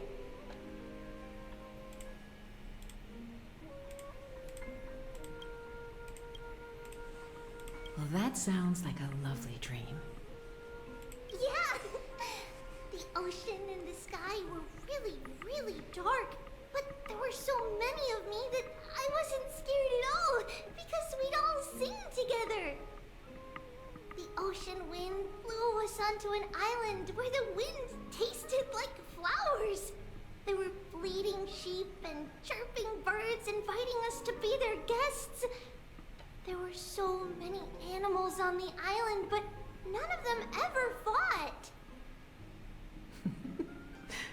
Yanis's holy maidens can receive guidance from the God of Passages. Perhaps what you saw in your dream is a divine land somewhere in Amphorius.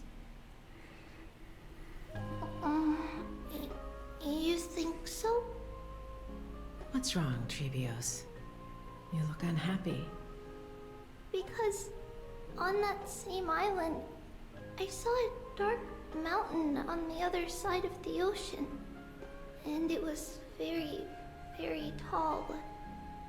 The mountain looked alive, and it kept getting closer to the island. Then I realized it wasn't a mountain, but a very tall wave made of water. When the wave smashed against the island, it looked like it was going to eat the island up. The small animals tried to chase it away, but they couldn't stop it. Then there was a bang and I woke up. A dark wave.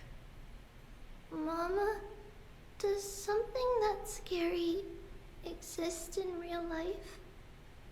Yes. Unfortunately, it does exist in Amphorius, but it's very far away from our temple. We call it the Black Tide, though it has nothing to do with water. It has no shape or form, but it can swallow up animals, humans, and even titans, turning them all into monsters. Oh, the Black Tide is a baddie. I don't want everyone to turn into its food. Can't we chase it away? Of course, my dear. You only need to behave well and listen to what the adults tell you. Study all the knowledge and etiquette you need, then grow up and become a proper holy maiden. The divine Yanis will then give you guidance and help you light the way for the people. Wow, I'm gonna eat a lot and study a lot and become a holy maiden. But Mama, you said the Black Tide can swallow up titans too. What do we do if even Yanis is eaten? If that happens, then the Holy Maiden will have to be the one to guide people on the right path. After all, we are the human avatars of the God of Passages, yeah? Yeah! But one person alone is not enough. Once you're older, You'll make a lot of friends. You must do your best to unite them, because that's also our duty as priests. Friends? Are they also like me and Mama with pretty red hair? They might not, but they'll certainly be just as smart and kind as you. Mama? Am I dreaming? Don't be silly, dear. Of course you're not dreaming. I've always been by your side. What? Now be a good girl and call your friends over too. Let's play hide and seek, just like we used to, okay? My Trevios is the smartest girl. I'm sure they remember where everyone is hiding. The voice sounds so far away. I don't remember. Who am I looking for? Your friends, who will chase the black tide away alongside you, of course. Is this from my childhood? I don't remember. Am I dreaming? I used to sit here and listen to Mama tell stories. Oh, how I wish to see you again, Mama. Use this. There will be an amazing captain on that big ship. She's cheerful, optimistic, bold, and cautious. She'll be able to get everyone together. Wow, that's amazing! Can I be the captain? Of course you can. But you'll find someone else who's better for the job, my dear. I think that person lives in a beautiful temple that sits atop a hillside, covered in golden fig trees. There's a noble girl there who's very smart, but also very delicate. Just like Mama? Perhaps. But before we find the captain, the ship also needs someone who can navigate it. Who could that be? Let me think. I know! She's Trevi! I named this doll after myself? I don't remember it all.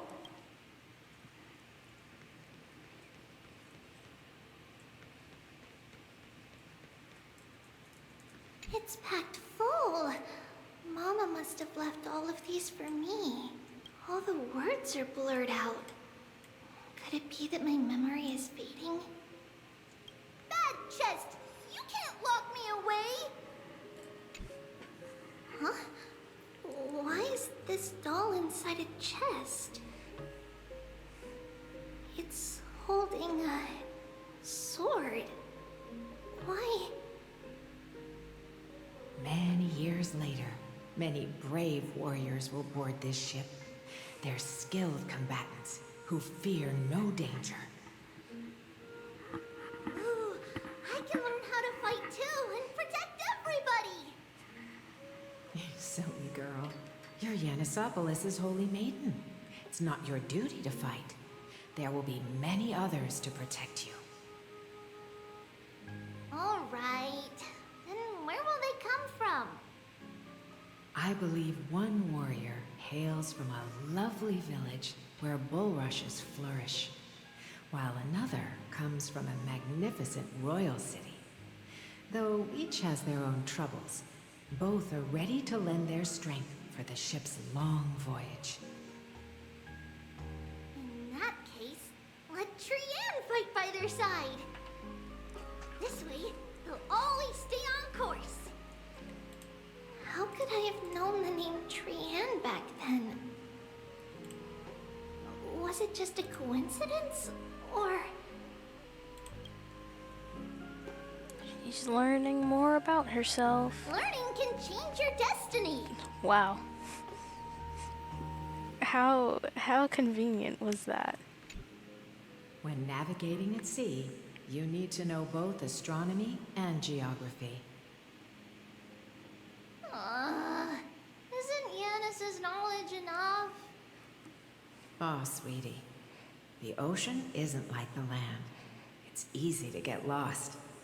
That's why it's important to learn to recognize the miracle of Aquila. Alright. Even though my brain is already super duper smart, I'll still try my very best. Circe also favors children who try their best. They will send a wise scholar as everyone's teacher to help you reach your dreams.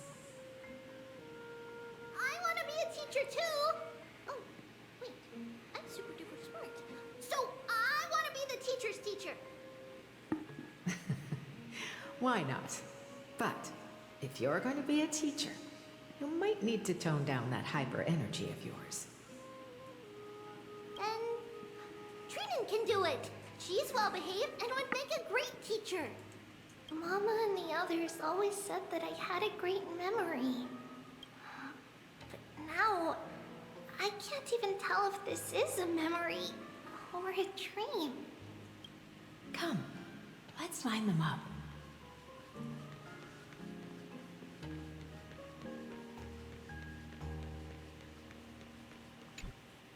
Now, Trebios, set them on this music box and let them compose a melody for our song. Music box? What's that? Sweetheart, are you still groggy from your nap? You invented it.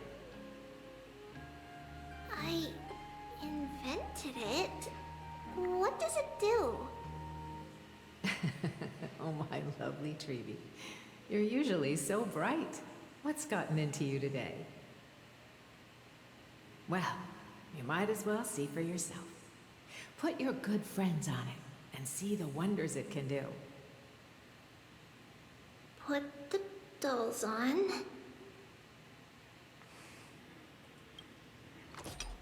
It's rotating, and I can hear something. That's right. It's a music box. If you place the dolls in the right spots, it will start rotating and play beautiful music. Out of all your inventions, this one is my favorite.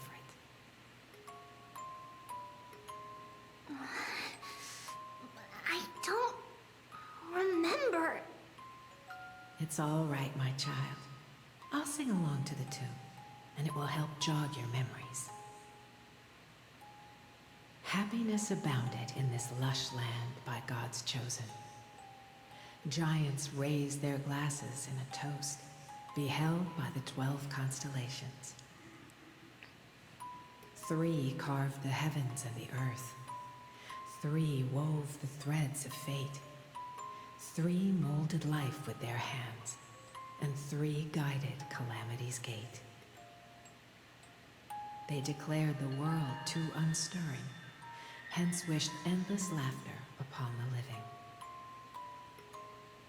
Thus you and I were created, with words and song to weave, and love and intimacy to give. Thus creation was complete. Who then will bear the weight of humanity's souls, to lighten the steps of the living as a whole? O great Kephale, all-knowing Father of stature so tall, yet low does their gaze willingly fall. With light of dawn heavy upon their shoulders, golden blood spills unto the land, converging into a boiling river that flows to the heroic heirs of this world.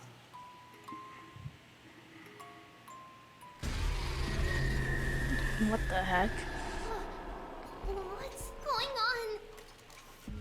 Oh yes, please lend me your ears. In the black mist, as death and fate draw close, on the bloodied earth, the living dead, but ghosts. What is this world? It mirrors your maze-like fate. What is this world? A silent lament without a trace. What is the past? Wandering ghosts that linger. What is the future? Souls scattered by fate's finger.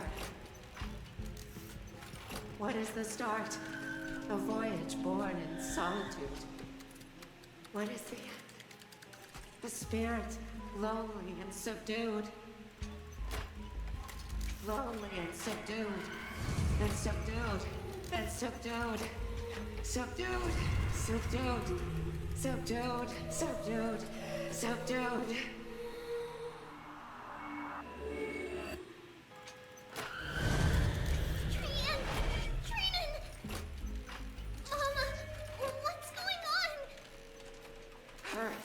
Run! Traitors, run! The black tide has arrived!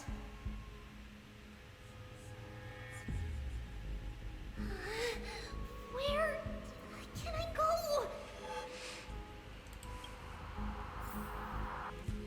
Hello? What's this?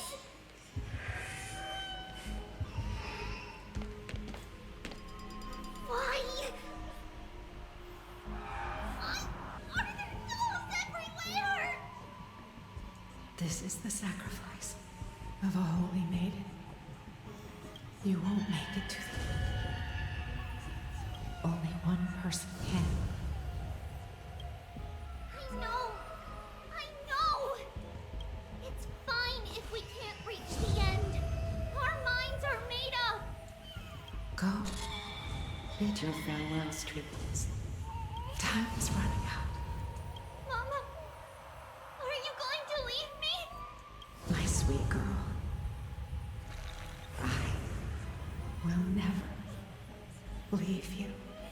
But remember this, Trevius.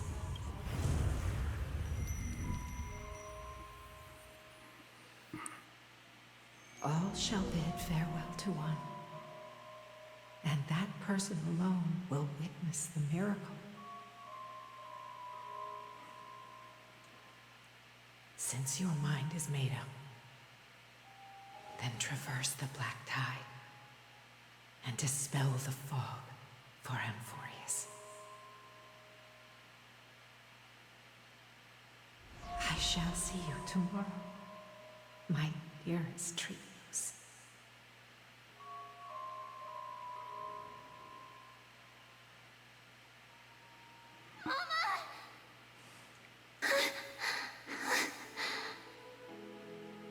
Are we still in a dream? Did you have a nightmare? Maybe. But it's been a long time since we had any dreams. It's not yet the entry hour. You still have plenty of time to rest. No. Our heart is still racing. It must be that reckless Crimnoan soldier who startled Trinan, and you as well. If you want, I can pierce through his chest with the golden thread right now. How Cleo. Aggie, cut it out with the scary talk. I'm just kidding. If I were serious, I wouldn't have waited until now. True. Do you want to talk about the dream? Keeping it bottled up is not good for your health. We had a dream about Mama. The dream itself was nothing. It's just the timing that feels a bit unsettling. You mean... It's Trian. Even if we refrain from ever using the power of the Century Gate again, her soul continues to slowly drift away from her body. There isn't much time left. Perhaps it wouldn't be such a bad idea to let her relinquish her role as the gatekeeper and live out her days as a carefree child. You have a point, Aggie, but our decision has already been made on that matter. I believe there's still another way. Souls will be spent until they dissolve into dust. Such is our fate. Once we had a whole and connected body. If that body were a tree, and its trunk and branches would share the same fate, decaying at the same pace, Now, we are fragmented into numerous selves. Despite the absence of a trunk, we are offered another possibility. We can choose how our branches will perish in a way that is most beneficial to the Flame Chase journey. Compared with saying farewell to one person, watching many fade away before me is even more sorrowful. But advancing is the destined end of Yanis's trial. There's no retreat in our path. Don't feel sad about saying goodbye to us. We've already agreed on this, right? It won't be long before I forget what sorrow tastes like. So, what would you like for breakfast, Aggie? What? Where did that come from? After all this talking, we're feeling a bit hungry. Plus, it's nearly the entry hour now. Do you remember when we first met, Aggie? You were still a little one, and we caught you secretly eating oatmeal late at night. While my emotions might be fading, those memories are still as vivid as ever, teacher. Please, let me do it. What would you like to eat? It's fine. Leave it to us. You should rest for now. It won't take long, and we'll call you when it's done. In that case, thank you. And see you tomorrow, Aggie.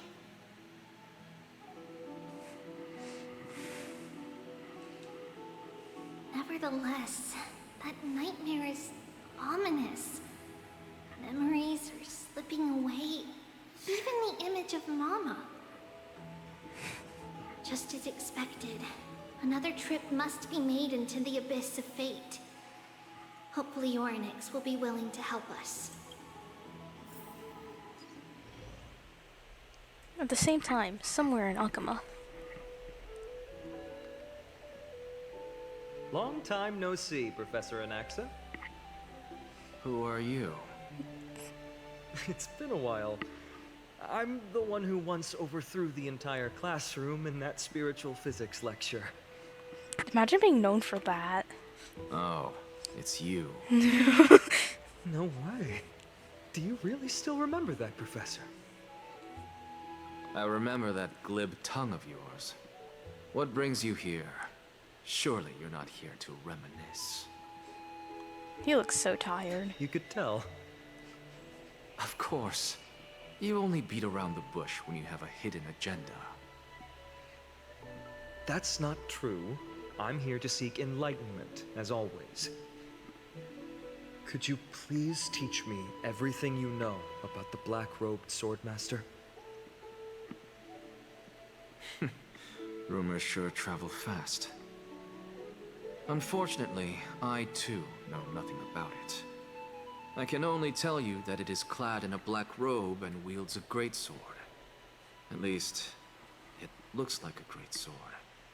It's shaped like a twisted half-sun, and a peculiar dagger resembling a crescent moon. By the way, take this with you. I got it from the sneak attack. It's yours now. I was right. It is this thing. The one who torched Ides Elysiae to the ground. And killed everyone. Don't try to be a hero. No one in Akama stands a chance against that thing right now. Is that what the Titan said as well? Not at first. But the god relented after having had a taste of its power. Even with the god possessing me, I couldn't fight against that blade. That incredible power doesn't seem to be granted by any Titan. Are you suggesting that it originates from beyond Amphorius? It's possible. Much like the Black Tide, no? Nonetheless, It's an enemy we must overcome. We? Drop the pipe dream, Phynon.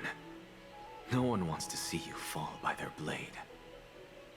His mere presence will endanger the Holy City and the Flame Chase. You know that I don't believe. You don't believe in the so-called prophecy, I know. However, I'm here to seek your assistance, not at the request of Aglaya or Trevi. I just want to eliminate a threat to the city I pledged to protect. That's all. The tragedy at the Grove must never happen again. Take a seat. Since you are sincerely seeking enlightenment, It's I class suppose time. I can tell you one more thing.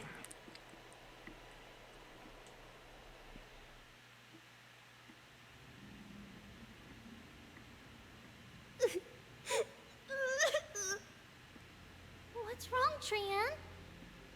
Nothing. Just remembering what happened at the Grove. Monster in the black cloak. So scary. Everyone in danger. Nightmare. I can't forget. Don't be scared. There are no bad guys here. Didn't you save everyone with the Century Gate, Trian? Trian threw it away. Far, far away. It's never coming back. I wonder where she put it. We got back safe from the Grove because of you, Trian. You were It the can't be reason that the far, Flame 'cause I feel Chase like it's journey gonna come can back. continue. Sorry. Trian feels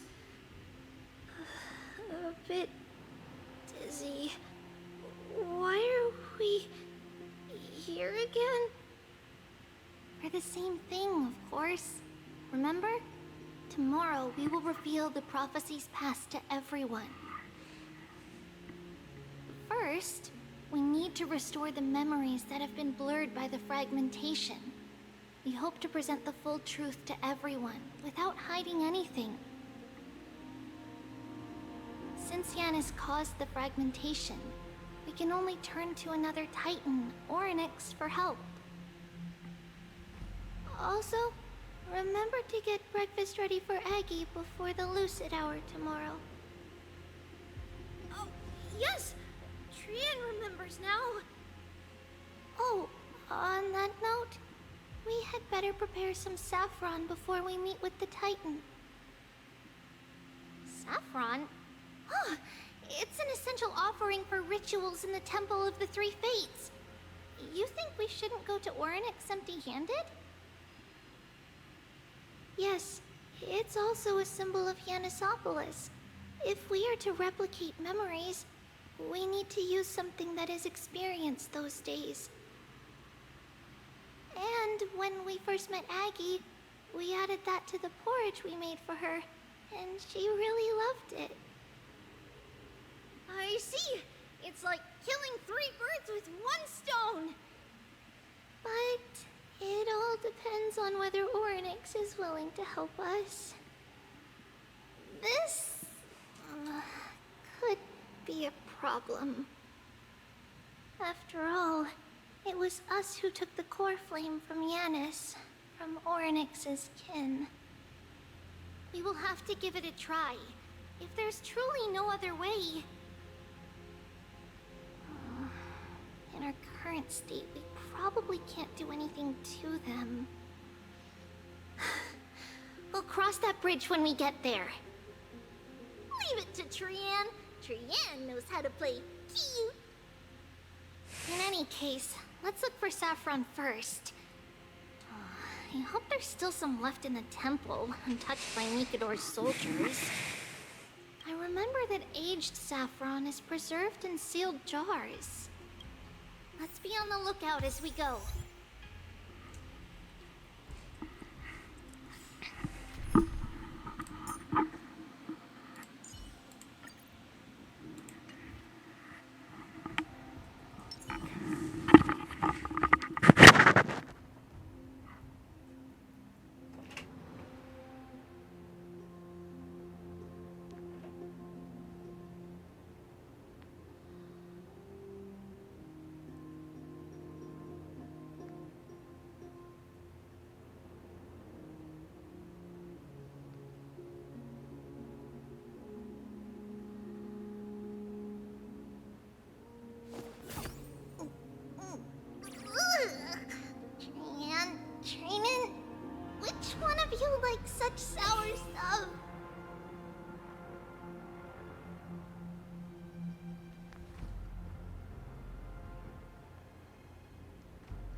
Watch! We'll pass it on as fast as we can! Let's go.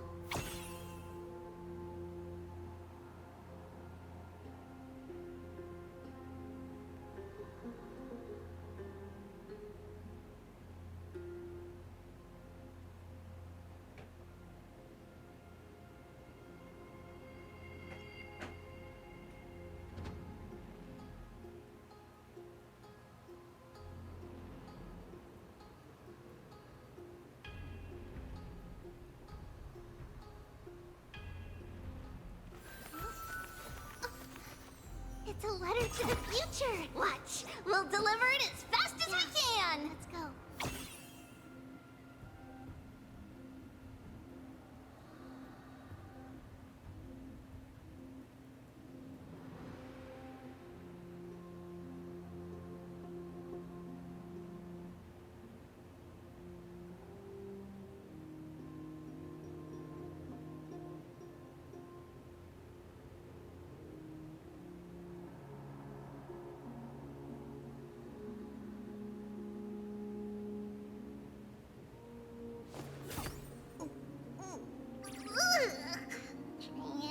Training?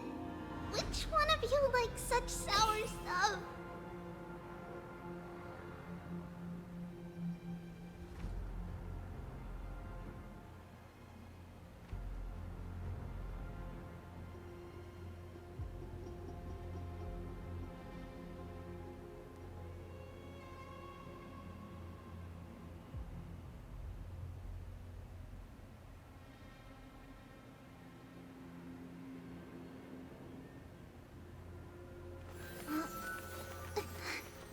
It's a blessing to the past. We'll pass it on as fast as we can. Let's go.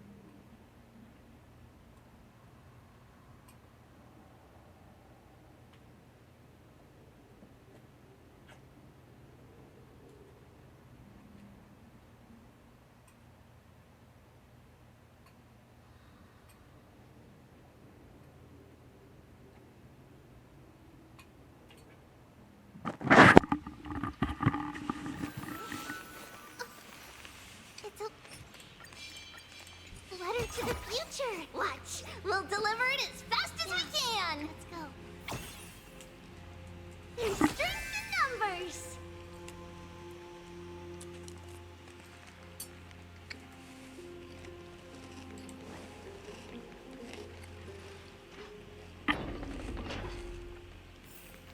It's a dead end ahead.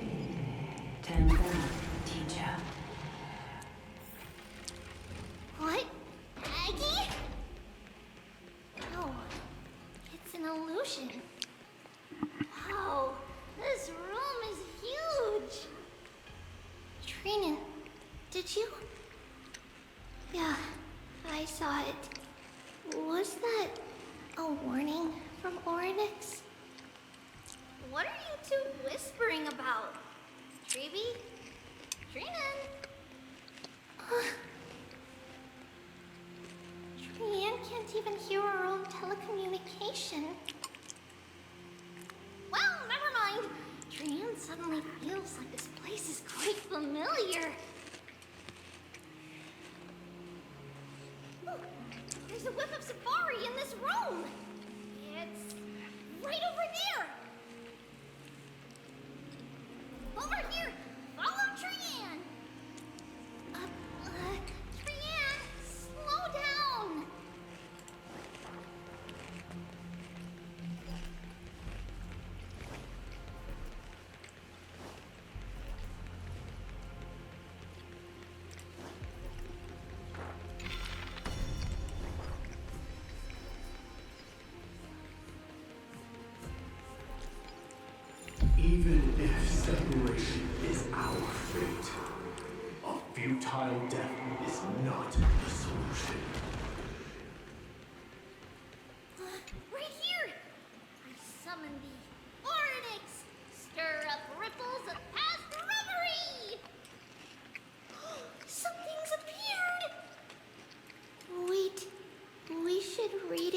first. I'm dumb. Wait, Tran. Separation and death, reconciliation doesn't come easily for a mortal. Treeby! Trinan! Look what I found! Is this the safari? Coming! We'll take a look. But Trian... I already there's ate like 5 of them. nothing If in you want it, here. you can have it. What? It was right in the stolium. Huh? There's really nothing here. That can't be! I swear I saw it! I swear! Trian is telling the truth. It was right Yes. there! Where did it go? Trinan, Treeby, why aren't you saying anything?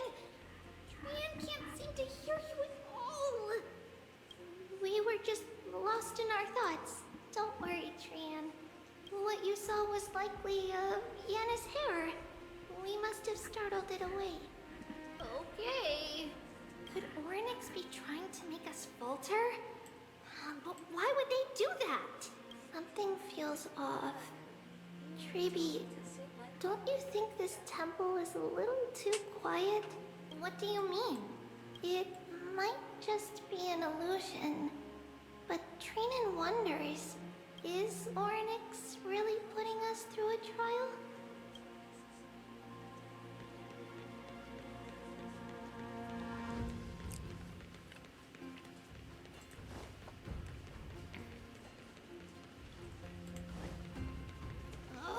Still no luck finding any safari. I suppose we can do without it. Let's try to convince Oryx. At least they didn't toss us out straight away. Whoa, Treeby, Trinan, look at this! So cool! There are so many of us now! It's really quiet in here. Do all Titans live in dark places like this?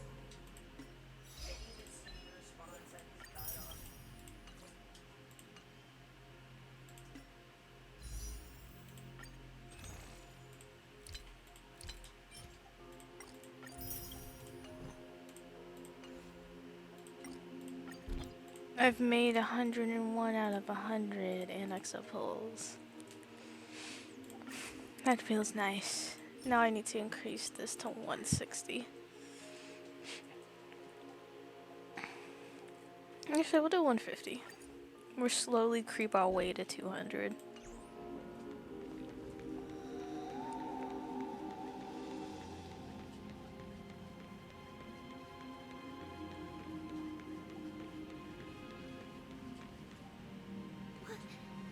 What's going on?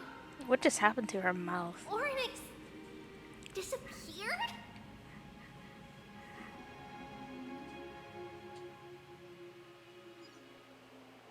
Not long ago in Akaba.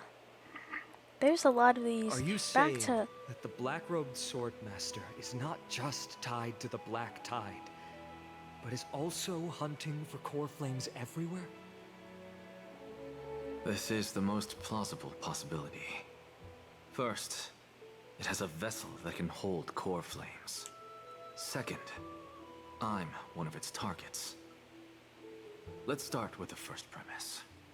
Its peculiar ceremonial blade can interact with a core flame, as evidenced by the pull I felt when it stabbed into my chest. I hypothesize that the blade can sense, absorb, or even retain core flames. The second premise is even more explicit. When it was engaged in fierce battle with many of us and was heavily distracted, it remained consistently focused on me. Or rather, on the Titan Circes inside me. So it's plundering the flames. But if your argument holds up, wouldn't he be headed to Akama soon? The vortex of Genesis is full of the Titan's core flames. Not necessarily. Let's call that person the Flame Reaver for now. If my presumption holds, that person has 3 targets. So one of them is him, the other would be Treeby. Who would the other target be? Castris? I feel like it wouldn't directly target Alglea. The first target is me. The second target is Orynyx, who hasn't yet fallen. And the third is Akuma Where did and the Orynyx vortex go? of Genesis, where the core flames are housed. But I suspect Akuma won't be their first target. Kefali's core flame is guarded by the Council of Elders' arcane power. And Fagusa's water curtain should be able to block out any external perceptions. What about Thanatos and Aquila? Their core flames are yet to be restored. The whereabouts of Thanatos remain a mystery to all. As for Aquila, can you fly? No, I can't. Why are you asking that? Can that Swordmaster fly? Good point. But what if he does grow wings? If they had wings, I wouldn't have made it out of the grove alive. That's a relief. Anyway, since the Flame Reaver has 2 targets, we need to move fast. With the distances between Akuma, the grove, and these potential targets, I believe we should bolster our defenses and... Bad news, Finon. Treeby is missing. The last time the 3 of them were seen was in the Abyss of Fate. He screamed. Orynyx! Are you in here? No response at all. Did they foresee that we were coming and hide in the fog? Or...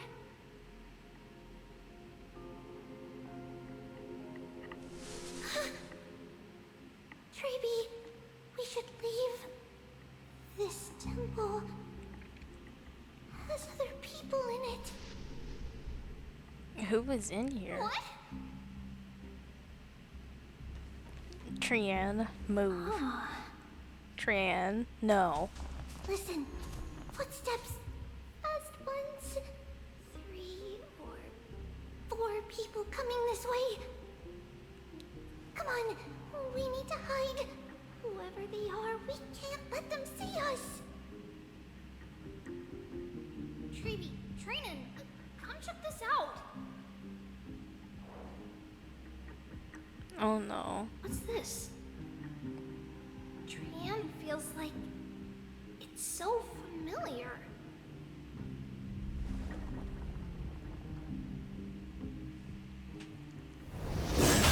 Oh no.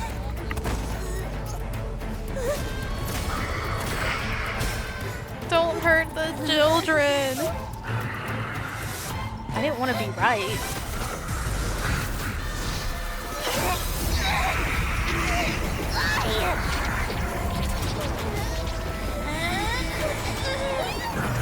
Wait, why is she...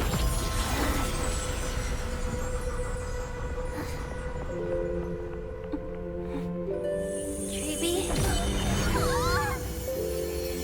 See you tomorrow. Oh no.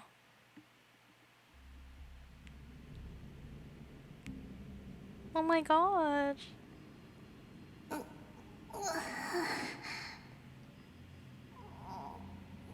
Where am I? Little Gray? Snowy? Guys, I'm sorry to ruin the moment, but I want to make a meme out of this.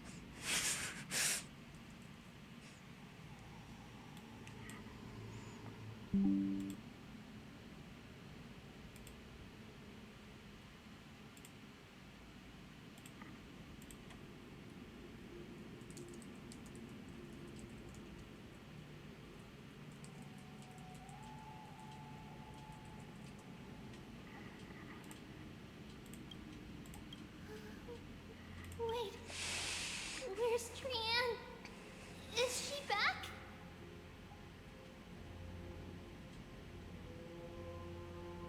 We only saw the two of you collapsed on the side of the road when we arrived. Danny and I looked around, but we couldn't find any traces of Lady Trianne. What about the black-robed swordmaster? Blast it! Of course it's him. We were still too late. I fear something bad has happened to Orynyx's core flame. Then Lady Trianne... She doesn't have much divine power left. We can barely sense anything. I have a bad feeling about this. That you're both safe is already a blessing. Everyone, we must take action now. We should split into two groups. One group will stay in the Abyss and meet up with Aglaya's reinforcements, then search for Trianne's whereabouts. The other group will come with me to pursue the black-robed swordmaster and recover the core flame.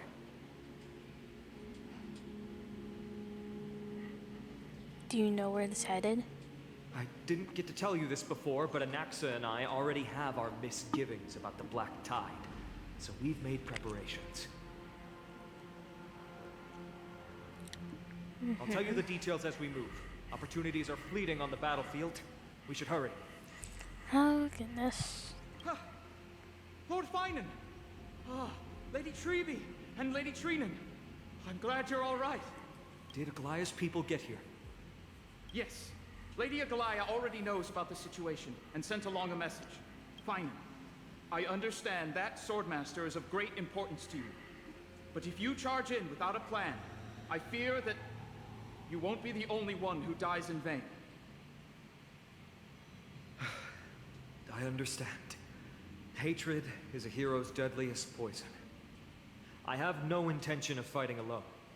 If that Swordmaster really is related to the Black Tide, the Chrysos heirs must not take them lightly. I have indeed planned to return to the Holy City and discuss the strategy with Aglaya. We'll need all the help we can get for this encirclement. Why don't we split up as previously discussed? Hyacinth and I will regroup with the reinforcements. You can go back to the Holy City if everyone else and tell Aglaya about your plan. Trinan will stay in the Abyss too. That way, both sides can communicate with each other if anything happens. Thank you, everyone. Partner, Treby, let's go.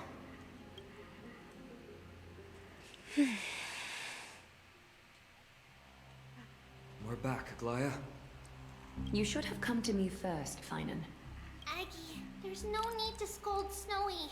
Akuma is currently in grave danger. I know.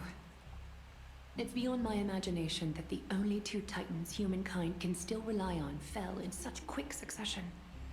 I've never seen the golden thread pulled this taut, as if it could snap at any moment. Finan, tell us your plan. Time is of the essence.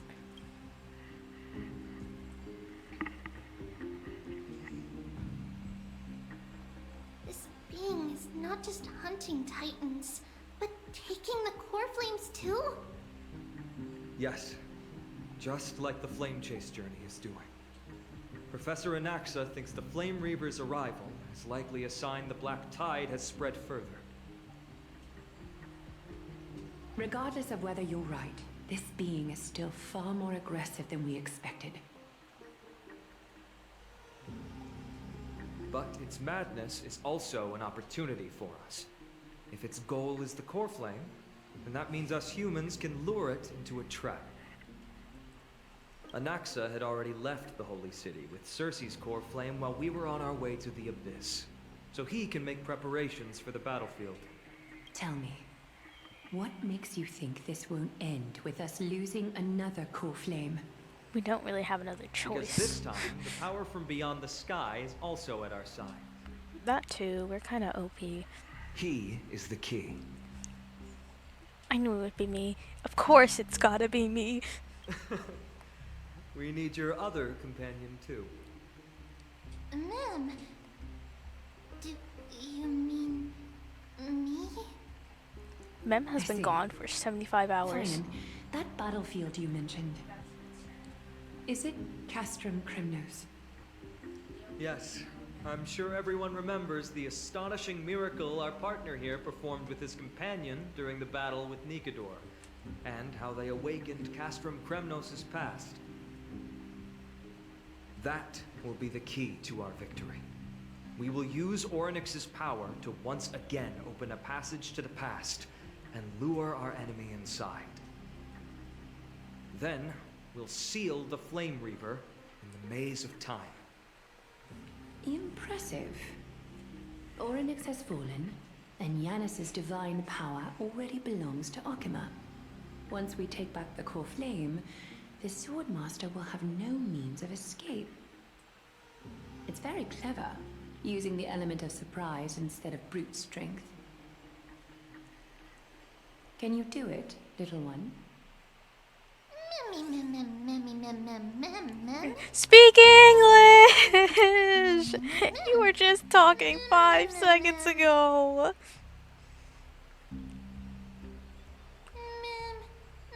Why do they have to make it take so long for her to be able to talk? Okay, anyway. We can do anything as long as we're together? We could do anything! You just said something in English! Oh, goodness. Such enthusiasm. I'm glad to see you're confident. It's okay, By the guys. way, the Council of Elders declared a state of emergency when Treeby went missing.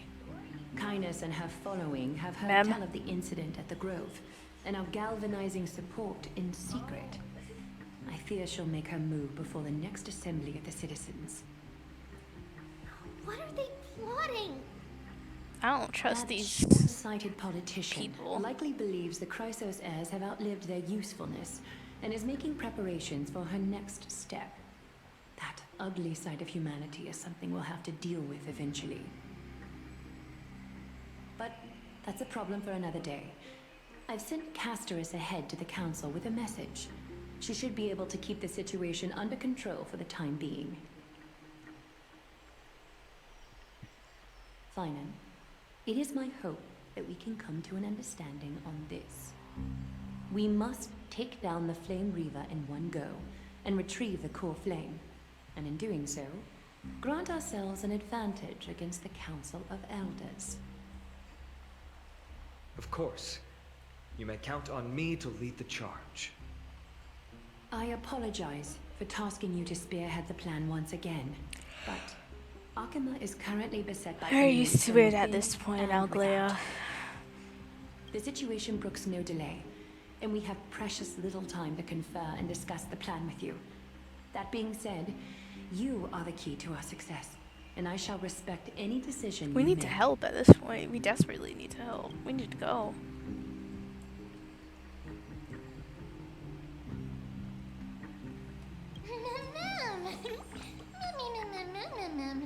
I'm not mad at you, We are Mem. grateful to you for your aid, and to the rest of you as well. Now, let us be off to begin the hunt. May carefully sharpen our gaze and grant us victory over the enemy. Here we go. Feels like we're missing someone. Don't we need Donhong? Wait, where's MYDEI? You mean MYDEI? He's dealing with a different problem. Don't worry. That man would never miss out on this fight. He'll show up eventually. Vortex of Genesis. Akuma. Farewell, my dear friend. You must lead us back home. You and I, we're both the same. We feast on strife and fear. If you're truly capable of leading our people beyond this blood-stained fate, then prove it to me once more, Mighty Mos.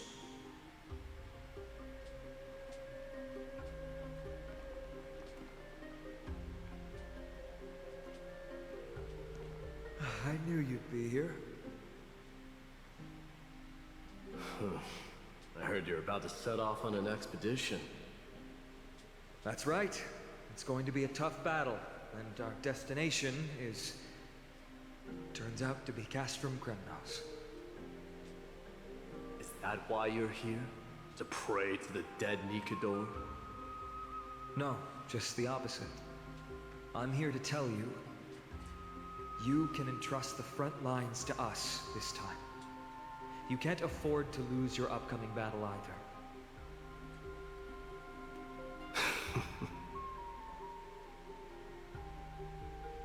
Have you heard the story of Geocles the Mountain Breaker? Sounds like you've spoken with Cartonas. That's the name of the legendary mountain dweller, right?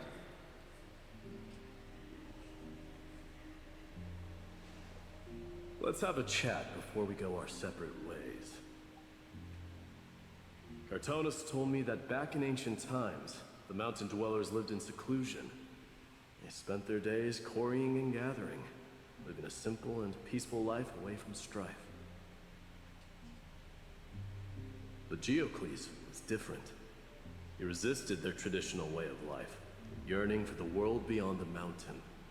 They're safe, but humdrum culture was like fetters around him.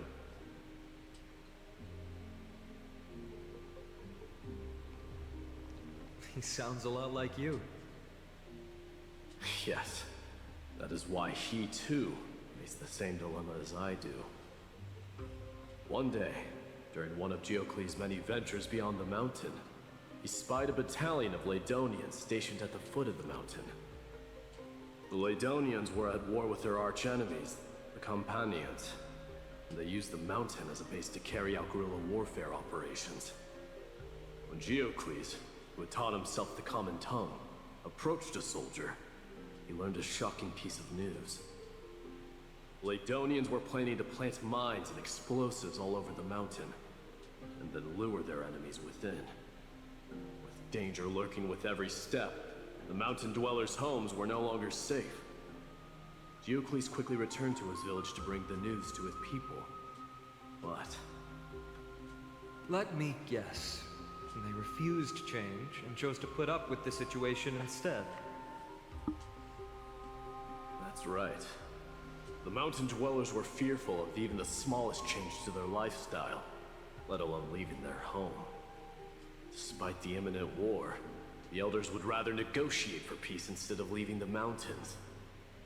This made Geocles both angry and sad. But he didn't give up.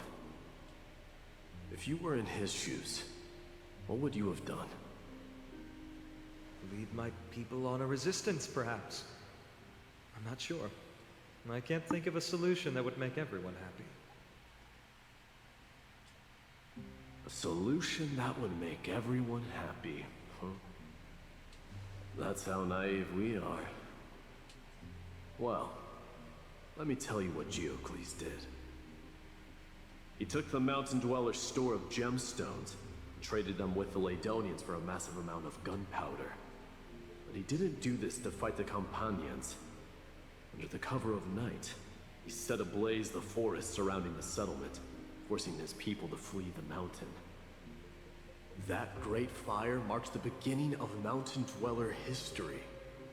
Since then, their people became part of civilization, and giants became a common sight in the holy city.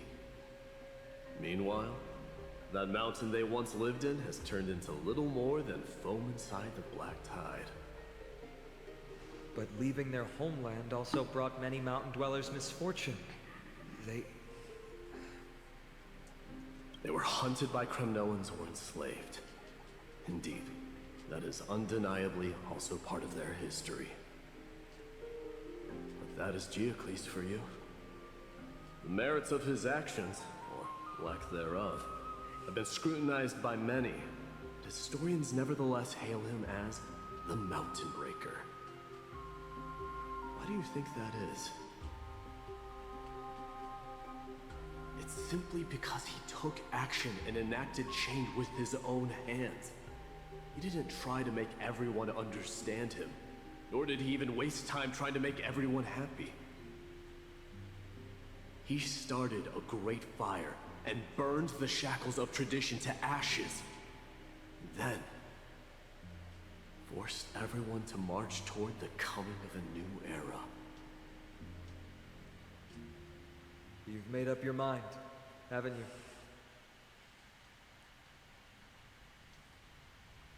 I'll be leaving Akuma soon to fight the great darkness of this world. To shoulder Nikador's destiny. So, listen well. If there comes a day when we meet again on the battlefield, that I stand opposed to the flame chase, remember to stab your sword into my back through my 10th thoracic vertebra. That's my weak spot, and the only way to kill me. Bruce flabbergasted. You have my word.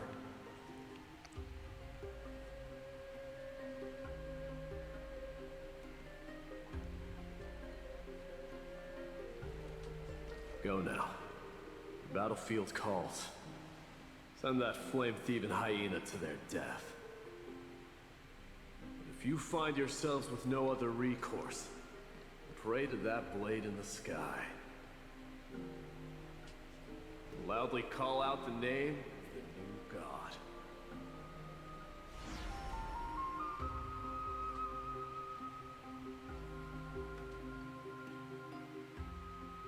That's the sound of an all-out war. Not the kind of ruckus Professor Anaxa can raise on his own. Let's hurry. The battlefield is just ahead. It's now or never. No way. A Kremnoan?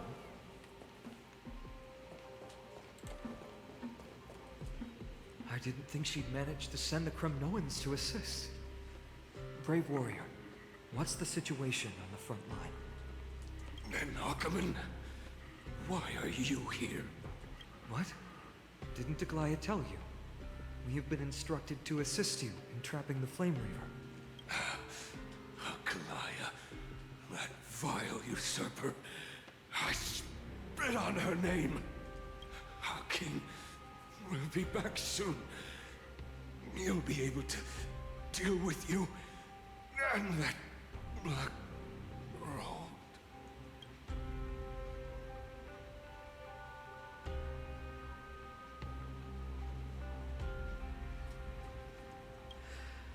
The Kremnoans really are just like their king. Rest in peace.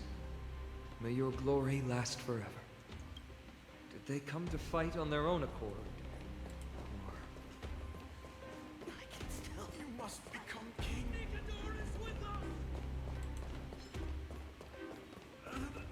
We're almost there.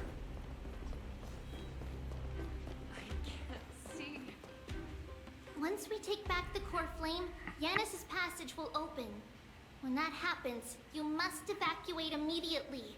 Don't stay behind. The rest will be up to how well we work together. Okay. But remember what Mighty said before?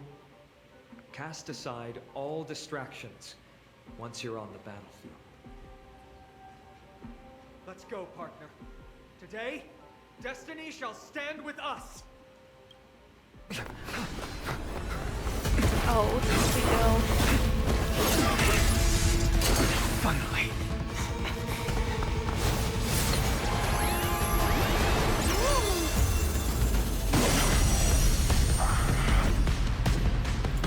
Pent in the memories of the dead! Executioner! That sounded like the Fatui motif. Sure know how to keep a man waiting. Any later, I fear the Titan would have sacrificed him. Yeah, that was like absolutely Fatui motif. Frail child of humanity, 'tis more effort keeping you hale and whole against that blade than it is in seeking the truth of the world. Born to doubt farewell. Open sesame. No dirty tricks, Lauren. Wait, shoot, I'm supposed to be using Treevee. What the heck?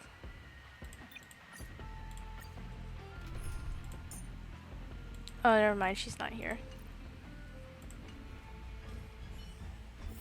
I lie. See.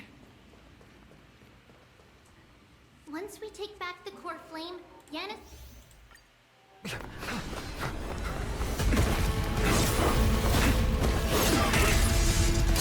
Finally.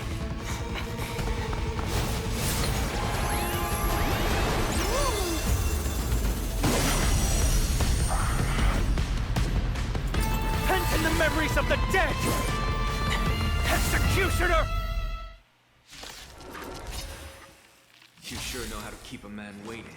Finding life. Any later, and I fear the Titan would have sacrificed me. Frail child of humanity, 'tis more effort keeping you hale and whole against that blade than it is in seeking the truth of the world. Watch over you and guide you on your path. Serenity is before me. I don't have time for games. Expand your thinking.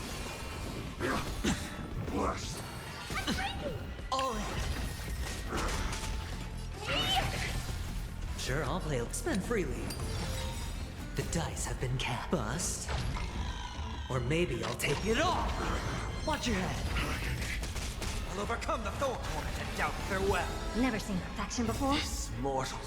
Watch over you and guide you on your path. Open sesame. Time to twirl! Curiosity. Endless riddles. Nothing but a void. Expand your thinking. Watch it crumble. Time to twirl! Score. You know who I am. This big diamond! It's all yours! Turn up the music a little.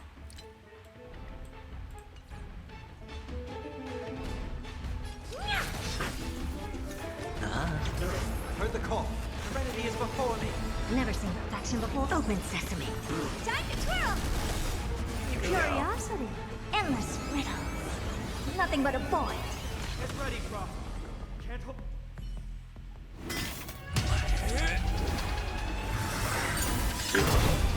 Ah! At long last.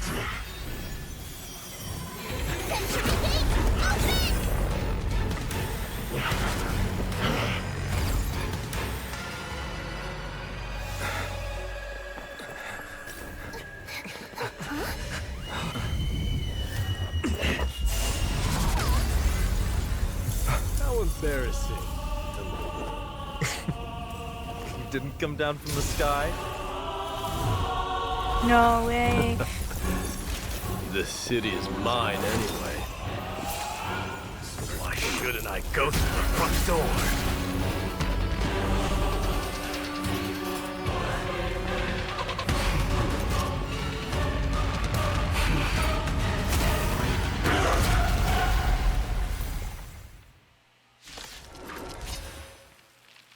Minion of the Black Tide.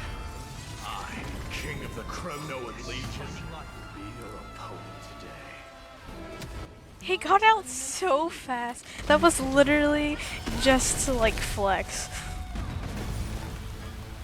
This mortal form. Watch over you and guide you on your path.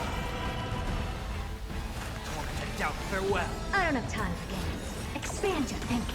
Time to twirl! Hey! Time to twirl! This big diamond! It's all yours! Hedge your bets. Do I need to use? I'm not sure if Herder will survive. I think she's fine. I'll overcome the thorns. Serenity is before me. Open sesame. Time to twirl!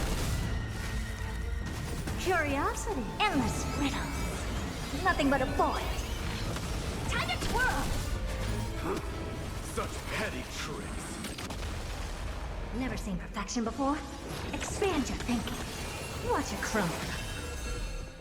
It's time to end this. No, not 1%.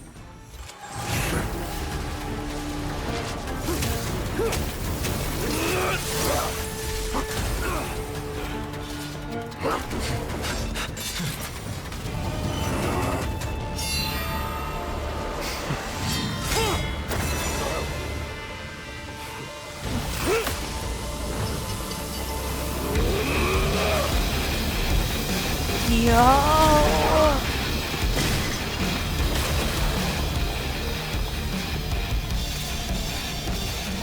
Heroic souls of strife, heed my call! I am the Lance of Fury. The agony this world needs!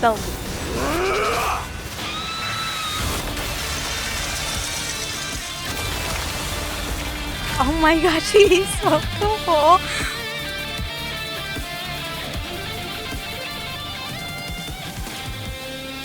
Witness this. New god. The aura is unreal. Kronos. Oh my gosh. Look! The warriors have returned! Are the rumors true? Has Ornyx fallen? As the Council of Elders said, we face a dangerous threat. Yet the Chrysos heirs are only inciting more chaos. They don't care about the people's safety. They really gave the core flame of strife to a Kremnoan at the end. What a noisy crowd. This, doesn't feel right. It's probably because Ornyx is gone. Ornyx was a generous titan in the eyes of the people. They graced us with miracles, allowing humanity to reap many a convenience from the past. What they don't know is that the Titan didn't do all of that of its own volition. Regardless, the Titan has fallen, and we must surrender Ornyx's core flame. A meeting with that woman again so soon? I just can't catch a break. Professor Anaxa, why don't you find someplace to rest first? Matters that require Aglaya's attention are piling up. You two meeting again will, forgive my honesty, only distract her. Just try to stay on your best behavior, if you know what I mean. That's not up to me, I'm afraid. I've been trapped in her prison the moment I set foot in this holy city. The price of having a Titan living in my head, I suppose. Don't worry, I don't want trouble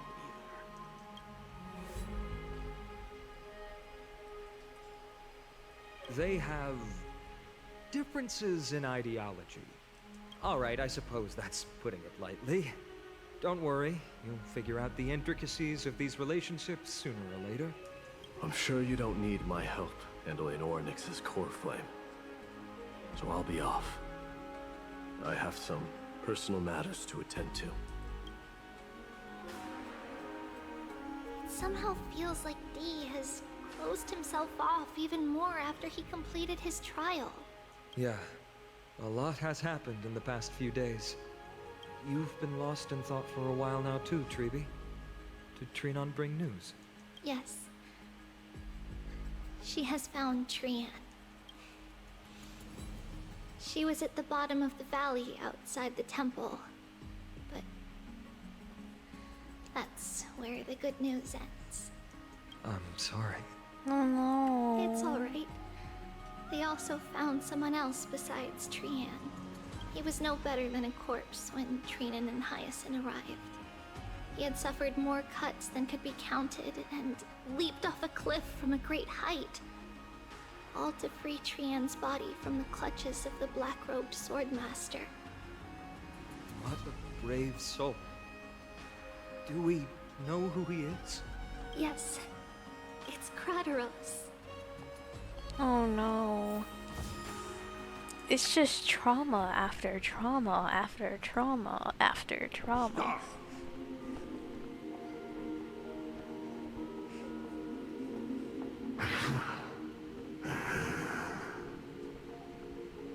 If you want this girl dead, you'll have to kill me first. How ludicrous. Your body made of flesh and blood as it is will not survive more than a single strike from me. Better to die in battle than return even in glory. As a Kremnoan, I know not the fear of death. She's lost her divinity. I have no interest in an empty shell. But answer me this, child of strife. Why do you raise your shield for her? As the leader of the God Shield Brigade's elite, I protected the king against the Black Tide with this very shield. And I've done this over and over, hundreds and thousands of times. A pathetic killer like you could never understand the weight it bears. Pity. And crumble like rusted iron. Good. Supreme glory shall be mine, as I indulge in the libations and incense offered by my descendants. Come, let us fight. For Kremnos, for my king, for Amphorius.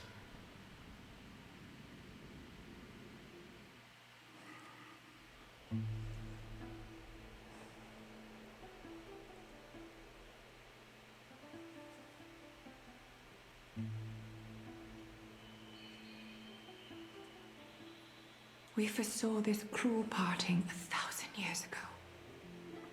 Today is but a reminder of that bitter taste.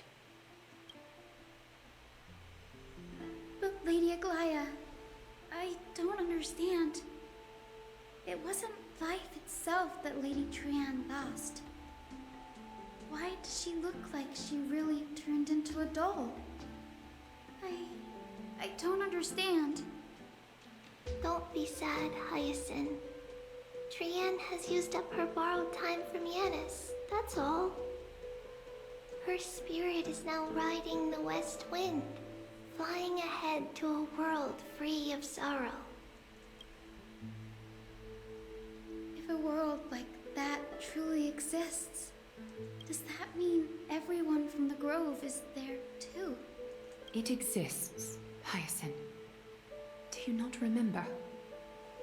The prophecy that guides the Chrysos heirs is the voice of Kefili before it fell silent. It loves all of its creations dearly, and would never bear to lead us astray with lies.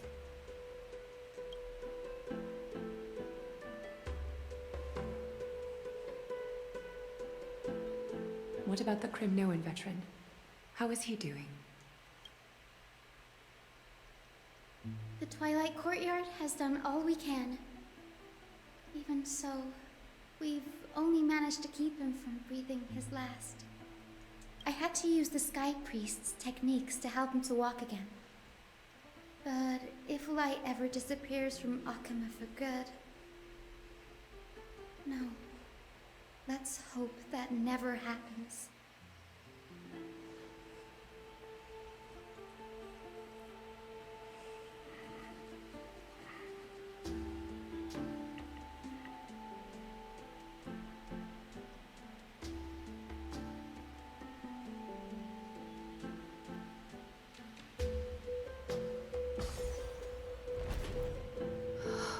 The parting hour is upon us. Yet the golden thread runs slack. The heroes have returned with their spoils. Everyone, please take this opportunity to rest and prepare for what awaits us. You've returned unscathed and brought tidings of triumph. Truly a moment worthy of celebration. It's incredible to think that we returned Nikador's core flame not so long ago.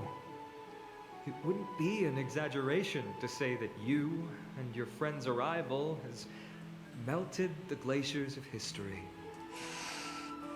This is what trailblazing is. We've melted a real glacier before. You could say this is the true face of history. It slumbered for 1,000 years, only to awaken for this one moment.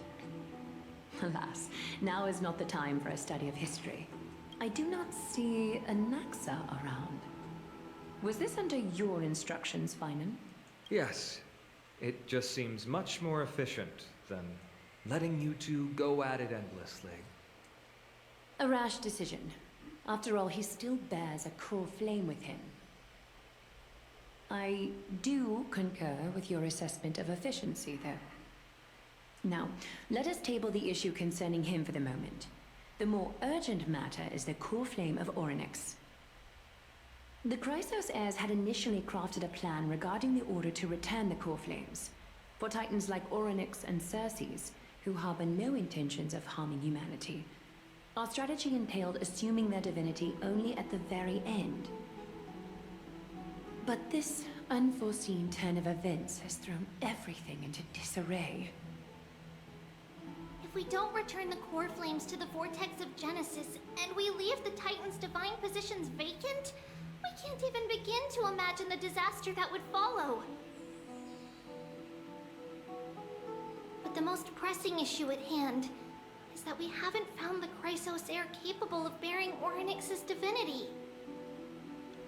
Use Mem! Finan, Castrus, MYDEI, and Hyacinth. Treepy and I devoted a millennium scouring the world, only to find these few people. Only a chosen few possess the capacity to assume divinity, the elite among the Chrysos heirs. We would never hastily extend our invitation without first verifying their potential to bear such power. Yet, we cannot compel anyone into divinity, as it would be no different from sentencing them to the gallows. Truly a dilemma. Yeah. How about letting him give it a try? The owner isn't liable for their pet's words.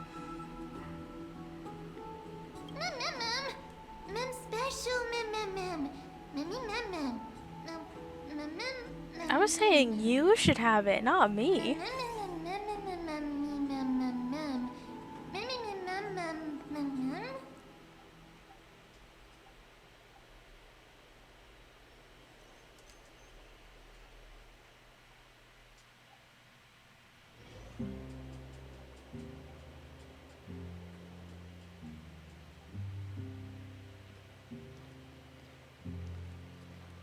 I see the Reaper has forsaken you too, teacher.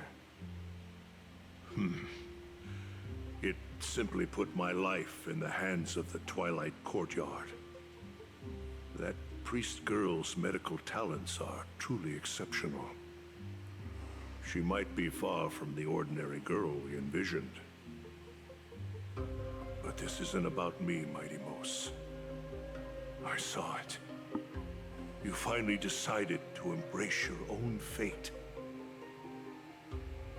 Power of strife is stirring a tempest within me as we speak. My bones have turned into steel, and my blood is seething in a blaze. Past rulers of Kremnos could only aspire to this might, yet I have merged with it. I've made history, and henceforth divinity and kingship shall coexist as one. Indeed, you've realized the aspirations of every former king of Kremnos. And now, you can at last bring our people home and reforge the glory of Kremnos. Unfortunately, I harbor no such desire. What? What do you mean by that? Over 2 millennia past, devotees of Nikador's might banded together beneath their feet and erected a city of their own. Ever since then, Kremnoans have served as the blades wielded by the god of war, following the Titan's path in its conquest. Yet, gazing upon our history through the lens of my newfound divinity, I now see it with unprecedented clarity. This history is sheer absurdity and inferiority.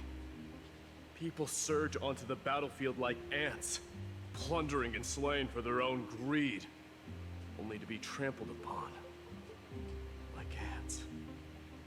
The city and the beliefs that Kremnoans hold so dearly, alongside the supposed tradition. Mere anthills that could be crushed with a single touch in the eyes of the Titan. You! Are you trying to strip Kremnoans of the pride we've amassed over thousands of years with mere words? That pride holds little significance, Krateros. Now that I've assumed the divinity of strife, my next step will be to renounce the title of king. No! Convey my message to every Kremnoan. This is an order. Do not do this, Mighty-Mos. Bruce about to have a heart attack. I beg you. Our history commenced in the year 2506 of the Light Calendar, concluded in the year 4931. I, Mighty-Mos, last king of Castrum Kremnos, son of Gorgo, do hereby proclaim the Kremnoan dynasty comes to an official close today. You have killed us. You have killed us all. No. I am granting you a new beginning. What is this? My mother's signet ring. It served as a symbol of kingship. And I now imbue it with a fresh significance. Take it, and rally those who have lost their identities. Convey the words of Mighty-Mos, now ascended to divinity. You no longer need to chase fleeting honors or face death on the battlefield as if it were your sole destination. However, you must adapt to fit into the city you once observed with indifferent eyes. A cruel fate awaits Amphorius. No matter how illustrious a dynasty may seem, it crumbles to rubble and gravel before formidable foes. Yet, you shall tread the only path out, one that leads to a brand new world at its end. Why task me with being your messenger? Why not explain all this to them yourself? Because only humans can guide the path to be trodden by humans. It's not the lot of humans who crave the power of gods and spiral into madness for it. But humans who stand ready to raise their shields high to protect the lives behind them.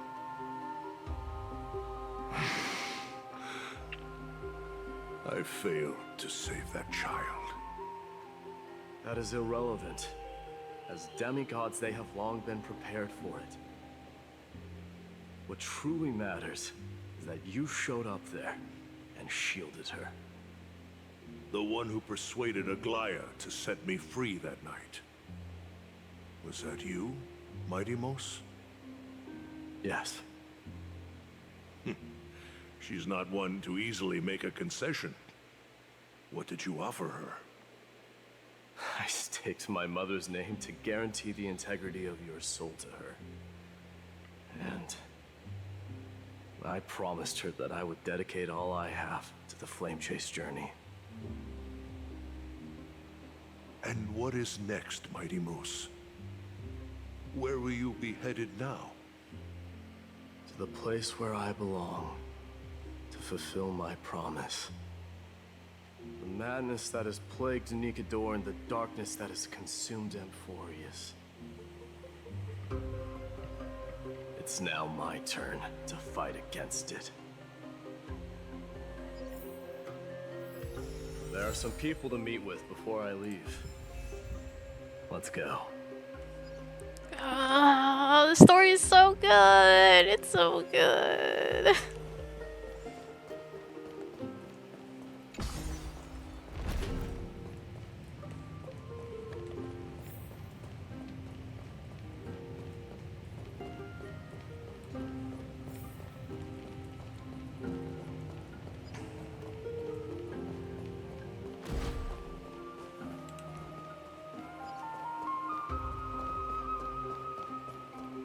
Wait, I can put Mikey in the team.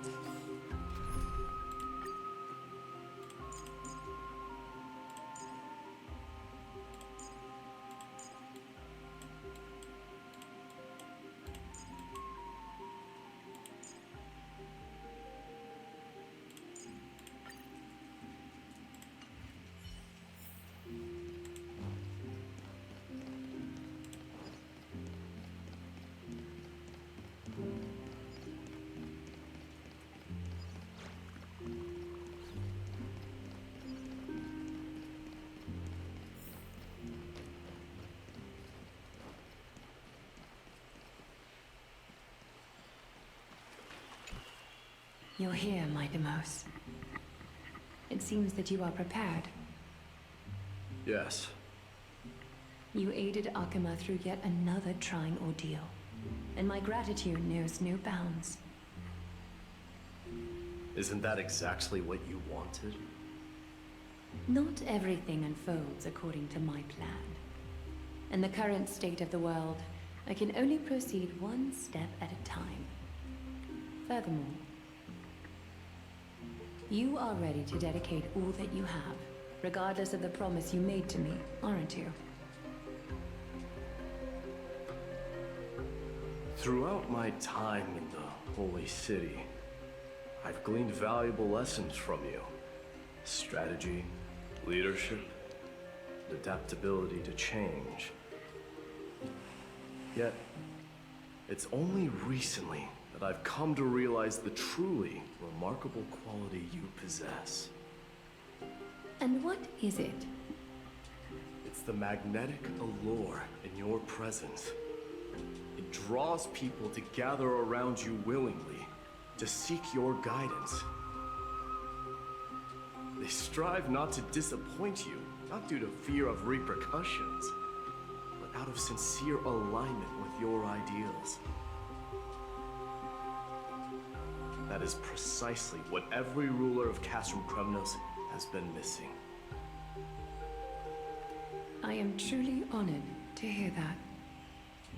And now, Maitwovtuber, you have risen as the most powerful demigod in the world. How do you intend to wield this newfound power? I shall see Nikador's aborted mission through to completion, and become the strongest bulwark for Amphorius to defend against the Black Tide. I will secure enough time for the Flame Chase journey, until you manage to lead everyone to reach the miracle of Genesis.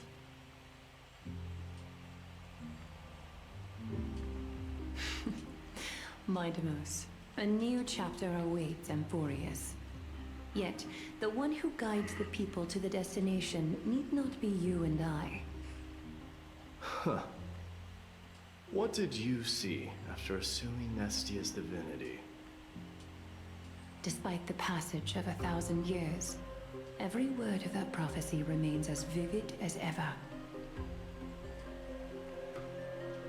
You shall have your final bath in warm and radiant gold.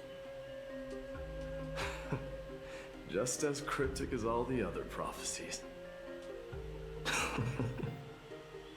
What's the reason for the laughter? I was just thinking, if an ordinary person encountered these words, they would probably stay away from the baths for the rest of their life.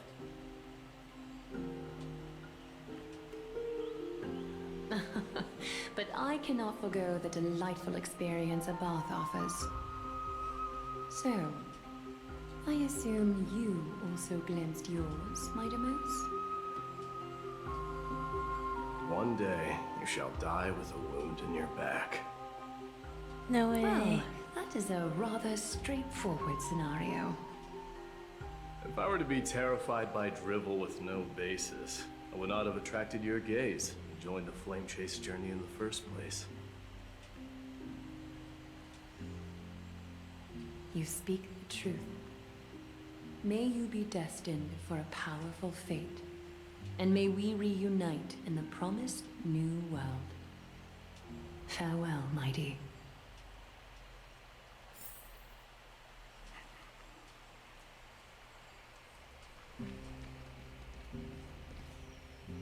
of course we're gonna go say bye to everyone. Wait, which one is which?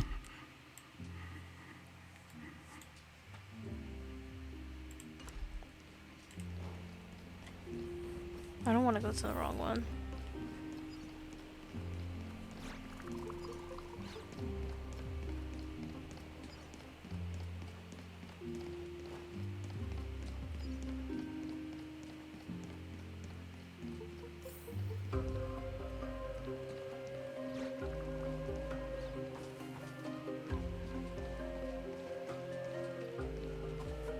Is Lady Trebios not here? Lord Mighty! Hyacinth. So you are the physician Krateros spoke of. It's no wonder then that he was pulled back from the brink of death. You have my gratitude. I can take that as a compliment, right?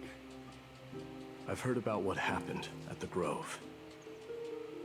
I'm deeply sorry for your loss. I've heard far too much about death and grief recently. To quote Lady Treeby, we should all focus on tomorrow, shouldn't we? That's a valid point. You've always been the most optimistic one among us.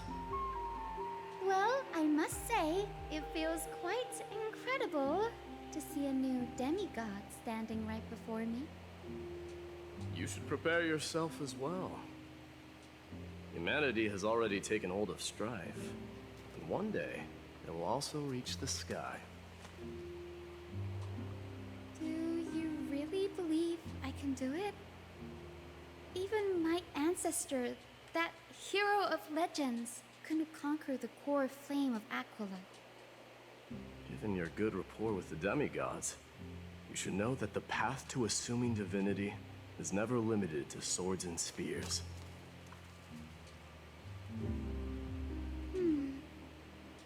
You've always been so perceptive, Lord Mighty.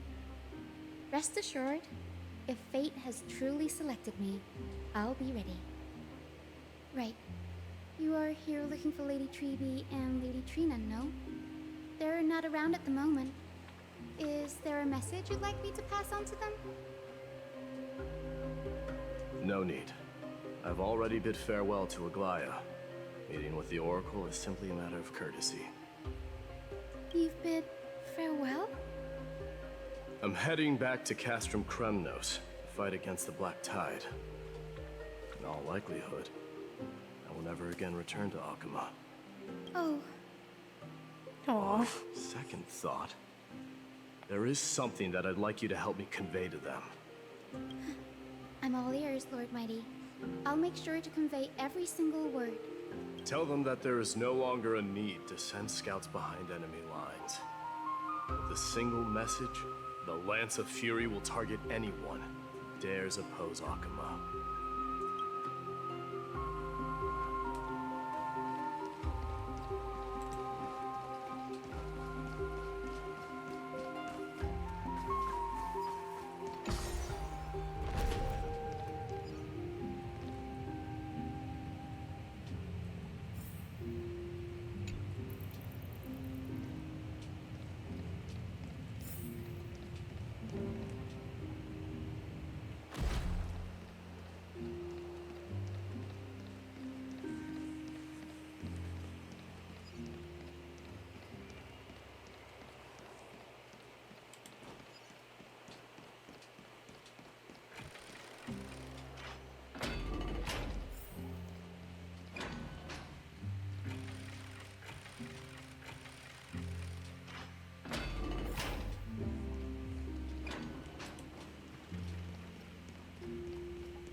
Lord Mighty.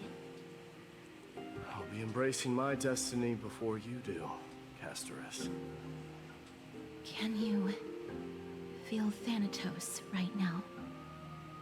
I don't feel them at all, regrettably. You have been painstakingly seeking that Titan for so long.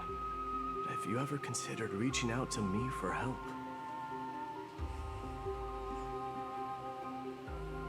You mean... Death refused to ferry me. If you were to send me to the Netherrealm, I may uncover clues along the way back. I would never do that, Lord Mighty. Death is not a game. You're right. That may very well be the reason why my people have struggled for millennia. They underestimated the significance of death. So, are you returning home alone, Lord Mighty? Returning home, you say? Maybe. At this moment, Castrum Kremnos is not just my birthplace, but also my fated destination. Work harder, Castorus. Go and do what you have to do, so that the trials we have endured may have meaning. I will, Lord Mighty. May we reunite on the other side, where the warm west wind blows.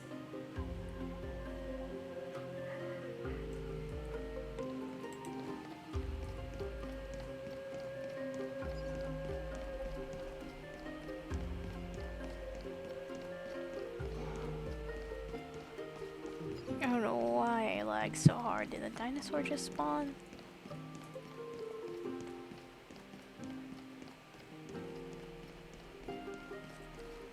Let me turn down my quality.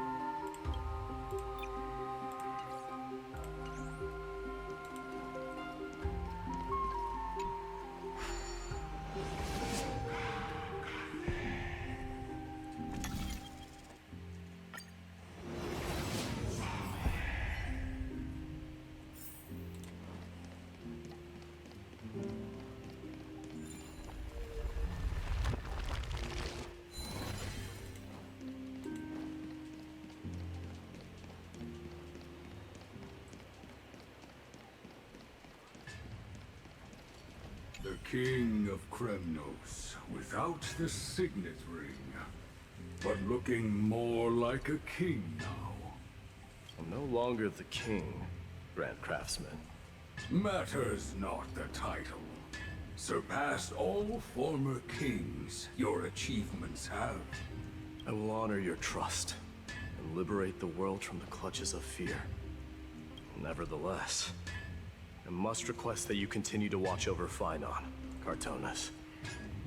I have a feeling that his fate will weigh heavier than all of ours combined. Keep Phainon in mind, I will. Return to your home, brave king. Together with everyone, I shall remain here. That thunder from Castrum Kremnos, we wait to hear.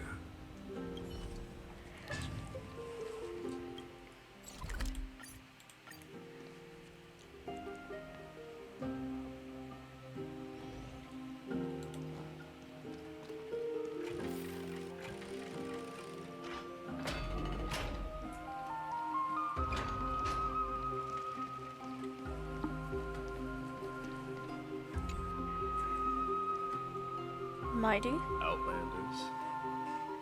No. Trailblazers. I will soon make my way to Castrum Kremnos. If all goes according to plan, this may be our final meeting. I just want to let you know that I appreciate everything you have done for Oh, okay, this is so sad. reflecting on the past and moving forward to the future, a challenge I faced as well. Though we never had a chance for deep conversation, after all we experienced together, you are also an ally of the Trailblaze, MYDEI.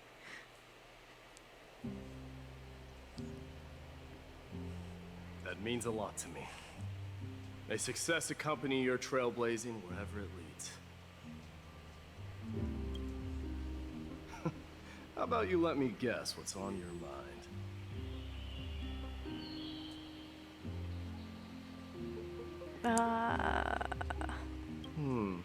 Are you drafting a sentimental farewell speech? Stay safe out there. A lone boy can get into a lot of trouble.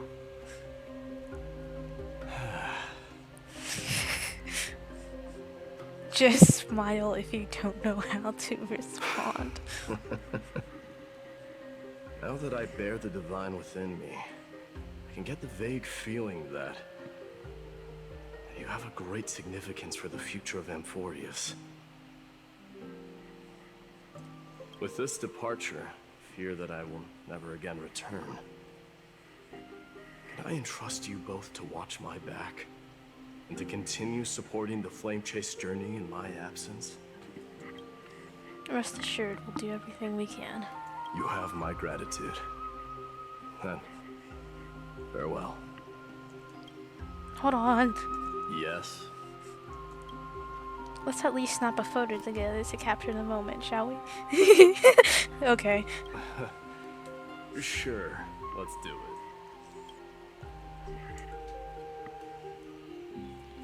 Yay! It's picture time.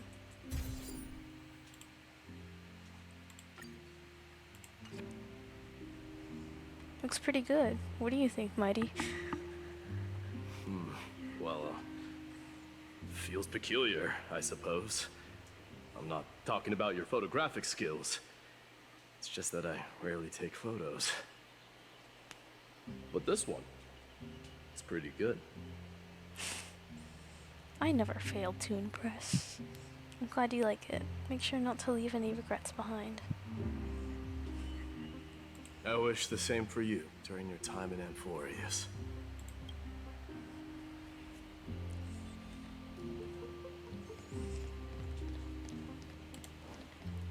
This is making me so sad.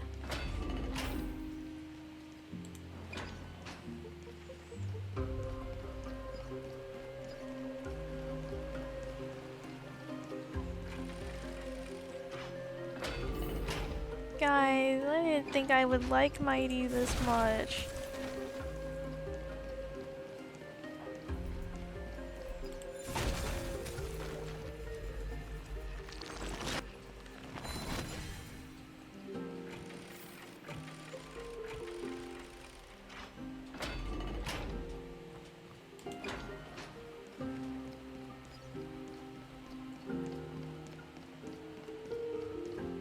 Not the lag again.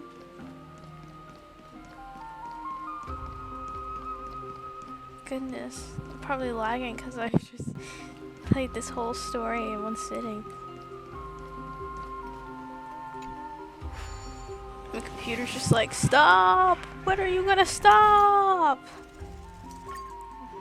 It's almost over, computer.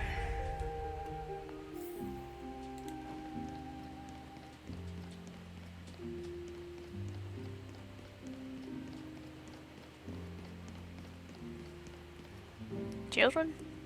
The prince is here! Run! Why are they running? Hold on. Lord Mightymost isn't the prince anymore. He's now the guardian of Amphorius.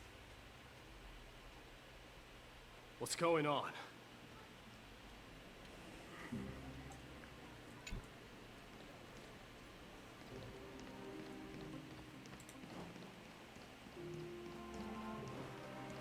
We salute the guardian of Amphorius.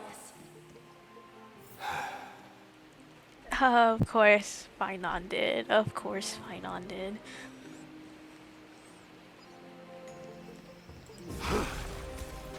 Where can I get me a friend like Finon?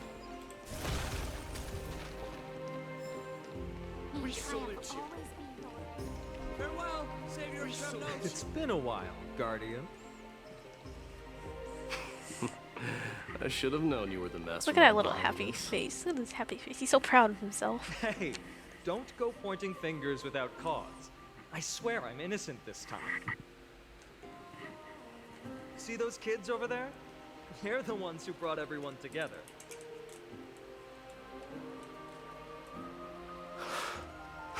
I admit, that took me by surprise. Were you seriously just going to sneak off without a word with me?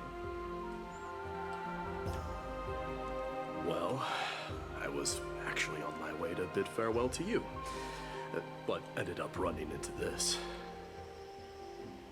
Oh, that's quite an honor, I suppose.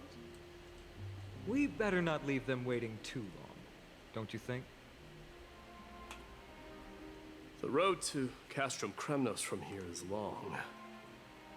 Perhaps it wouldn't be a bad idea to take a moment and etch their faces in my memory one last time.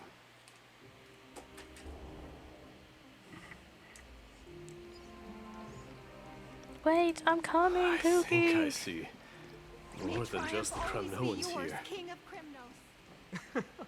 I'm thinking maybe it's about time the god of strife gets a new name. How about the god of solidarity or preservation? Donghan mentioned that. I think I was walking too fast. Whoops. All right. It's about time for us to part ways. Any final goodbyes you want to share? This might be your last chance.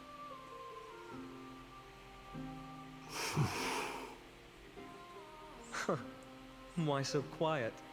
I thought divinity would wash away some of your sentiments. Do you truly feel as carefree as you seem? Or is this just a facade you wear? You know what? You sound just like Aglaia at this moment. But you're not off the mark. I just thought that putting on a nonchalant front for this occasion might help us preserve some dignity. I can see through your deception, even without the power of mind reading.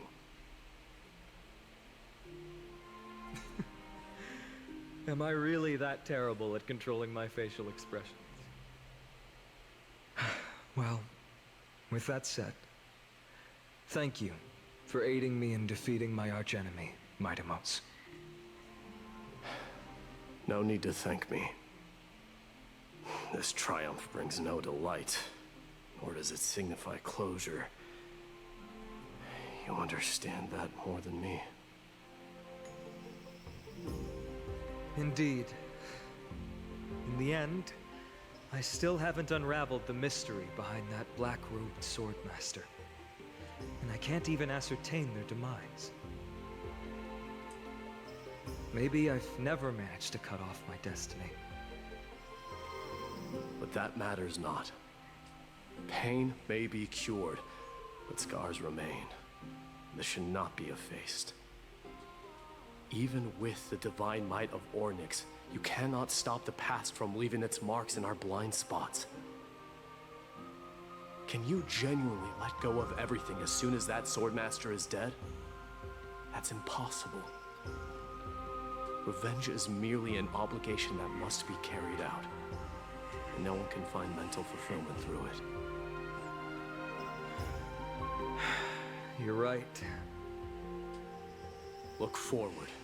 Chew up and swallow your past. And make sure emptiness and bitterness are not the only flavors you know.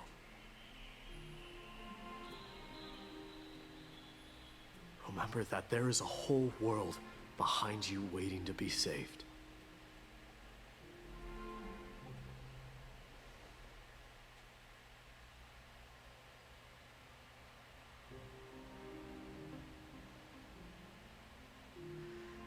I will keep that in mind.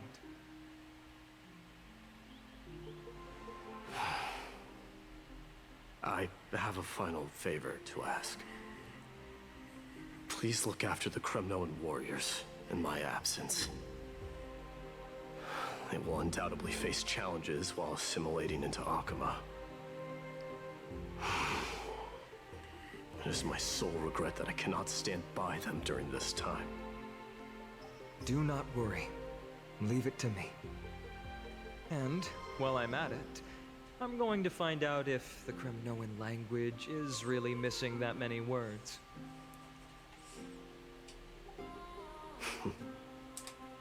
The Kremnoan philosophy can never be encapsulated in a mere dictionary. But if there's a chance in the next life, you should come visit my library.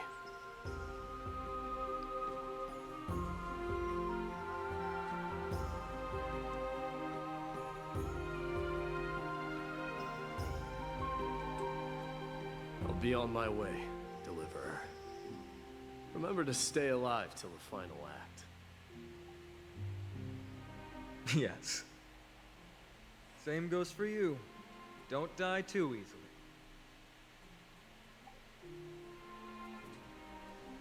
May triumph always be yours, MYDEI.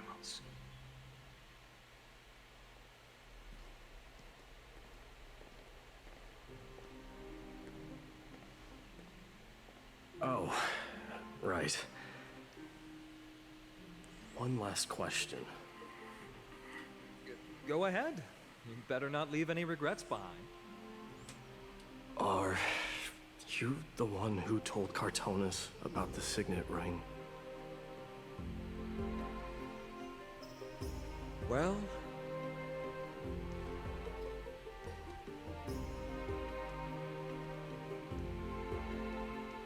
who knows?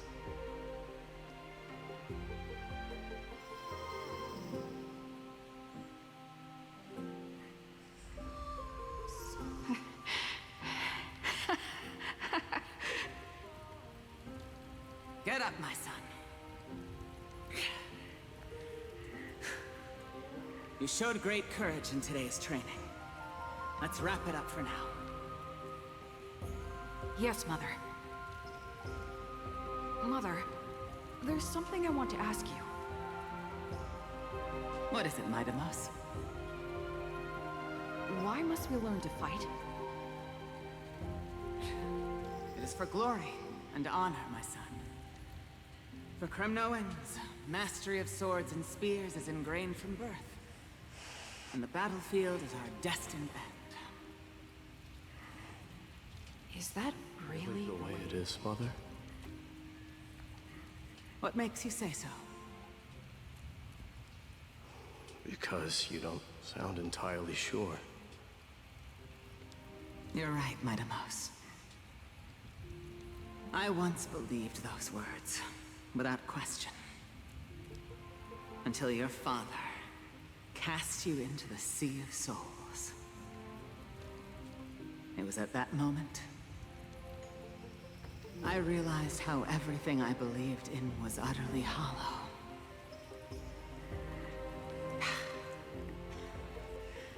Perhaps the spirit of Kremnos had once existed. But as greed bloomed in the hearts of humanity over the years, such spirit had long faded alongside our glory. I no longer put my faith in any oath or doctrine. Now I have just one role. That of your mother, MYDEI. Your guardian.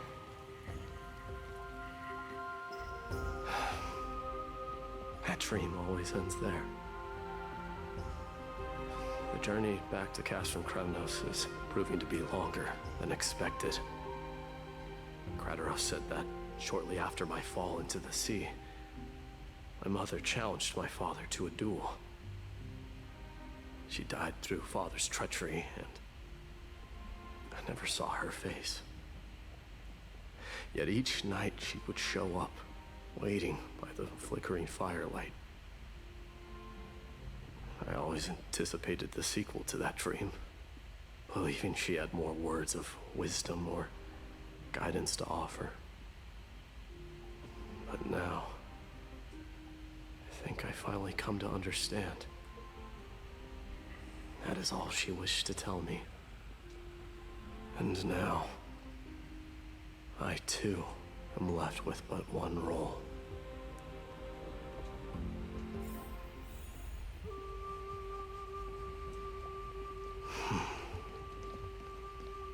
It is time for this journey to reach its end.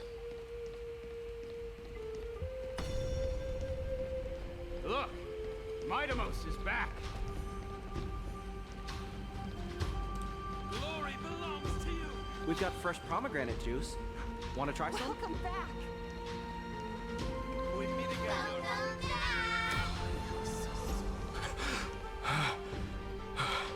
Bruce having illusions.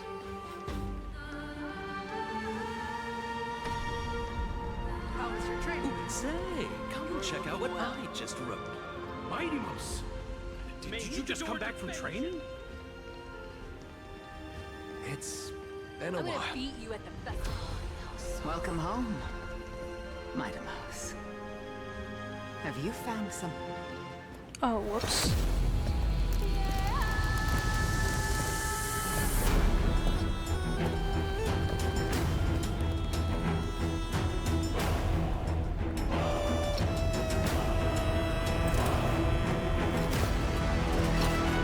The son of Gorgo will be crowned in blood!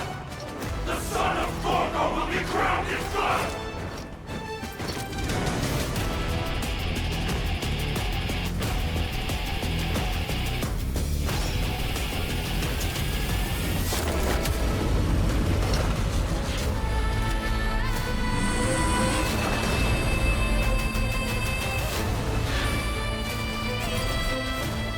Mother, I'm home.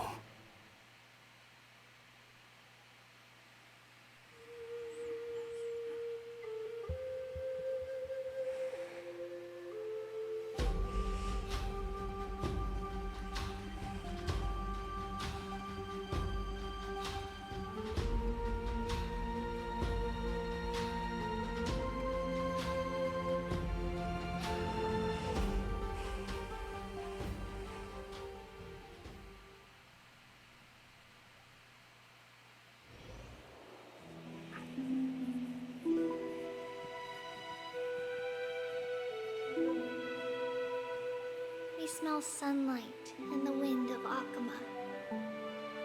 This was your favorite spot, wasn't it, Trian? Lady Trian, why did it have to end up like this? Take it easy, Cass. Departure is a part of life. It's just that ours isn't as tumultuous as it is for ordinary folks. When we started our journey, Yanis had already provided their prophecy. Just like how that Titan divided themselves to create the countless passages in the world. It's only natural for us to follow the same path since we inherited their destiny.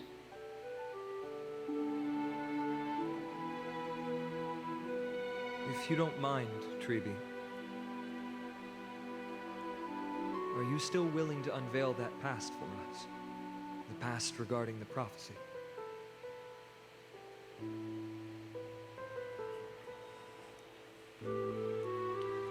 What do you seek to learn, Snowy?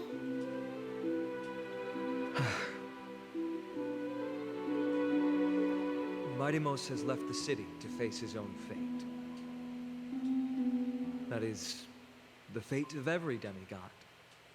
We will all eventually let go of our past to follow the same path as his. So, what I want to know is, as Amphorius' first demigod, what compelled you to take the first step on this journey? And what has sustained you to make it this far without looking back? Despite the fracturing of your body and the numerous departures you have endured.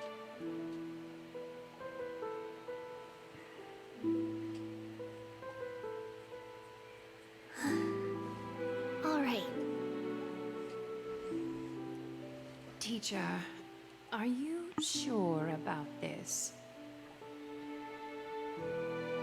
Dee is already doing what he has to do.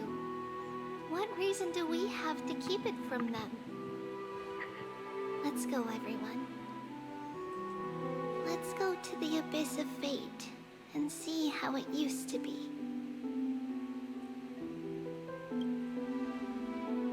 That's great. Thank you. Trinan, would you mind? Treeby, are you not coming with us? I want to stay here with Trian for a bit longer. I see. We'll be off then. Take care. Since you have made your decision, then let's proceed as you wish. See you later, teacher. Cass, are you not going with them? No. I'd prefer to remain here to accompany Lady Trian. She hated being alone. What's this? A little gift that I had hoped to deliver to her personally. Though fate had other plans. Oh, right, the gem. Oh. So, you saw us arguing that day? Yes. I figured Lady Trian would like it a lot, so I bought it. I see. Cass.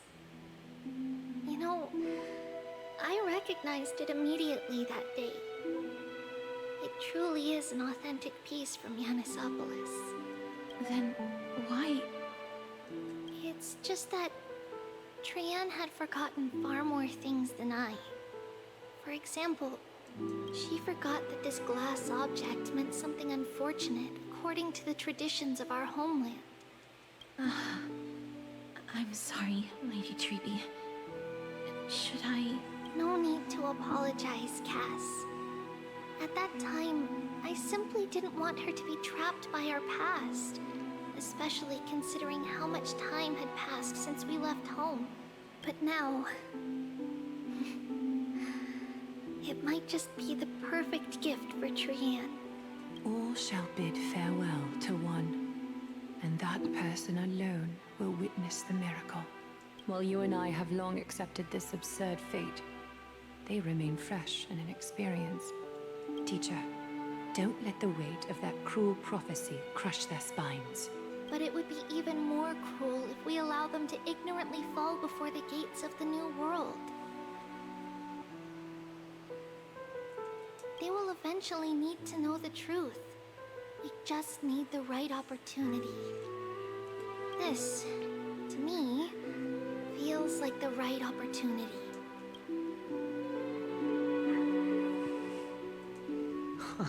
So, this is how the Temple of the Three Fates looked back in the day.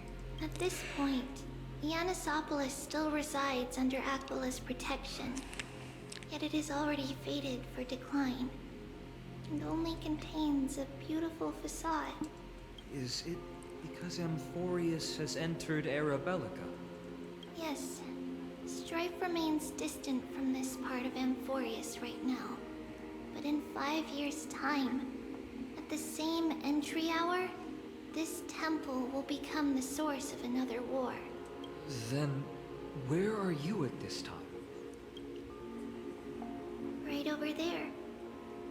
Why does she look somewhat different? It's because we don't quite recall how we used to look. Oh, my apologies. Please don't. We should be the ones apologizing. Come, everyone. It's time to witness our last conversation with Orynyx.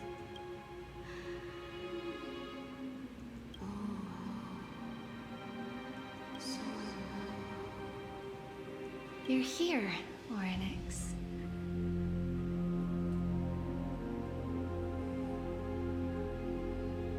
This is our memory, so your senses are also aligned with the Trebios of that moment.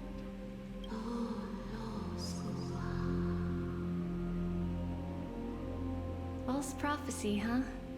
So you still think that way?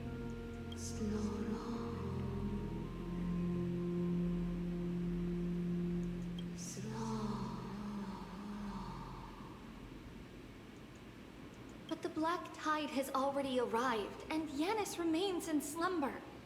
If even the god of passages, known for guiding mortals, cannot resist this catastrophe, then what can we do against the incoming destruction?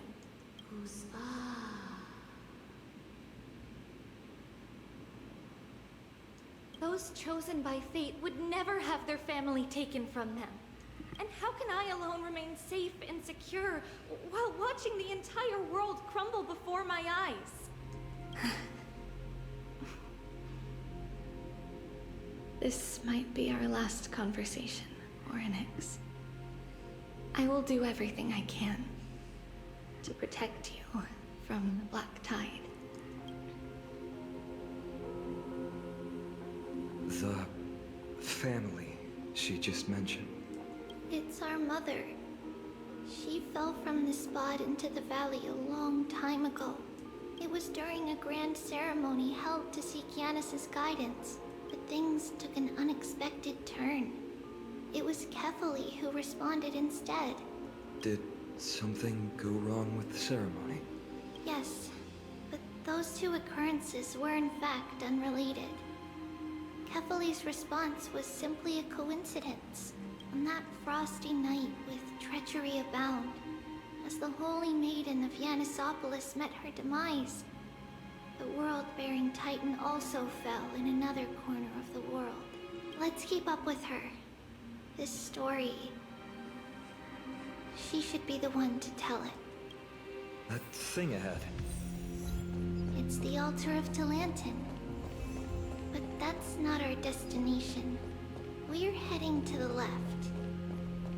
This place used to be passable.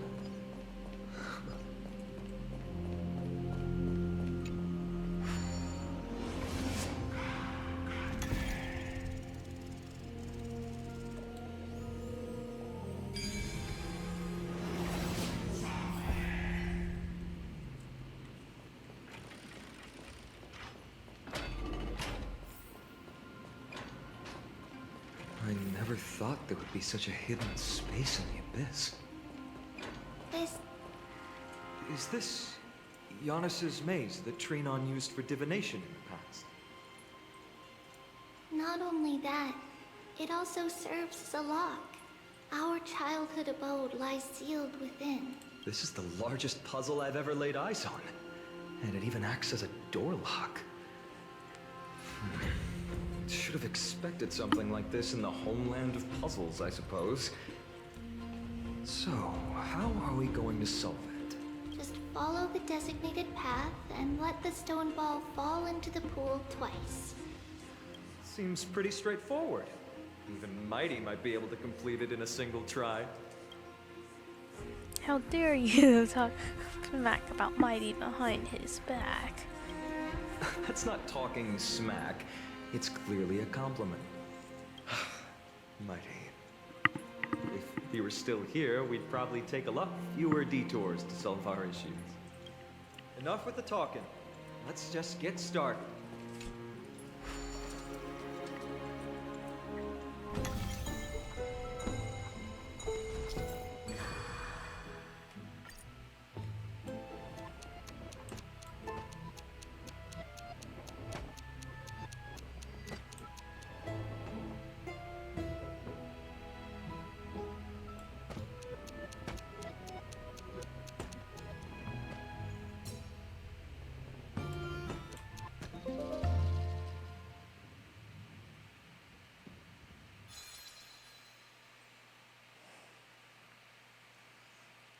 Impressive.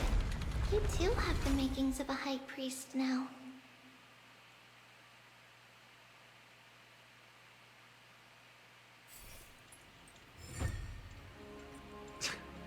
Getting that stone ball to the endpoint looks pretty tough. My hands are shaking just from looking at it.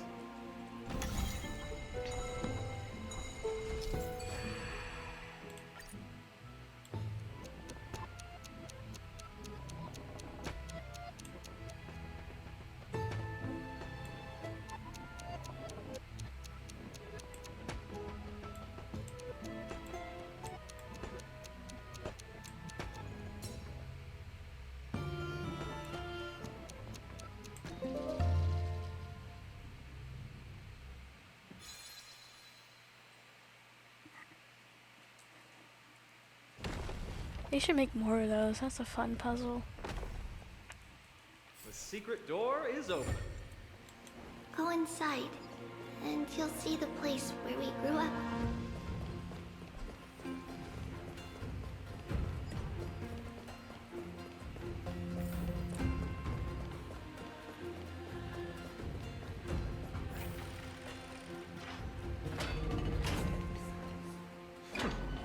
You grew up in a place like this? By the time we were born, the role of the Holy Maiden had already diminished to a mere title. Those in tune with the Titan's guidance are bound to become messengers for others. To maintain appearances, those in authority added some embellishments. And with Mother around, our childhood wasn't entirely without joy. Even so, I still find it hard to imagine. 20 years can go by in no time. Trinon, for most people, 20 years is a long period of time. Right. Becoming a demigod sure changes how one lives through time. It's hard to believe it's been so long. Your power is exceptional, Little Gray. This place looks exactly as before. Let's explore the room a bit.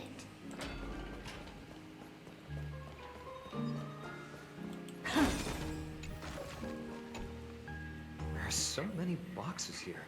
These should be our belongings. What's this? A red glass fragment? We were still very young the first time we saw it. Mother came back with a beautiful glass piece, but her face was streaked with tears. She simply placed it on the table. It looked so sparkly that we couldn't resist playing with it, but we ended up breaking it by accident. Mother didn't get angry. She simply held us quietly for a long time. It wasn't until we were older that we learned in Yanisopolis, if someone gloriously died for destiny, the Holy Maiden must pick a piece of glass from the volcano's quarry and polish it, then give it to the deceased's family. On the day Mother returned with the glass, her friend lost his life on the battlefield. Since he had no family left, Mother had to keep it herself. Later, on the eve of the ritual, Mother also gave us a beautiful piece of glass. Let's move on to the bedroom.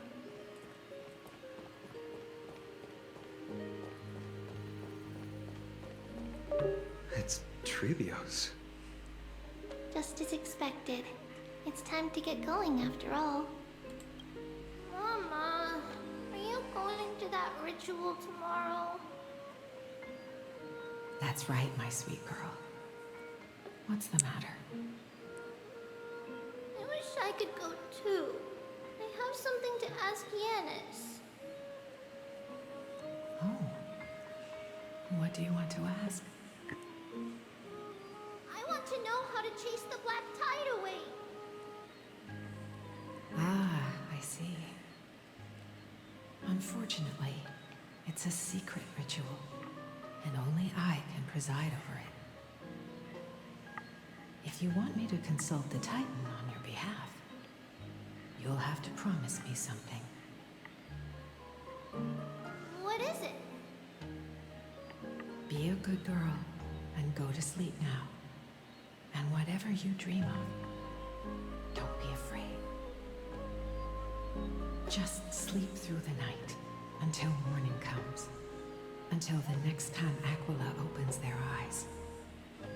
Can you do that for me, sweetie?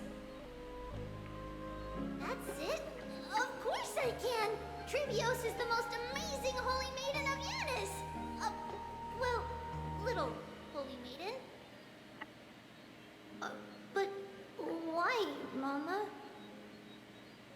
Because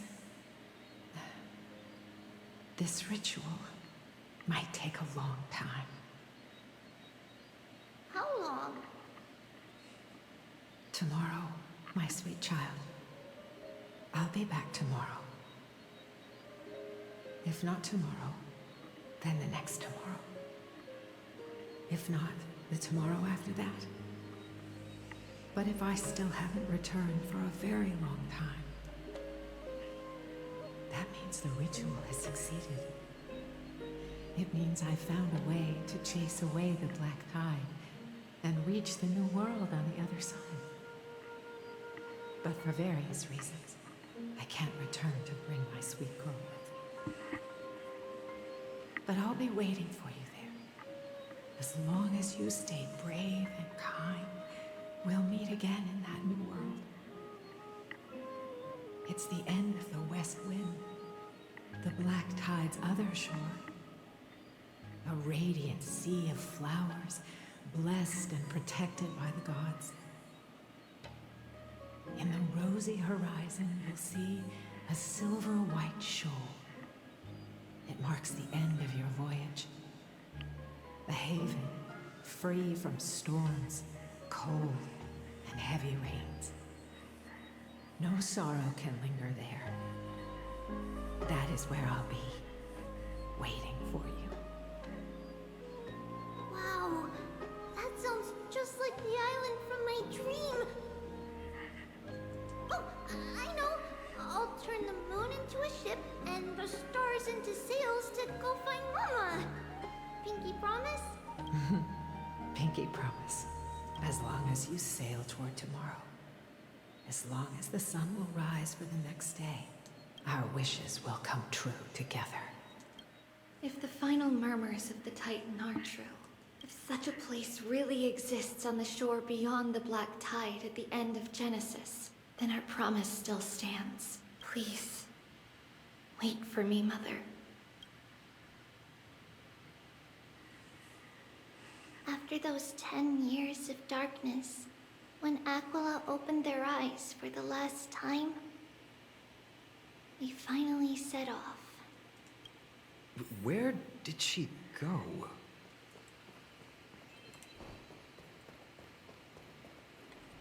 This way.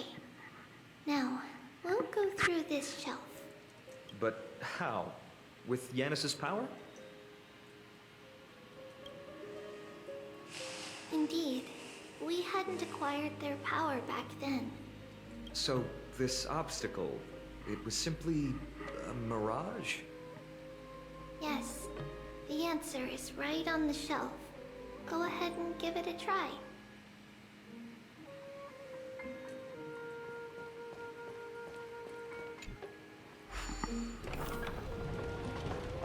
It's a secret passage.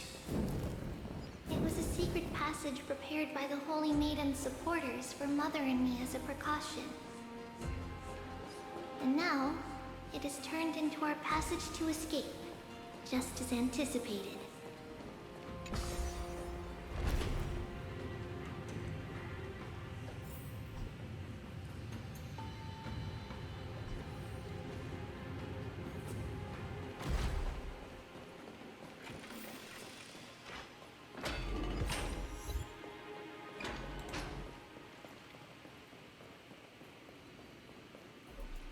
The path to the temple was in quite a state. Did someone do it on purpose? No surprise at all, while others were willing to clear the way for the Holy Maiden. I can't move it. Time Titan? Is that you?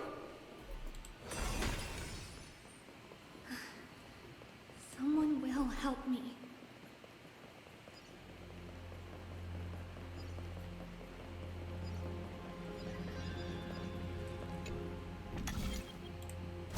Just like this. Regardless of our actions, the past will remain unchanged. It was someone else who helped Trebios in the actual events of history. We don't remember the details. As for why memory recreated the past to be like this, it must be because it's closer to the answer within our heart. Passage is now cleared.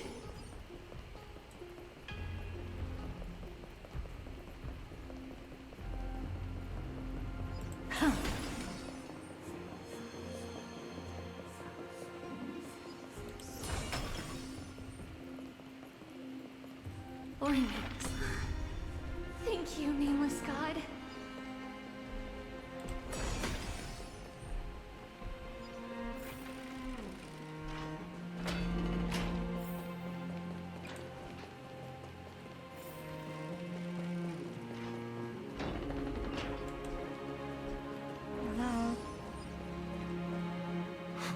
Whoa!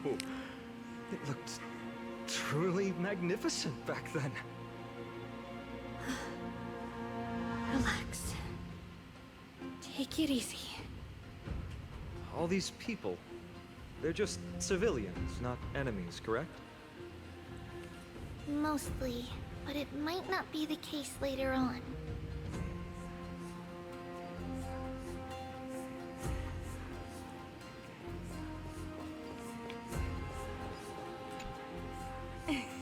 Hey, little ones.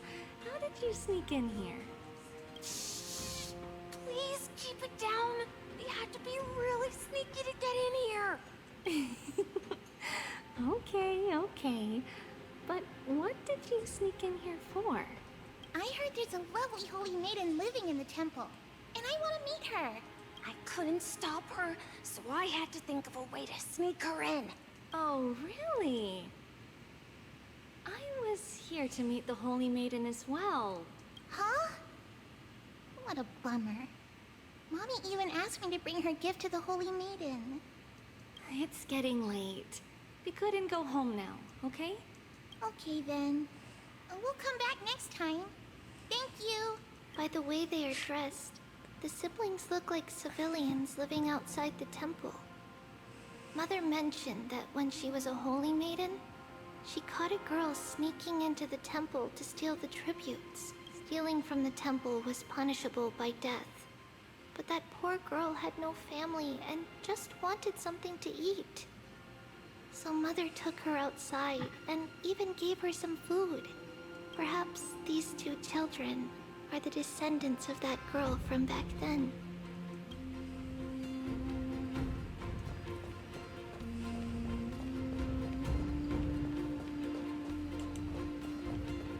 Ah, Lady Maiden.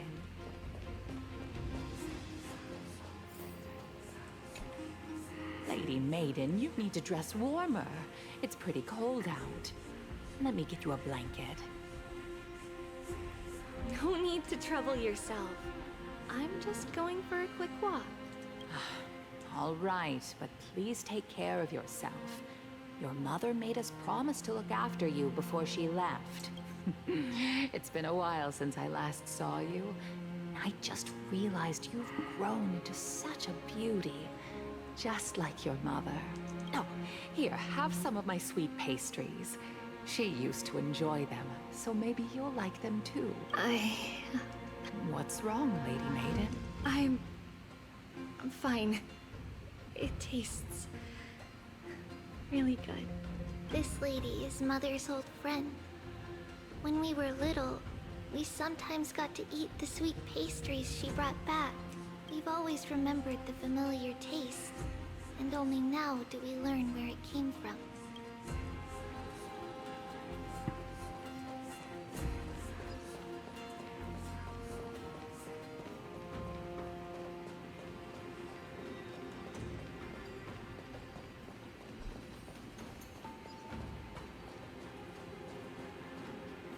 Apologies, Lady Maiden, but the Yanis vault is under maintenance today.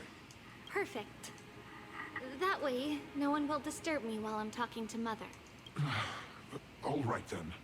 May Yanis guide your path. The Yanis vault? It's where Yanis's heart lies, and the core flame is kept. Just enter on the left. It's also the place where Trebios was born.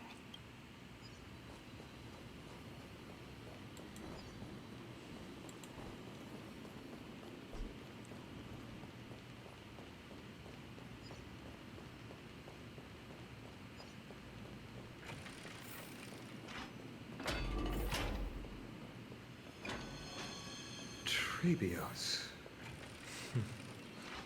What does that name actually mean?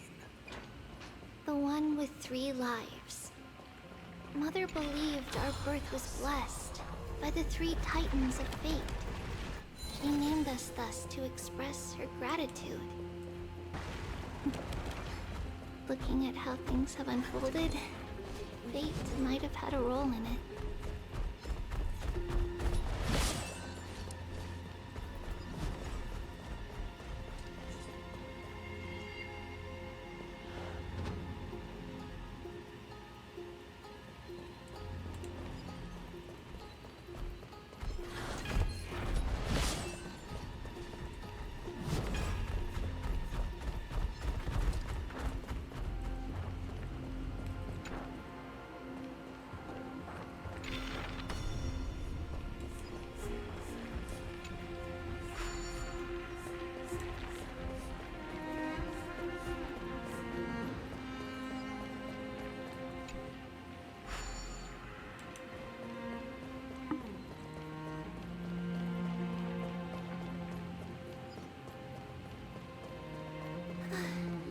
Finally, the Yanis vault is right ahead.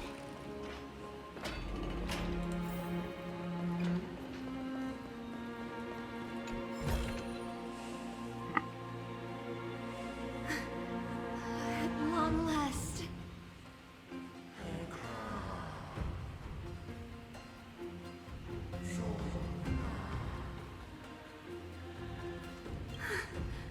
I knew there was some sanity left in you, Yanis. Just as I thought, you too have been confined.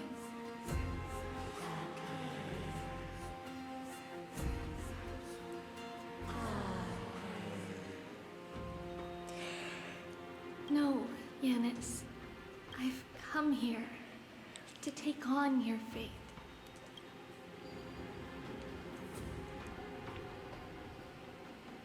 By the blood of the Lamb and the strength of my blade-wielding right hand, I am Trebios, the listener, the announcer, and the witness of the prophecy. I, the Holy Maiden of Yanisopolis, the Walker of the Infinite Paths, have come forth to assume your duty.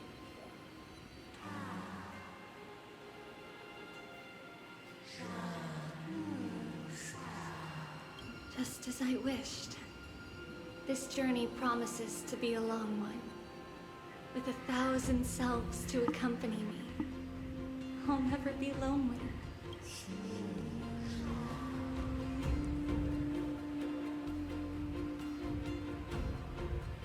No matter. My hands are not made for bearing arms, but my feet are destined to embark on a journey for the benefit of all.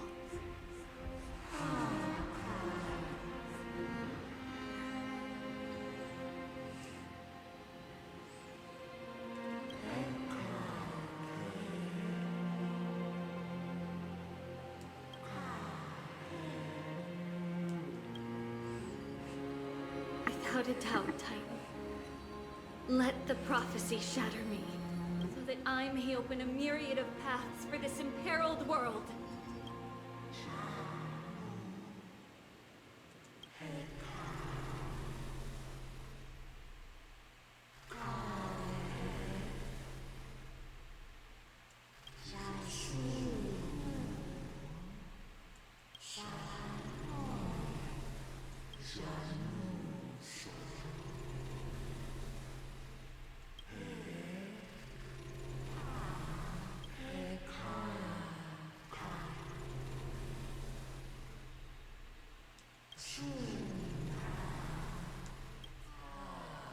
I understand, Yanis.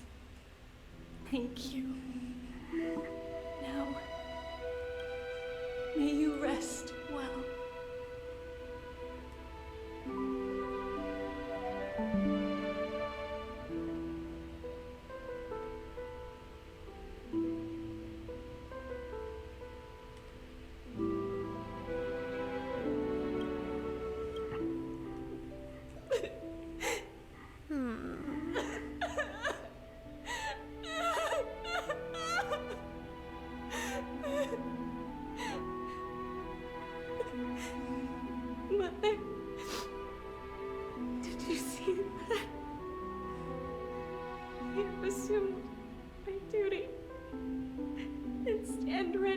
let out,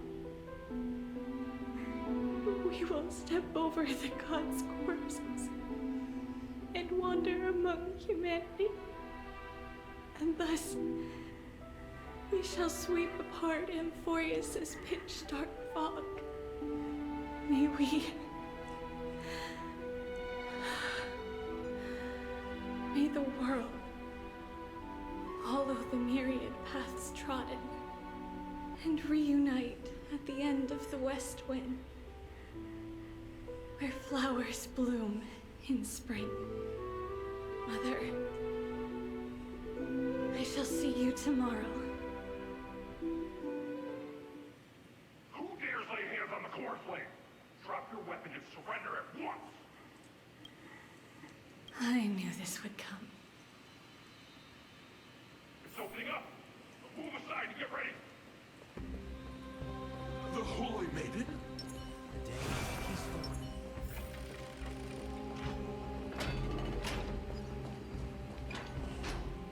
What's happening here?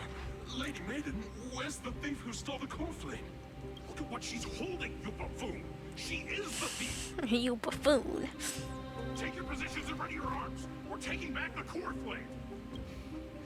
Bring it on! What? Come forth, loyal guards. At least do it properly. Pierce me in the chest. What are you scheming? This is your last chance. If anyone wants to earn a promotion and rise through the ranks, I'm right here. You all know who I am. Go ahead.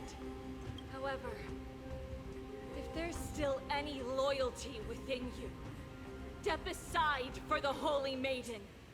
Otherwise, by the decree of the Holy City's Codex, anyone who dares to harm the Holy Maiden shall face execution! Captain, what should we do? Do it. Kill her! And if you want to get rich, then come with me. Take this traitor's head and wealth will be ours! We can't just stand by and do nothing. Let's move, partner.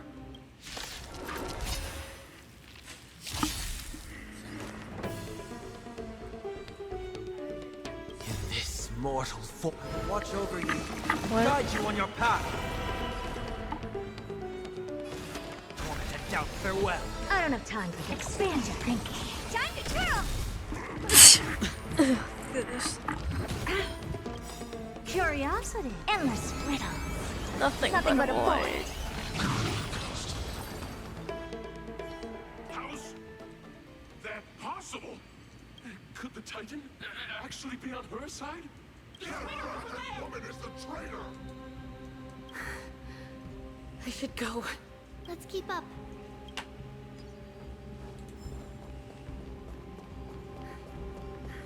The path is opening up for me. Oh, Yanis, protect me.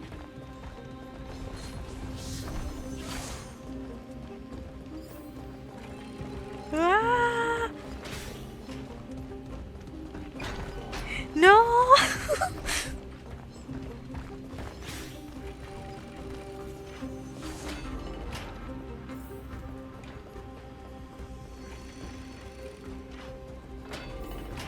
The main path is likely well guarded. What do I do? Just as I thought. Inside!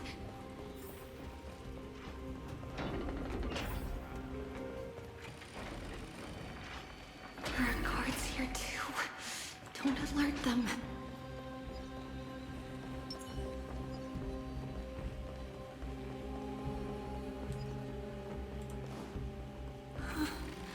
At long last.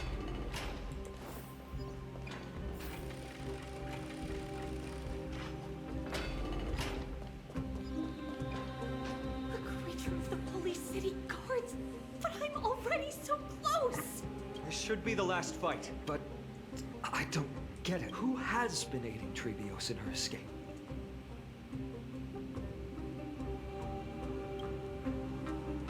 Well, history might be blurred by memories, Seeing how the whole city is hunting her down, she clearly had no allies. If she pulled it off alone, were we too involved in this process? Trebios had been on her own since she entered the vault. But what did we truly mean to her?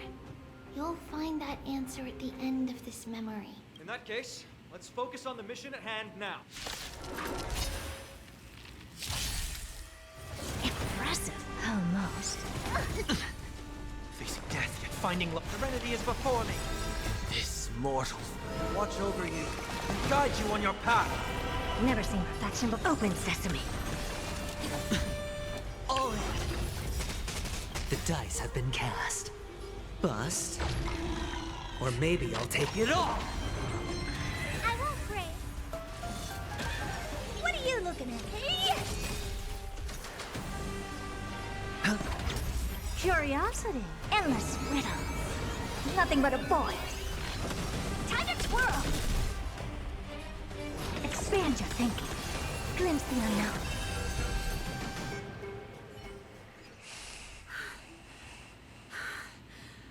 Finally, beyond this gate awaits a boundless world.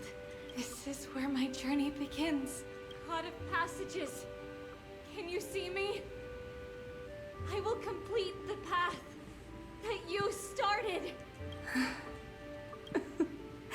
No response after all.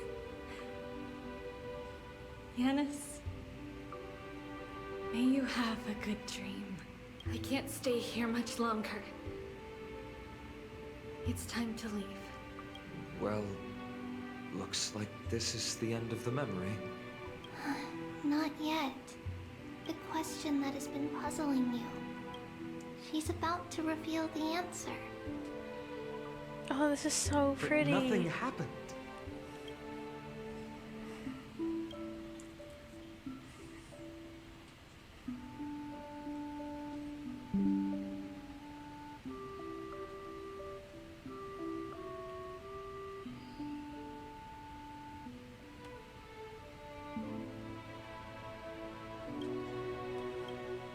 What was making her or you hesitate at this moment? If she had known this flame-chased journey would proceed as the Titan foretold, bringing about great suffering and fatalities, including her own, would she still have chosen to walk through the gate and start her journey? I think the answer is already within you. And you've made your own decision. Hey, yo. What?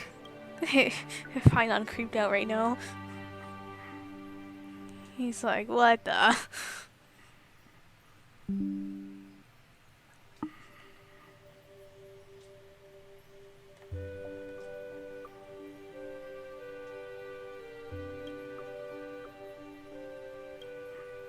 You can hear us. Not really. She can neither see nor hear us. Yet she knew that one day, someone would return to unveil this dust-covered memory.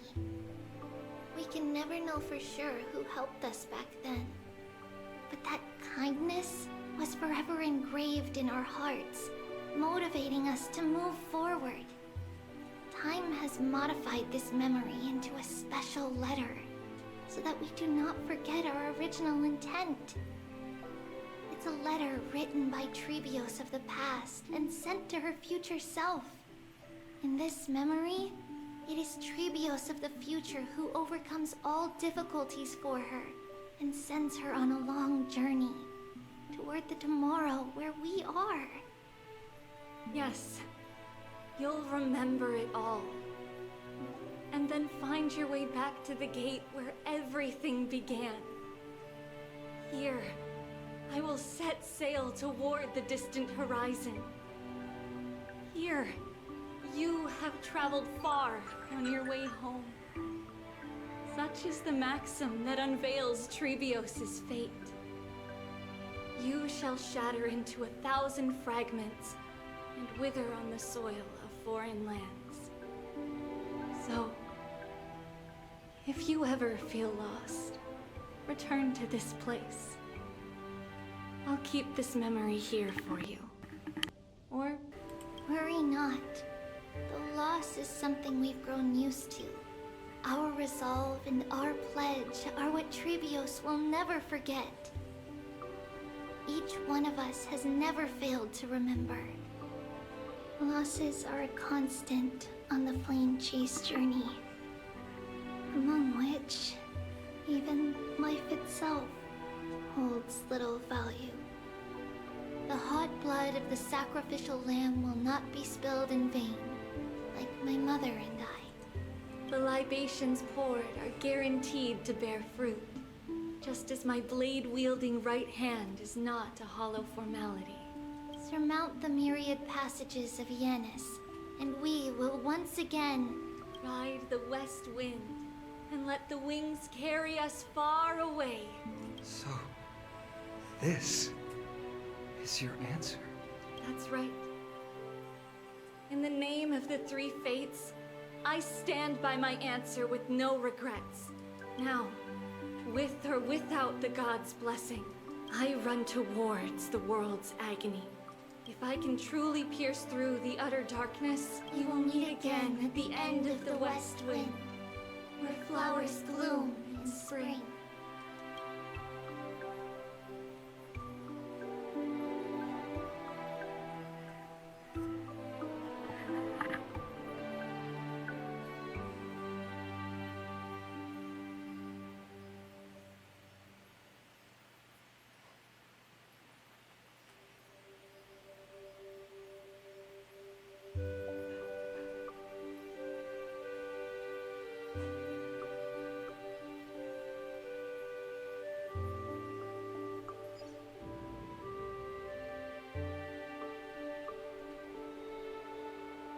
Lady Treeby, do you still think that everything will be fine tomorrow? Yeah, that's what Trianne would say as well. With all due respect, Lady Treeby, you know perfectly well that see you tomorrow is nothing but a white lie. I hope your toughness is not a mask hiding a lonely heart.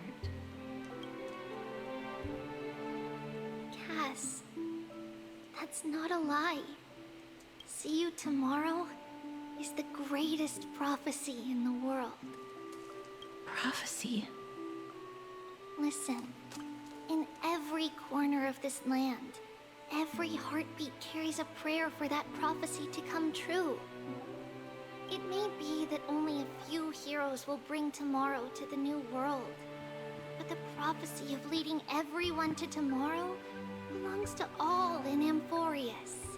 But not everyone has the chance to see tomorrow. How can such words be called a prophecy? Because people believe it will come true, and they are trying hard to hold on to that belief.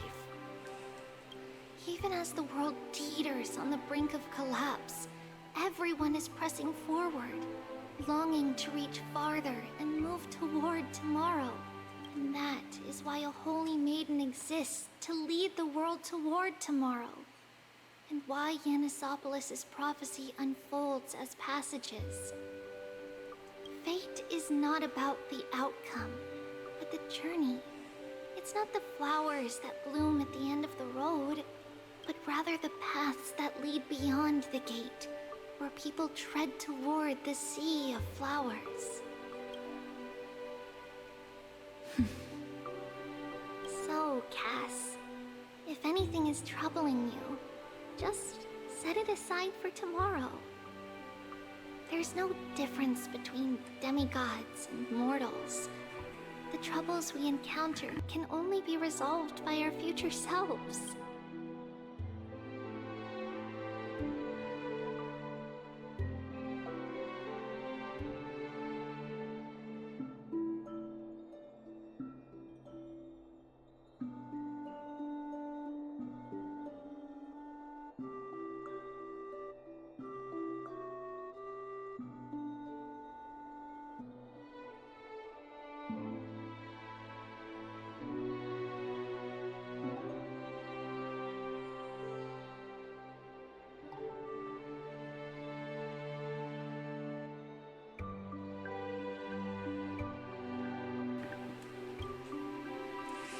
reflect through the long night. Wait for the dawn as you think, and set off at daybreak. The hesitant part of us will be left behind in the dark, while the determined side of us will know no fear. Because that's how Trivios has journeyed so far to spread the prophecy. Beckoning the morning sun, and the tomorrow it promises to bring. We will now continue the journey and face our destiny. We will step over the gods' corpses and wander among humanity. And thus, we shall sweep apart Amphorius' pitch-dark fog. And at the end, all will reach that silver-white shoal. That end of the journey, that new world and new tomorrow. It is a haven free from storms, cold, and heavy rains. No sorrow can linger there. We've made a promise to meet again at the end of the west wind, where flowers bloom in spring. See you tomorrow, Brienne. See you tomorrow!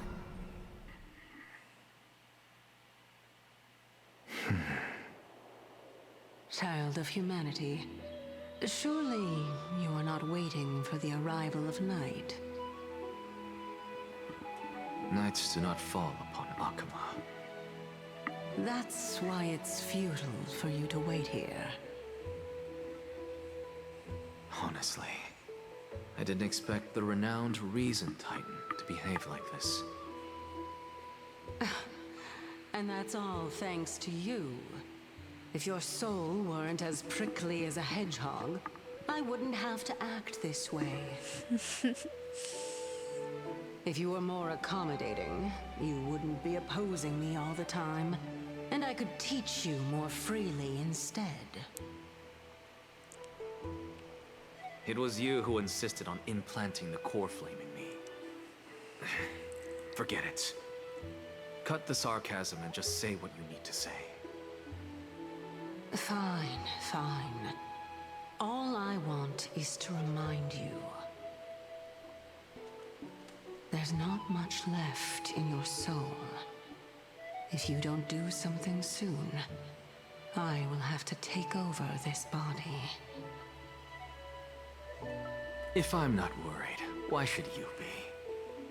I know what you're planning. You just want my help answering the question. What exactly are we? Correct? It's good that you remember. Thus, equivalent exchange. It's only fair. Then rest easy. The answer will soon be revealed, and you'll have to return my body shortly. Is that true? Certainly. I initially thought this extremely frail state would hinder me from getting my body back. But I didn't expect the answer to be right within it. That saved me a lot of trouble. I don't even need the black-robed Swordmaster's ceremonial blade. That's certainly worth celebrating. Regrettably, I can't carry out the upcoming experiment alone. The girl who's walking with death, is she fully prepared? Be patient, Titan. If we're always so guarded, how can death reach us easily? Unfortunately, on behalf of Okima, I must ask you to slow your pace. I forgot about you. My apologies. Oh, goodness. A child's words are always carefree. I'll just dismiss these words as nonsense from a cheeky child. Come now, conceited performer. It's time to address your relationship with that Titan. What if I refuse? Provocation will only tip Talantan's scales further toward your demise. There's no need to go to such lengths. Oh, monster neither human nor divine. Don't forget that you won't dare kill me. If you snuff out the core flame of reason, what else can you use to stand against the Council? Do you two mind if I cut in? I warned you. Do not interrupt me. I just have been meaning to ask. Does death really matter to you? What do you mean? What I mean is, before I implanted the core flame into your heart, you were already a silent, cold corpse.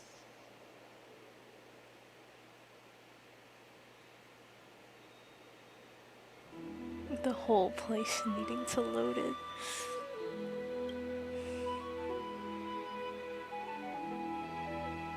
It's unusually see Mem is with you. I can't control Mem. Are you sure you want to take on the child or Nexus core flame on behalf of the Chrysos heirs? It's about time for me to level up.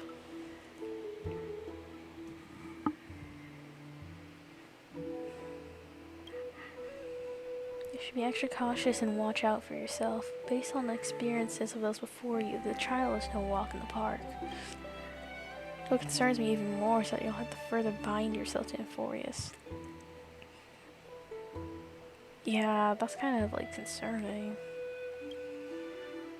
We'll deal with that when the time comes. No matter what happens, I'll be right there with you.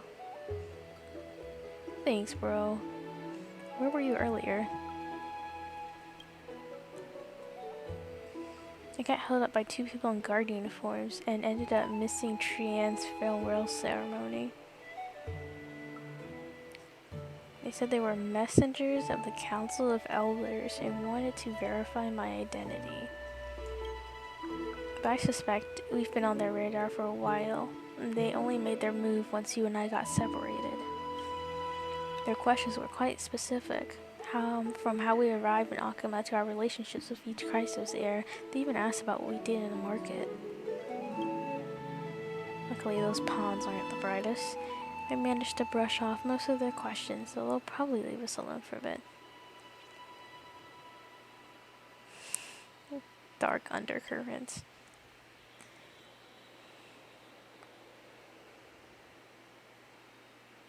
It's best not to provoke either side till we know the full truth. The only thing we know for sure is that some members of the council aren't happy with the Chrysos heirs. We could be caught up in internal conflicts of the holy city. That's my favorite episode. It's the episode I hate the most. If only we had more time to sort through the clues about Black Tide, but now the weather is the only lovely thing left. Let's take more pictures. What's going on? Something wrong, Don Hunk? The memory card is full. I bet March and the others are pretty worried too.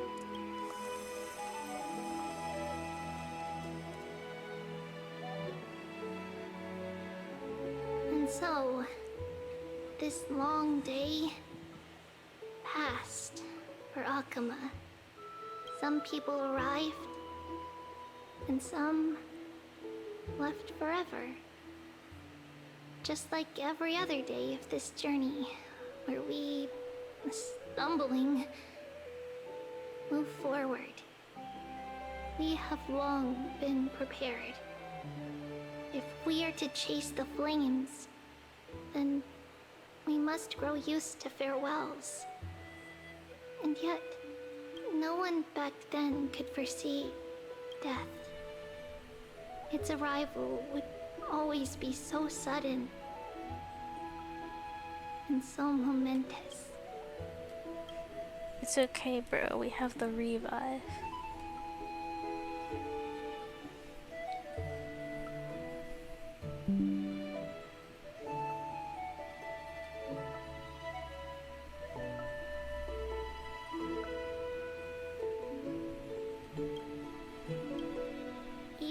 little gray, coming from beyond the sky.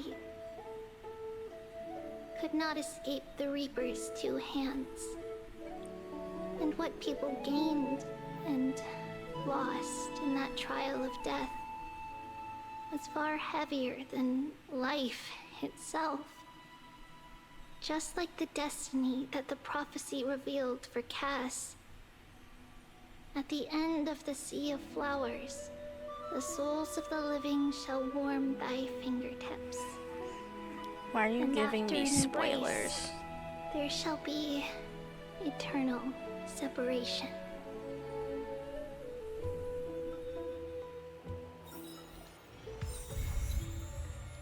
Oh, that was it.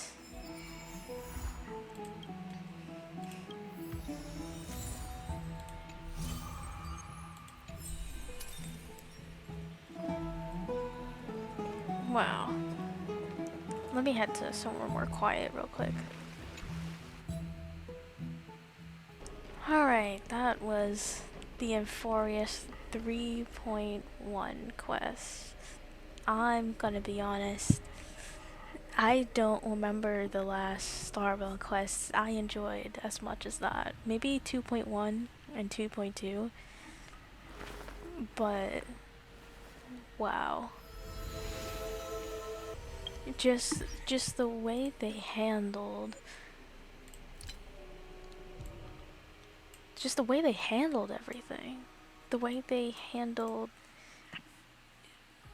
having to face pressures of fate and destiny and responsibilities that have to be carried out. It was just executed so well. Like,